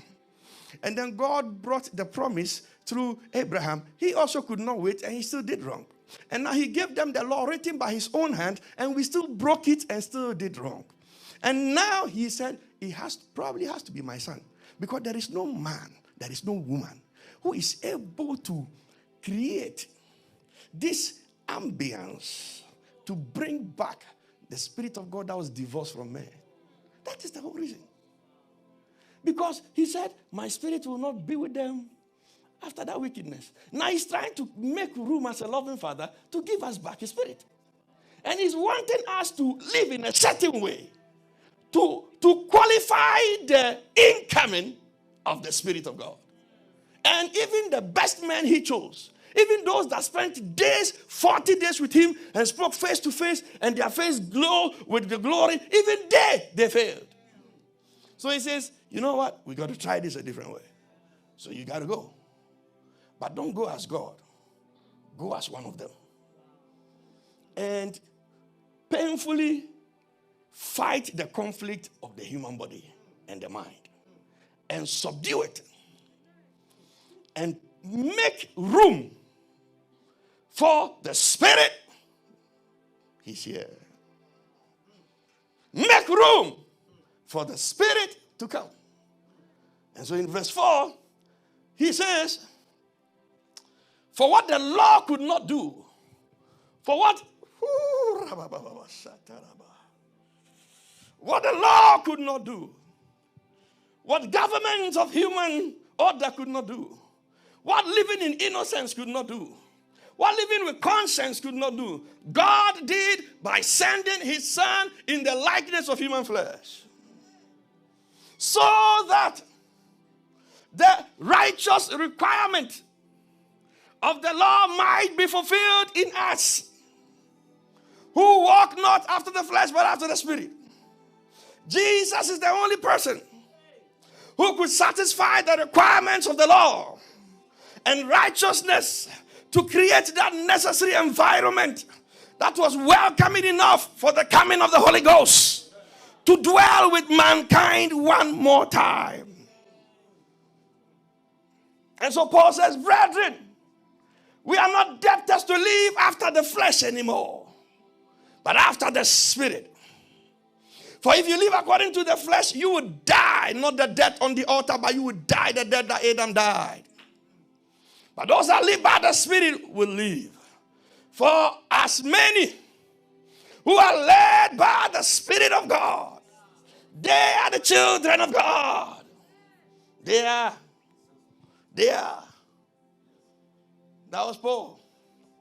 And he went on from Romans chapter 8, and he went to Romans chapter 9 and 10, and he spoke about the fact that Israel, who were the people of promise, the Shemites that were chosen, were now rejecting the very Christ that came to redeem them.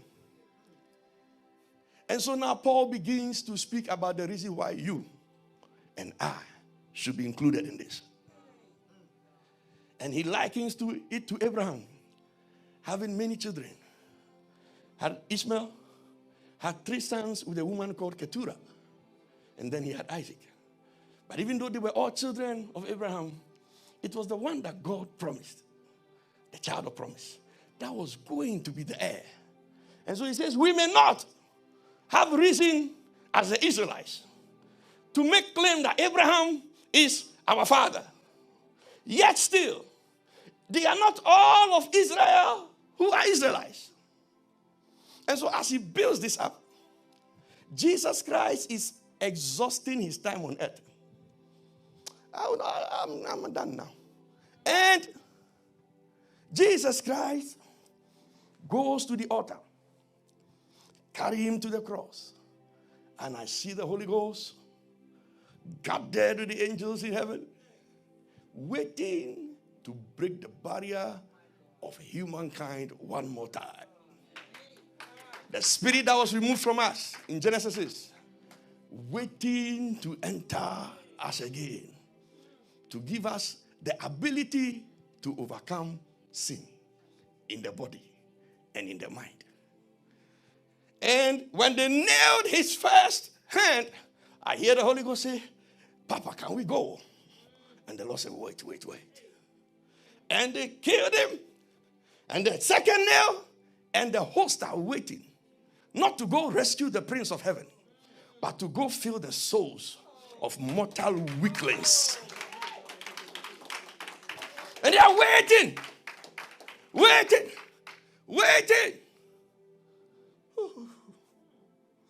And so when they finished, the Bible says, two teams had Jesus dying, isn't it? He said, for had they known the reason why he wanted him to die, they would not have killed him. Thinking they were killing God's son. As another man, they are finished by the flesh. They had no idea that he used it as a decoy. Because his actual panacea for human weakness was not Jesus, but the Holy Ghost. But no man could satisfy the requirement for the Spirit of God to live in us again. So he came to die. And they thought they were killing God's son. Not knowing they were setting the stage for such a fellowship between us and God like none other.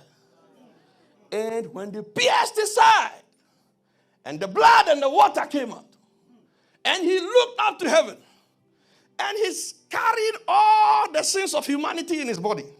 All our sins were in his body. The Father shut his eyes from him. And he looked up and said, oh, Eli, Eli, why have you forsaken me?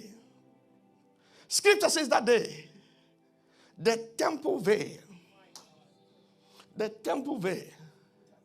where the Ark of Covenant and the very intimate things of God were, because the sacrifice of those animals was outside. And only the priest could go inside. When he cried, into your hands do I commit my spirit, the veil tore into two. So that all of us could have access in there. So the author of Hebrews 4 says, therefore come boldly into the throne room of grace to obtain mercy and grace to help you in time of your weakness. That's what it means. You don't go boldly into the prophet's house. You don't go boldly into the prophet's Facebook page. You don't go boldly into the prophet's home. You go boldly into the throne room of grace to obtain mercy. All over the years, he wanted the veil to break. If he didn't intend for that veil to be broken, he would have made it with iron or metal. But it was a simple cloth. It was a very simple cloth because he wanted it to tear into pieces one day. Because he had it in mind that a man like Samson that carried the Spirit of God could still not control himself from a young girl like Delilah. This was why he could not continue with men in those ways anymore. So when he gave up his ghost, then I saw a rushing. It wasn't too long. It wasn't too long when 120 people had gathered in an upper room. It wasn't too long when he said, we got to go now. And so Luke the physician saying, I saw a mighty rushing wind. Where is he rushing to? Where is he in haste to? To fill you and I. To give us abilities that Noah did not have. Abilities that the men of old did not have. Filled. And he sat like cloven tops of fire on the head. And so Paul lands in Romans 11 and says that, now you Gentiles who are now in this state, remember you were wild olive shoots who did not have a part of this. But their rejection of Jesus created room for you. So don't be boastful. Okay? If you look at Romans 11, 33 down, he says, of the riches of his mercy, we were called. Do you understand? And so, it is in light of this that the election of God was not by merit, but by impartation of grace through the sacrifice of Jesus. He goes to your verse that you chose in Romans 12:1 and says, therefore, because of all the things I've told you today, therefore, you, in view of these things, present yourself as a living sacrifice, holy and acceptable. For this is your reasonable service. Rise to your feet. Lift it up now. This is why you cannot live anyhow. This is why you cannot just live anyhow. Impossible without Jesus. Substitutes only by grace. This far by grace. This far by grace. Give the microphone to the men and women of God who sing. Yes, you are doing nothing. Come this far by. This far by grace. This far by grace. Sing for me, yeah.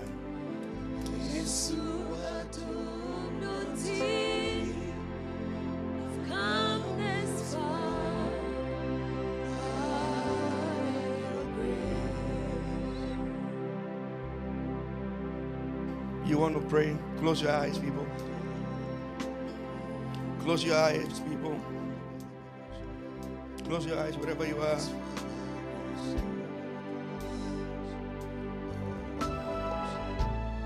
And begin to thank Him. Your sacrifice is impossible without Jesus. It's impossible without Jesus.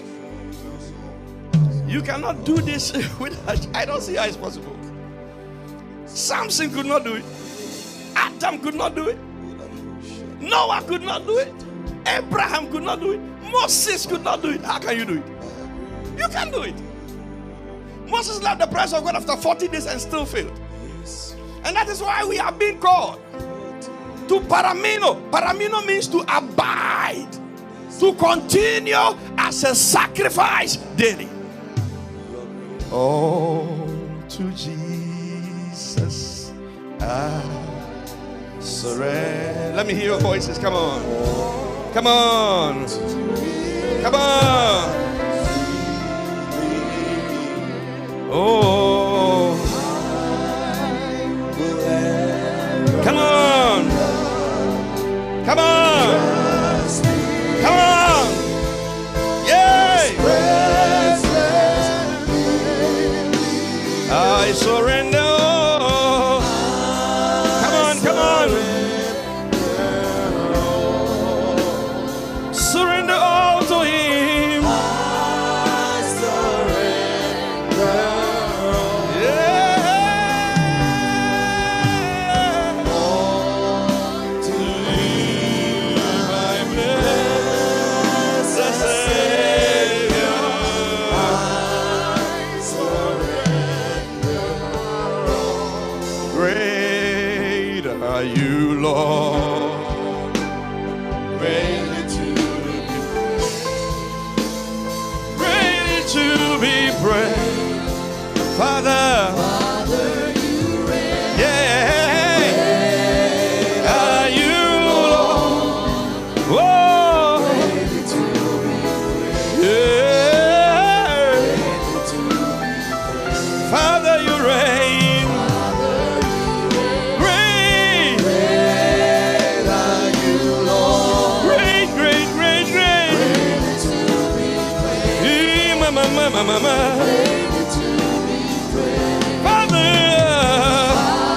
you reign. Great are you, Lord. Greatly to be praised. Come on, come on, come on, guys. Greatly.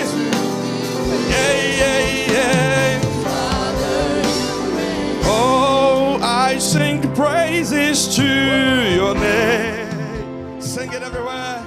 Oh, Lord, praises to your name. Oh, Lord, for your name is great and greatly to be praised. Yes, I sing praises to your name. Oh Lord, praise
Lord should forgive you.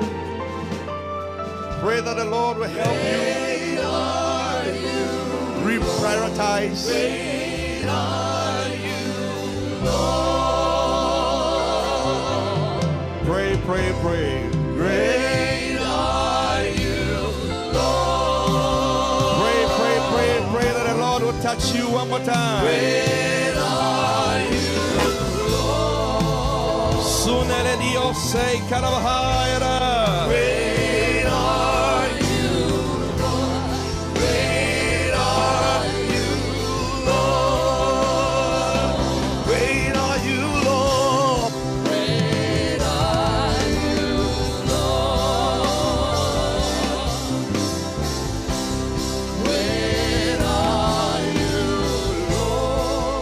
Great are you, Lord. Great are you, Lord.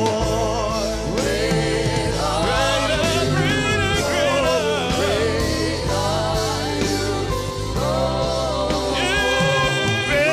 are you, Lord. Great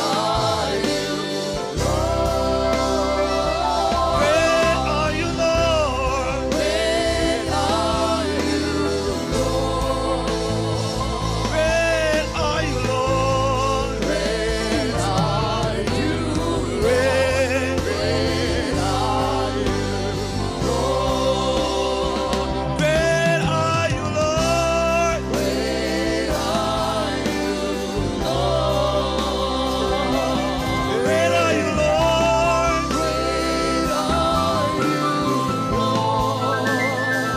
Great are you, Lord.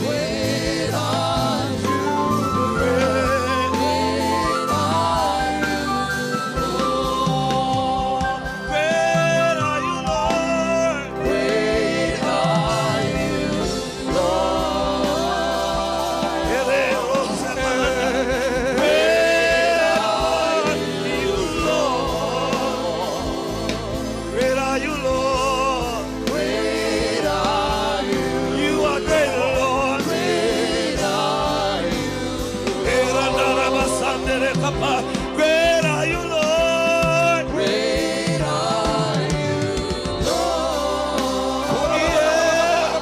Great are you, Lord.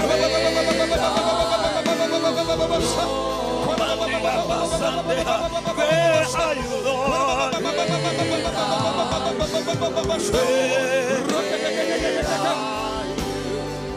Lift up your hands, everybody here.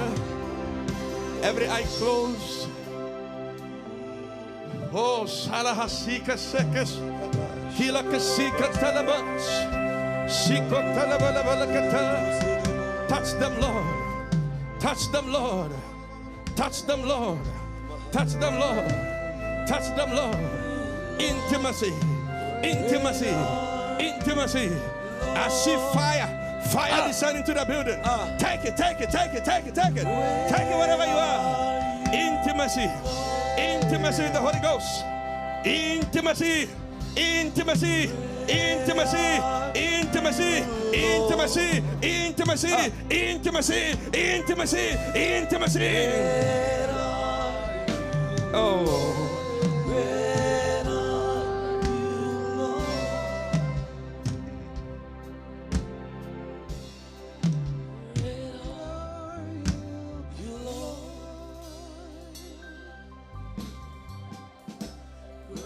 Receive. Some of you are receiving an anointing for prayer. An anointing for prayer. Receive it. I see. Come on, receive it. 1, 2, 1, 2. Take it, take it, take it, take it. You are receiving a grace. You are receiving a grace. Your walk with God is changing. Things are happening here. Things are happening here.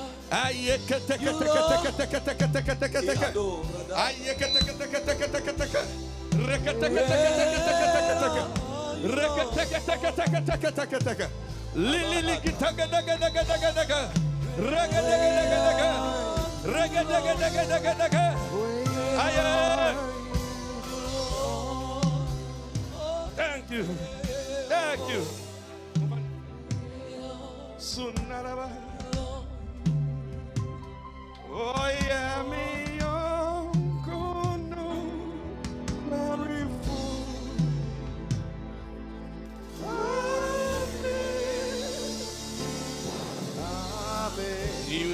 my lady? What is that?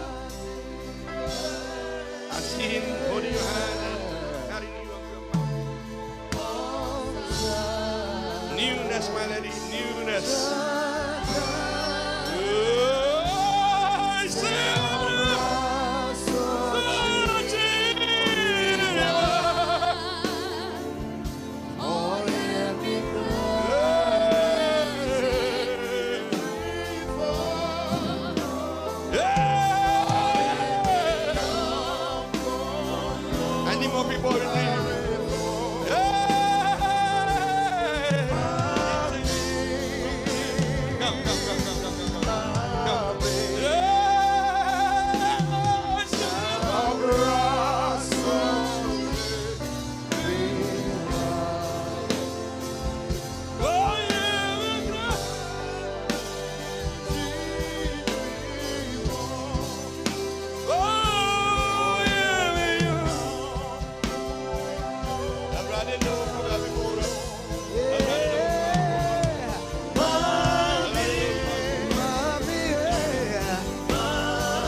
Lift up your hands. Yeah,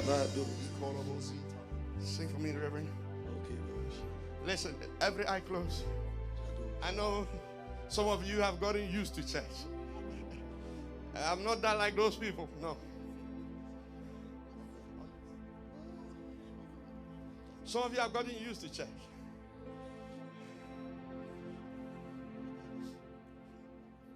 It changes.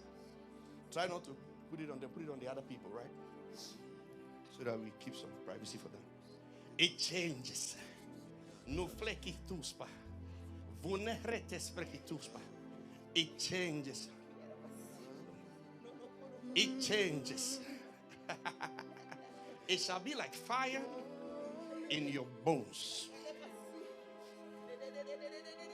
And you will be lifted up. You will be very important in the ministry of God.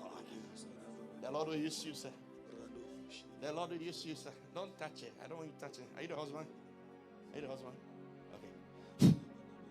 Take my life and let it be. The Lord is working in you. Consecrated, Lord, Lord, to thee.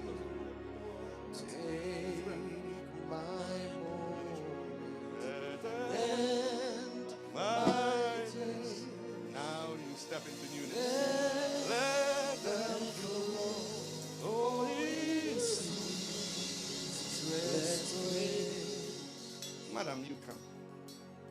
I saw the Lord hold your hand and climb on a mountain with you. Climb on a mountain with you.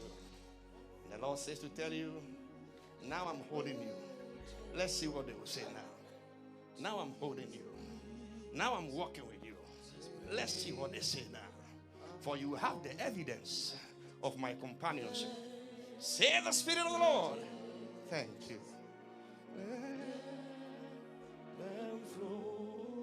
Lift it up now. Lift it up, lift it up. Let them flow. More strings. You are entering a new realm. You are entering a new realm. For the past few years, about 7 years, it has been your strength. But now, watch my strength. Watch my strength. Watch my strength. All the ministers that came to sing, get ready. Watch my strength. Watch it. Watch it. Watch what I will do with you. The places where you were outcast, I will lift you up again. The places where you were outcast, I will lift you up again. I will lift you up again. I will lift you up again. Nobody has walked with me and has been saved before. You will never see shame. Let them flow. It sees. Let's praise. Let them flow. Yes. Come here, everyone. Let's praise. Lift up your hands wherever you are. Let's praise. Jesus. 3 anointings. I see them following you. 1, 2, 3. Yes. Yes. Yes. Take it. Take it. Take it. Run through truth. Let them flow. Gentlemen that sang. Let those that ministered. Yeah, gentlemen. Flow. Do I have the handkerchiefs here?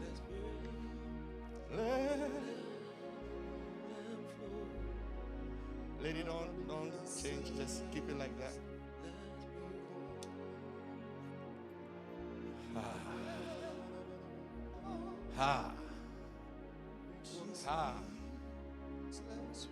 You are almost there. You are almost there. Almost there. In spirit and in truth. You are almost there. Almost there. Where the depths of the hearts of men are open before the Lord. You are almost there. Keep on, keep on, keep on, keep on, keep on. Keep on, don't be distracted. Don't be distracted, for when you enter into that realm, every other thing will be corrected. So keep on. Tell him to keep on. Tell him to keep on.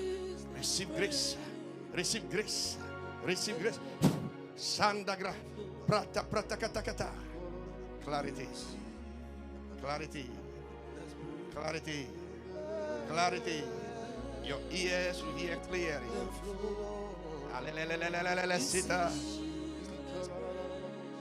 I hear my spirit, I'm bringing you to Zion, and that's for the church. Listening to me now. I hear my spirit, I'm bringing you all to Zion, into the place of my truth and revelation. Keep the strings, boy. So Varadiasai, help him. How many do you have? Those that minister were a day. Those that sang for a day. Lelelios sotes.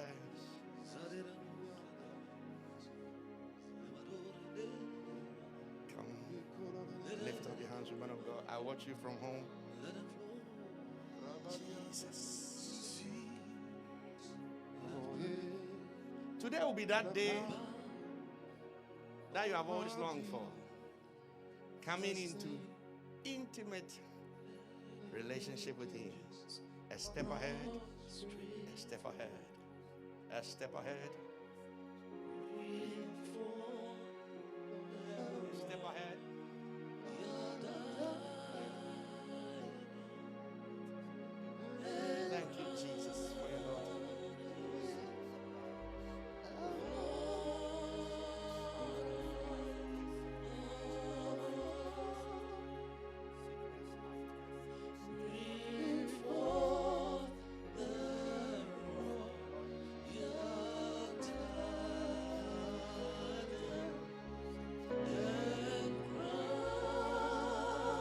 Sing. Go.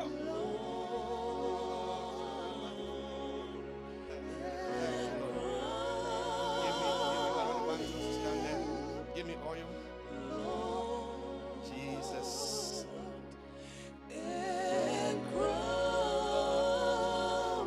Bless this ministry. Bless this ministry. Bless this ministry.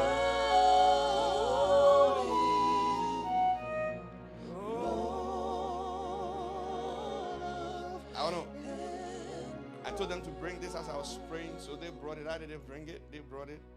And I'm going to give it to you as a token mantle that shall bring newness in your ministry.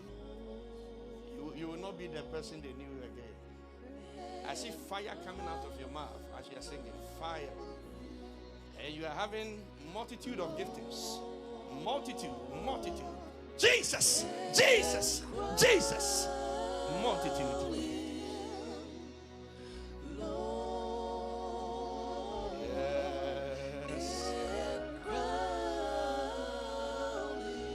Let this ministry glorify you, Christ. Let it glorify you, Jesus. You sing for yourself. You sing for yourself. You sing for yourself. Oh, yes.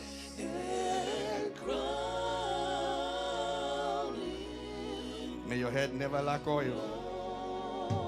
In the name of Jesus.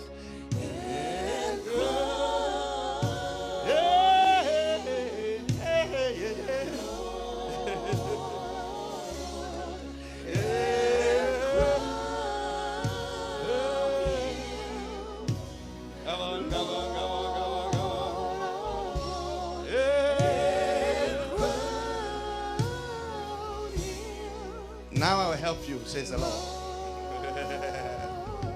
I see the next 7 years to be years of speed, elevation, and settlement. How can this be? Says the Lord, it shall be that you overtake them that went ahead of you, and yet still you will run with great speed. Amidst that, I will still settle you and show you the abundance of my grace. Take newness. Yeah. Oh. Yeah.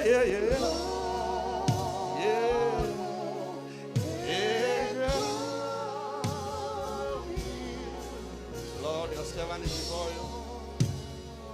You've already showed him to the nations. I am your exceeding great reward, says the Lord. I am your exceeding great reward. I am your helper. I am your helper. I see scrolls being opened for you. Scrolls being opened for you. Scrolls. And I hear the Holy One say, look into them. Look, behold the intricacies of my glory. And take them with you. Take them with you. Run with them. Why do I see a writer's scribe being given to you? I see a writer's scribe being given to you. Keep it on his head. A writer's scribe being given to you. And the Lord says, I'm opening another ministry. Another ministry. And you are going into books. And you are going into books.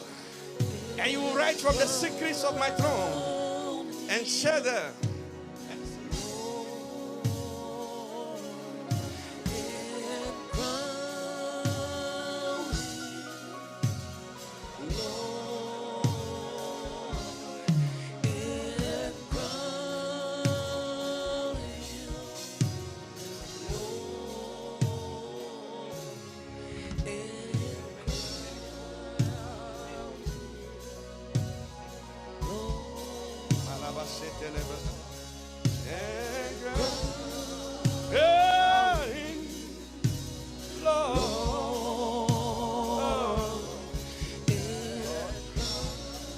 Servant said, not lack oil.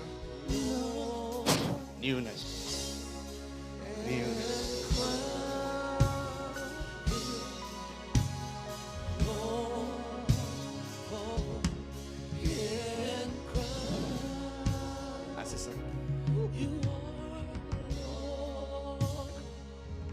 Stretch your hands to Jesus wherever you are. Stretch your hands. I want to anoint everybody. If you are in this room and I have not prayed for you, could you kindly walk forward? Let me pray for you. Quickly. Quickly.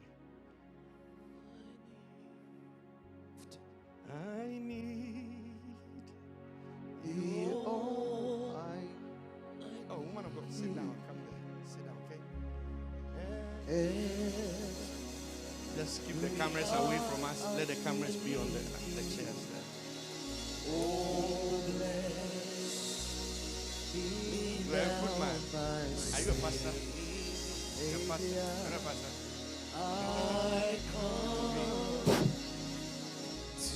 You will be. I need thee. Oh, I need. I say you will be. So that the election of God will be sure that it is not by works. For even so, our mother Rebecca, when she was with child with two by our father Isaac, even before they were born, it was written that Jacob have I loved and Esau I hate. Thank you. Covenant keeping God, there is no one like you. Alpha and Omega, there is no one like you. The Lord will show himself to you. The Lord will show himself to you. You will not even go after men. The Lord will show himself to you. Say! Thank you. There is no one like you. Mighty warrior, great in battle,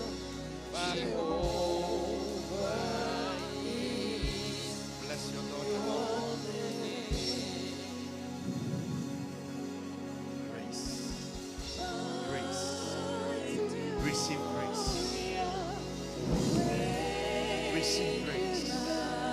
Your journey will not be in vain. Fire of the Holy Ghost, giftings, divine enablement, understanding. The revelation you seek, says the Lord, I will give you. The desires of your heart are in my word, and I will give you. Says the Lord, I will give you. Says the Lord, I will give you. I will give you. I will give you. Revelations. Men cannot teach you. Women cannot teach you. I will teach you. My spirit shall teach you. Yeah. Yes. Thank you, Lord.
above all other gods.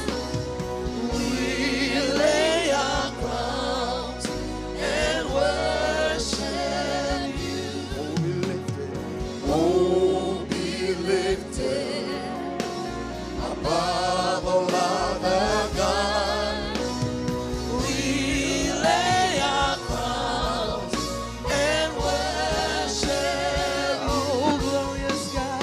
Oh, glorious God.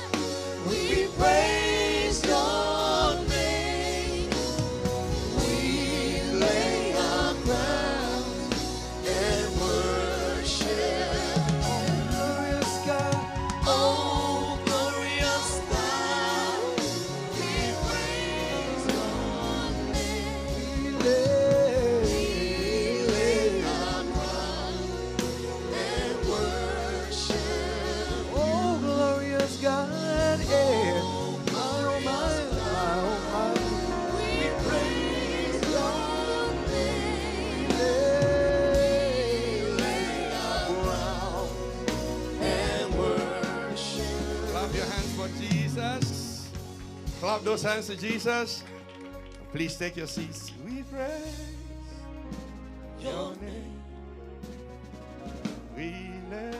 Are you blessed already? Yes, sir. What a mighty God we serve. Oh, that's good. Good. Very good. Hallelujah. Are you blessed already? Amen. Clap your hands for Jesus.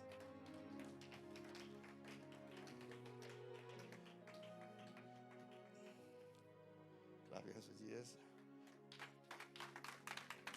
The only people that can stay in the presence and still not want anything to do with it are always the music ministers. And I'm saying it, they are still sitting there, isn't it? They still don't get it. God preserve you. Okay, let me say it again. The only people who can stay in the presence and not want anything to do with it are music ministers. Still don't understand it. Okay. God bless you. God keep you. And what's the problem? You are here. Oh, okay. Okay, I didn't know that. Okay, now that you are here, then we'll do something. I didn't know. Oh, hello. How are you? Okay. How can I help you? Oh, you are also here. Okay. Stretch your hands on them and pray for them. Help them. Find purpose. Help them.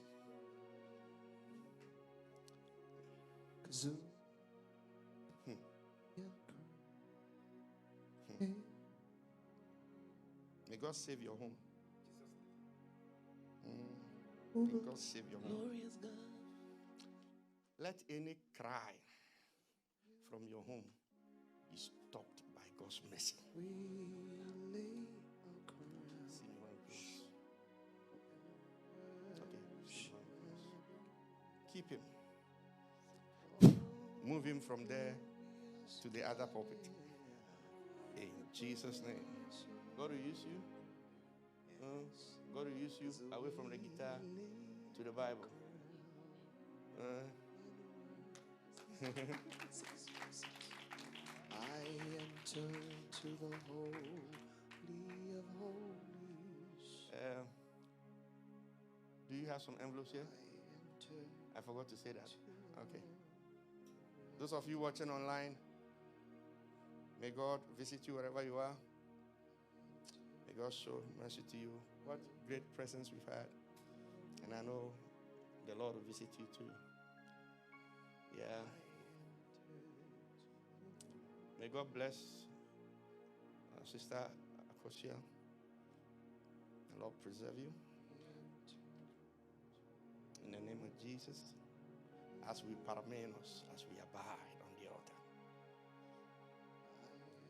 I want a few people to, those of you home, those of you watching, those of you here, not for me, but to support what she's doing. Just want a few people who can support with $200. Please come quickly. Come here, let me pray with you. You can support what she's doing with some $200. Maybe you came to minister, but yes, it doesn't matter. You can still give. Clap your hands for her. Come on. A few people, come quickly if you can do that.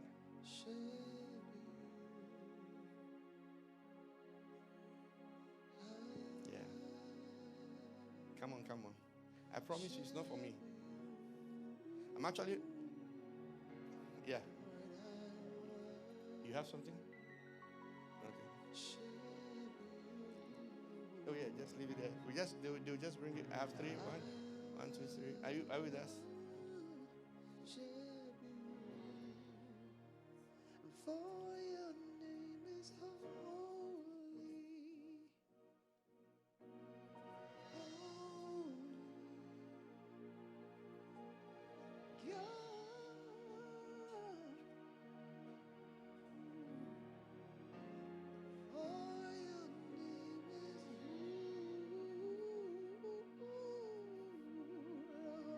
All right. Yes, you want to support? Come on. $100. Come. $150. Come quickly. I just want a few people to support her. I'll pray with you and we go. Good. Go. Clap your hands for them. Those of you home, you can give. Please show them that information on Zelle. Okay. Just keep it on me or keep it on Minister Akosua. Don't keep it on the people who are giving. So some now people can target the people who give in church, and then they see, okay, you've been giving, so I'll. All mafia moves in churches. Mafia pastors, mafia members, mafia people. I didn't see you. Did I pray for you? I didn't see you. Come on, stand here. Stand by me.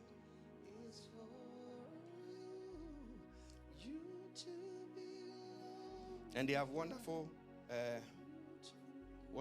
paraphernalia, wonderful items. Okay, so this is 1.5. This one you need it if you drink your coffee in this one. Let me lay my hands on them. Yeah, I'll lay my hands on them. All right. Okay, you. God bless you. Can I pray for you? Or I should give you a high five and let's go. Which one do you want? The high five. You don't want the prayer? I'm not embarrassing you, am I? Father, how many people? Someone should always be here. Oh God, bring my sons, my prophets here. Sevada Diospa. That's nice.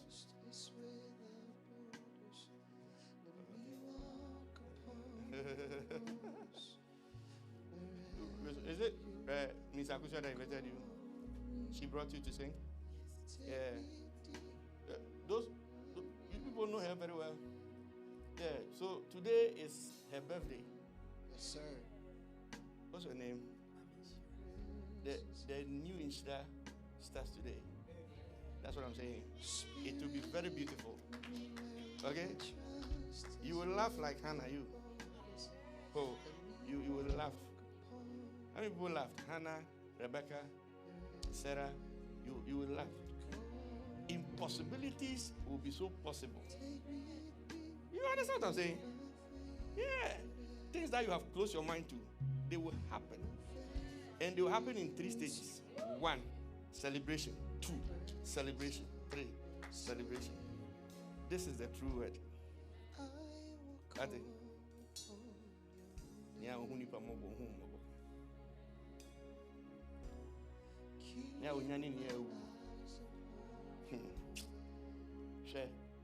people will be surprised.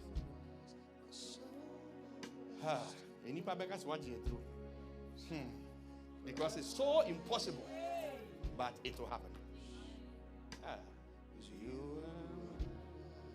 This is so nice.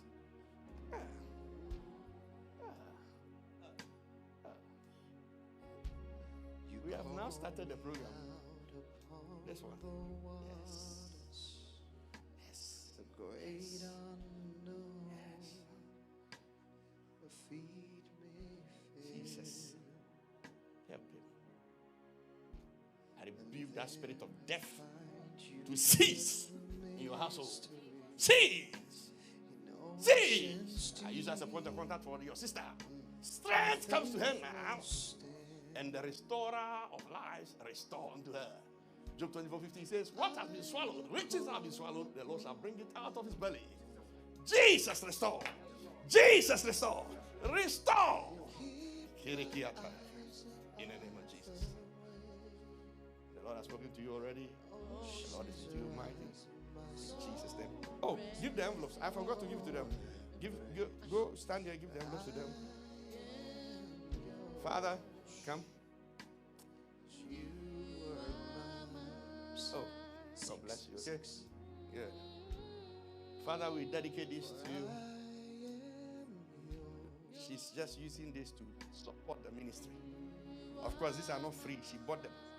So help her. We sanctify this. As handkerchiefs left Paul's body and brought healing. Maybe so. In Jesus' name. Amen. Please, nobody should go. We finished. Nobody should go. With all due respect. No, I came from Mississippi. I'm still standing. No, nobody should go. All right. Now let's bring it. How much is it? 15 and 20. So that together is 35. Okay. Yes, let's count for them. Yes, everybody get one. Come. Everybody should get one and help her. That's all. All right? We will change the size for you. The two is 35. If we don't have change for you, please. She wants to. Hurry up. Don't worry. She can. I know another person to. Where is come and help with the sizes. But it's not there when it's two. I prayed over 2 things. You're asking which one. And like this prophetess, she has a lot of children in the house, so get a lot of t-shirts for her. Yes, everybody get one for her. It's just, this is KFC, $35, 20 and 15. Girl, you don't have to pay now. Write your name down and help her. She shouldn't carry this home. I forbid you to carry these items home. All of you, take one. Keep one for me, so I used to drink tea when I go. Hurry up, the people are here. Where's the mark? Is the mark finished? Do you want more? You okay? I told you.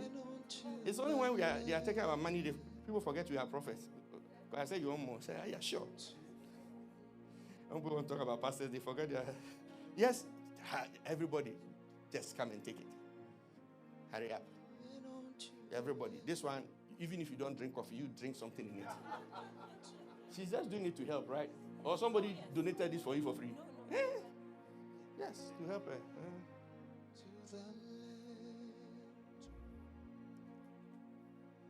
When I was coming, God told me not to take anything from you. So don't give me anything. Yeah. Even though I really need stuff. But God told me don't take anything from her. Yeah. Yes.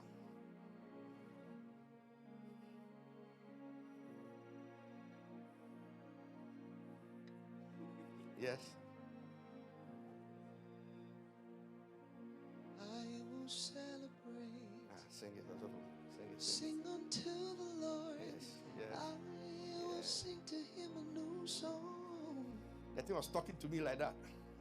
That thing was talking to me. Then I said, God, you know, I need some things. That thing is still talking to me. So is it you I told? Was it you or Pastor Nick?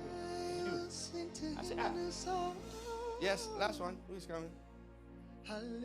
If you leave here and go and drink tea or coffee in another mug, you've not done well. Drink in Shekinah worship. Yes. Young man, do you have some? Do you have some? Where is it? He's getting it. Get it from me, don't get it from me. I give the money to them. There is a one day in your house. Yes. There is a one day in your house. Are we still online? There is a one day. Are we still online? Those of you home, if you want one of the mug, just write a message and get it for you. There is a one day in your What Jambi? There is a one day in your house. There is a one day in your court. Thousands elsewhere. Better is a one day in your court. It's finished, right? Better is a it's one finished. day That's in good. your house.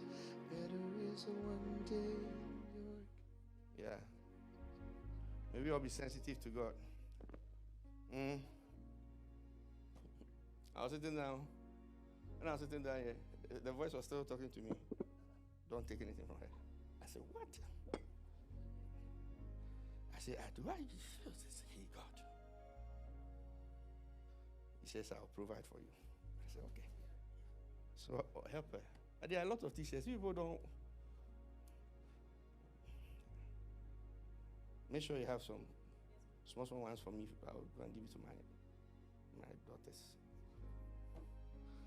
Spirit of God, lift up your right hand. May you not see shame.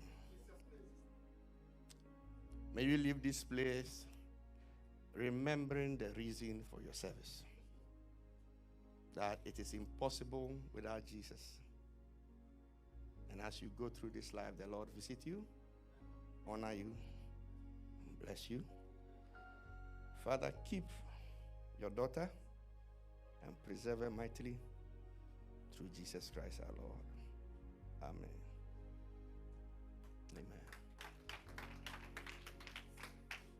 You should just stand there and you can speak from there, right? Yeah. Thank you so much. Hallelujah. God bless each and every one of you for coming. This is the first Paramenos Worshippers Convocation, but it is only the beginning. Every year we will have this, and I know that God will use it to glorify His name. Amen. I know you've sacrificed a lot to be here. Some of you have been here from morning till now, and we are very, very grateful. Amen. The t-shirts and the mug that you got, that is something we're using to raise funds for Shekinah Worship Experience 2021. That takes place in October 23rd of this year. And as you know, for things like this, we need money to make it. I believe that in the kingdom of God, we should do things excellently for people to know that we serve the King of Kings, to whom everything belongs. So when we're doing things for God, I believe in going all out. I don't, it doesn't matter how much it costs for me, but that is something. And I will say this as a testimony because God has blessed me tremendously because of giving and sacrificing like that. And I know some of you have done that too. So for everybody who took it, God bless you. And we're looking forward to seeing you on October 23rd. So please mark your calendars. Pastor Kwesi, please, do we have the... I'm sorry. Oh, we can't project it. Okay. All right, so we can project it. So what I wanted us to do, so we won't do it then.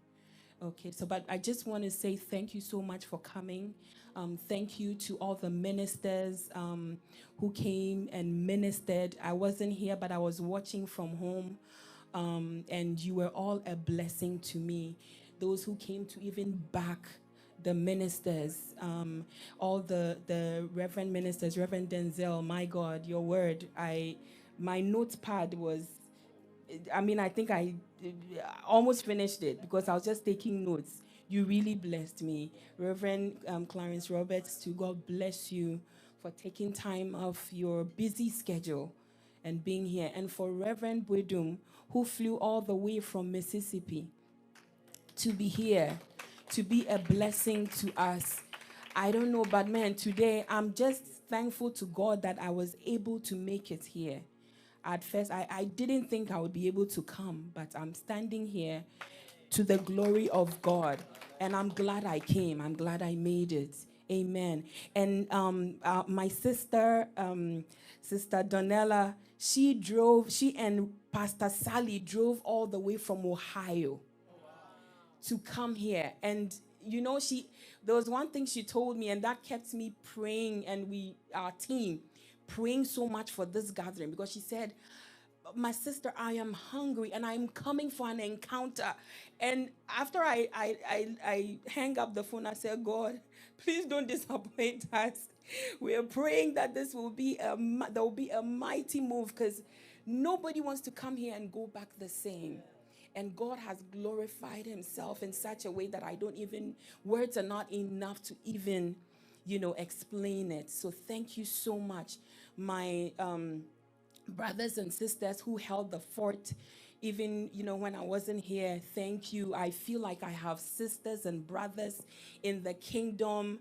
Reverend Clarence, Pastor Denzel was like, what can we do? Just tell us what we do. We'll take care of everything for you. Minister Mill Addison, all the way from New Jersey. She came in yesterday. She's been here from morning till now.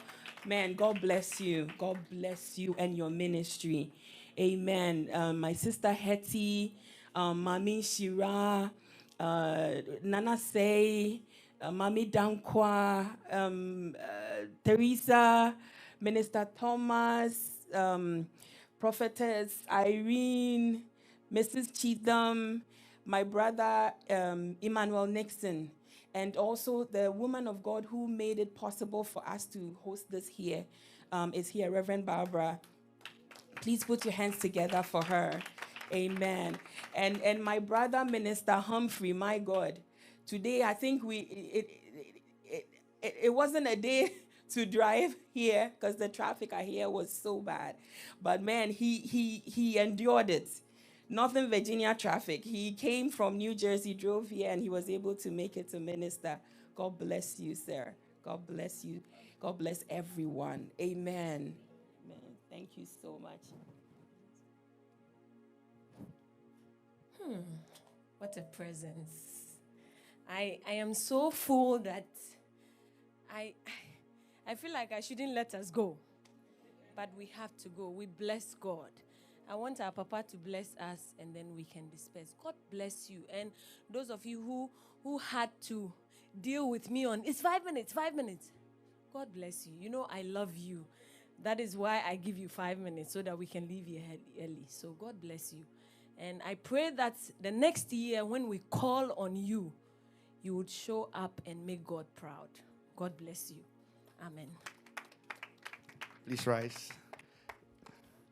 Indirectly, she was telling me that I was giving her pressure to give them 5 minutes. That's what she was just saying. It's just me she was telling, not you. I was the one telling her, stop them. There's a lot to do. So I also want to tell you, I love you all. And we just wanted time to be able to minister to everybody. Okay? Yeah. God bless you. Lift up your hands. Till the Lord orders our steps again to meet, may that which is lacking in your faith be strengthened. May you be helped. Every weakness, may God's grace strengthen you. Anything that stops you from giving your body, spirit, or soul completely as a sacrifice, may God's grace help you. Because it is impossible without Jesus. That you would go through this life from now to the end of this year, have no occasion for sorrow, have no occasion for evil news. May the glory of God that Isaiah saw, may that same glory visit your home on this day, and may you and your home be set apart by this very glory. Those that shall live here, those of us going far away, may the angels of God carry us. And may we, like Peter, abide in the tabernacle of his glory.